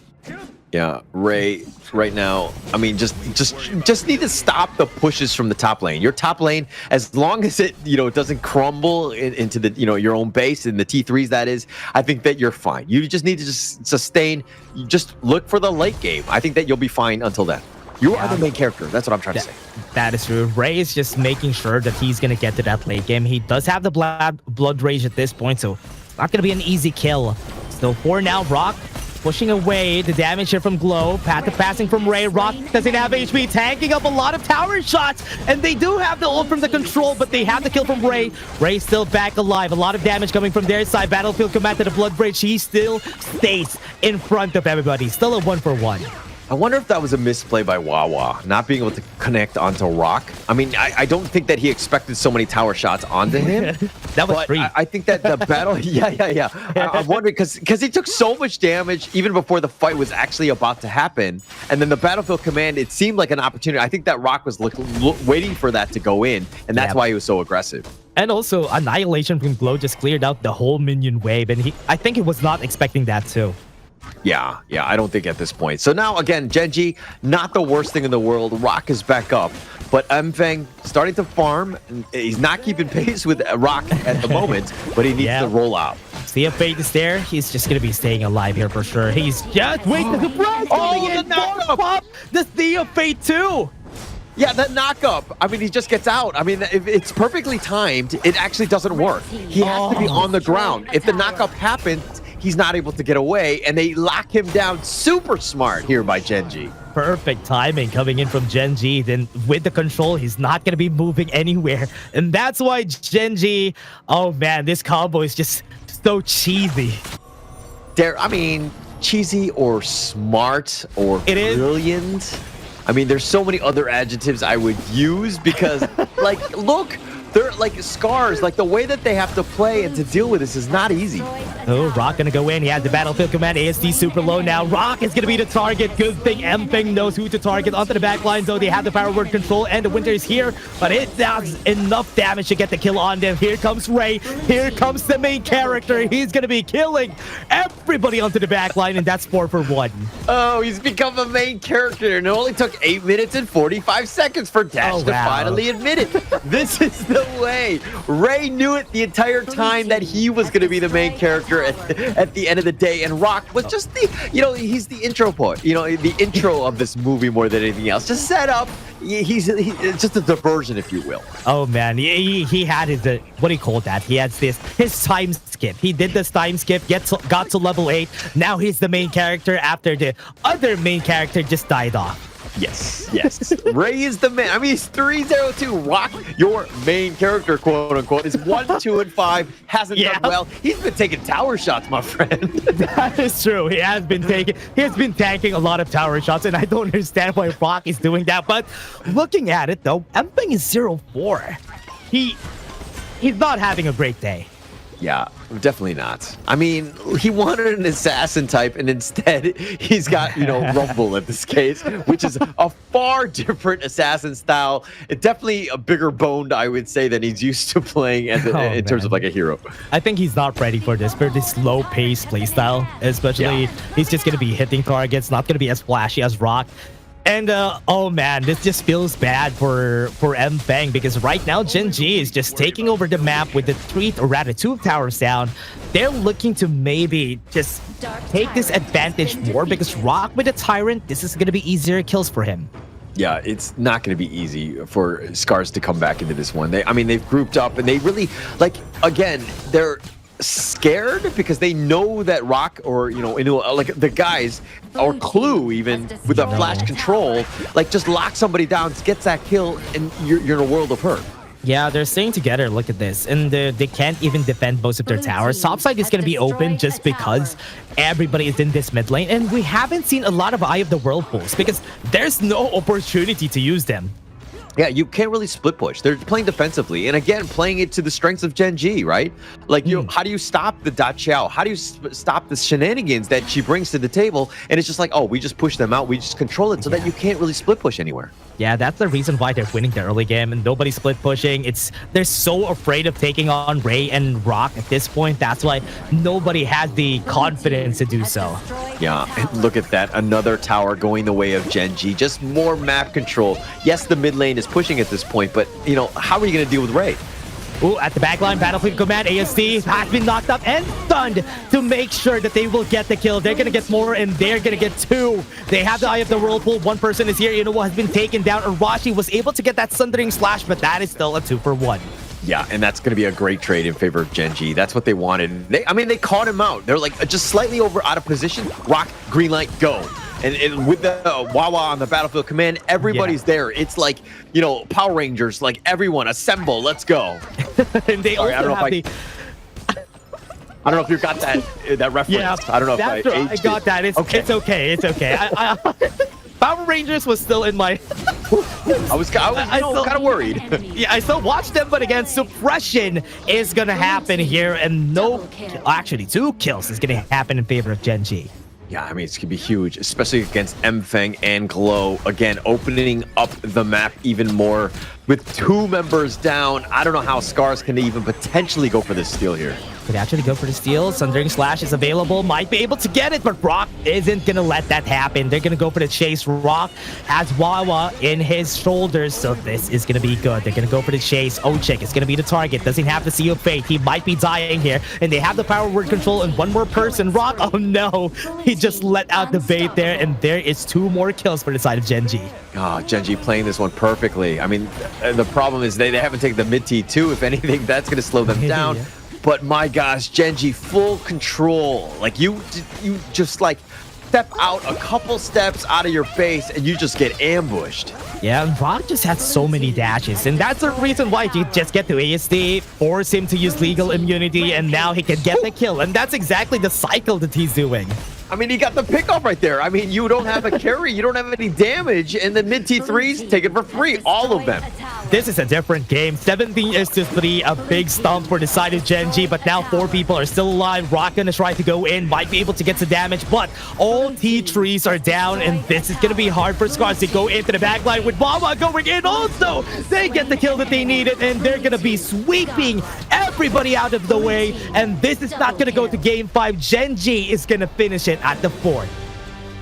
What a game. What a performance by Gen.G. And this is a matchup that's this little combination that they have, this Ogren, Han Shin, and just dare I say, the other guys are the supporting cast. But being able to just bring this out, SCARZ has had no answers for.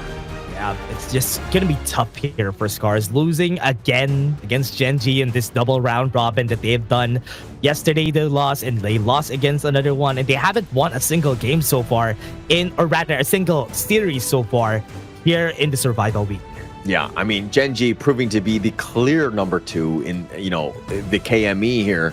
I mean, at this point, especially since the second place, just to kind of keep the viewers in the know, second place, they actually have a last call. They have one final battle against the second place in the KM West. I mean, let's be honest, KM East is so far superior that they're guaranteed in. They're going to destroy the KM West team and make their way into the KWC. Especially if it's Gen.G who's gonna go there. I think they're not gonna be ready for Gen.G just because of this unorthodox compositions that they draft. I think they have a big chance here. I mean, East side, Best side. I mean, what am I saying? They have the chance. After they win second place, they're gonna get the next slot for sure. Yeah, for sure. I mean, at this point, but look, we don't even know if they're gonna be second place. Does SCARZ somehow bounce back? They got the better of them in the ranking week, but come Survivor week, we're seeing just Gen.G just completely outclassing SCARZ, doing a great job here. They're doing such a great job, especially in this best of 5. It's clear and cut that they have a lot more in their bag compared to SCARZ, because looking at that game 4, they were confident that they could take them with that composition. Yeah, and it's all about that composition, right? And just being able to just kind of show these crazy drafts and then just like let the team figure out how to solve this puzzle. I think the only team that's really been able to kind of handle that has been Nongshim. But let's look at the KDAs here. Gen.G, full control. Ray with a monstrous 706, giving me some main character vibes. Yeah, that's true. Ray is definitely the main character of this story. Who is going to get MVP? That is going to be the question here. So we can see who the real main character is. Oh no, I think it's going to be Rock. I mean, his impact was there. Like, he had a lot of presence, but he did die a couple times, and that's why he let Ray kind of, basically get a higher kill ratio than him. But that damage is actually insane by Rock. Yeah, 113k for Rock. And this was just a game that is built towards what Rock could do, right? And we could see it in this game. And Gen.G really made sure that Rock is going to be the star of the show. For sure. And look at that gold graph skewing in favor of Gen.G the entire time. No relinquishing of the control and just taking over this game. SCARZ really had no answers in this one. Yeah, it was really hard here for this side of SCARZ. I think Gen.G really knows how to deal with them. Fighting them yesterday was just a big sign that they could really make sure that they're gonna win against SCARZ again. But it was a different story during ranking week. But in survival week, let's see who is it gonna be. It's Rock, the actual main character of this game. I feel like production's not really paying attention to the cast because they're not giving Ray enough credit here. But okay, jokes aside, I think it's the biggest thing is the damage. 43% of the damage. He was finding so many pickoffs. Every single fight started with Rock in the action. I think that's the highest I've seen so far. 43%. That is a crazy amount of damage that he has done in this game, because most of the time every member is usually just equal, but with 43% the composition was built for him, and that's why he was just able to do it. Yeah, and I mean, he played the Hanshin perfectly. Hanshin, not an easy hero to play, but I think Rock makes it look very easy. I mean, he died a couple times on this one, let Ray kind of get himself some of those kills. The lockdown, even from Clue, just even on the backside, and like baiting them out, Clue just completely dragging them out. They had no answers. We didn't really see the impact of the Mulan, Arashi, and Feng's Gudo as well. I think this is the best version, right, of this composition that they do, and where Rock is going to be the jungler. I think this is the best version because they have the best of both worlds. They have the Princess Frost, they have the Liang, and they have the other three for Gen.G, which is like 2 different combos in just one composition. Yeah. And I mean, I was kind of like, is Clue going to be good enough in terms of this, like, the Liang pick? But it really set up the snowball, right? Once you got those early picks with that control, once he hit level 4, it was so easy for Rock and friends to just take everyone out.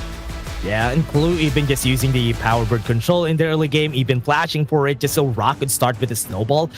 And that is so good to see. I love to see those types of composition. And this is why I love seeing Gen.G play, because they're crazy. They really love playing this. Yeah, they are fun to watch. They bring out the best in Honor of Kings in terms of what's available. They're so like unconventional with their drafts, and they just bring it. I mean, they are really well versed in the drafts that they have, and not only are they crazy in that regard, but again, just these are the results of what we saw today. I mean, Gen.G, we're tooting their horns. They had a bit of a rough time in that first series, losing 3-0 to Nongshim.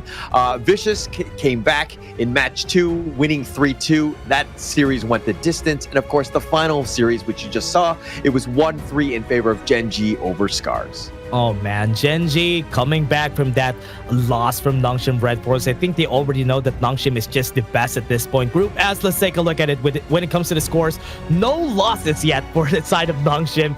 Gen.G going for that 2-1. SCARZ in that 0-3 hasn't found a win yet against the other two. But on the other hand, we're seeing Vicious taking a 2-1. R8 doesn't have a lot of games yet, so they're 1-0. Crazy Raccoon on 1-1 and Venomous on a 0-2. Yeah, and as we move forward into the next 2 days, we're going to see a lot more of Group A to kind of see exactly how they're going to play out. R8 Venomous to start things off.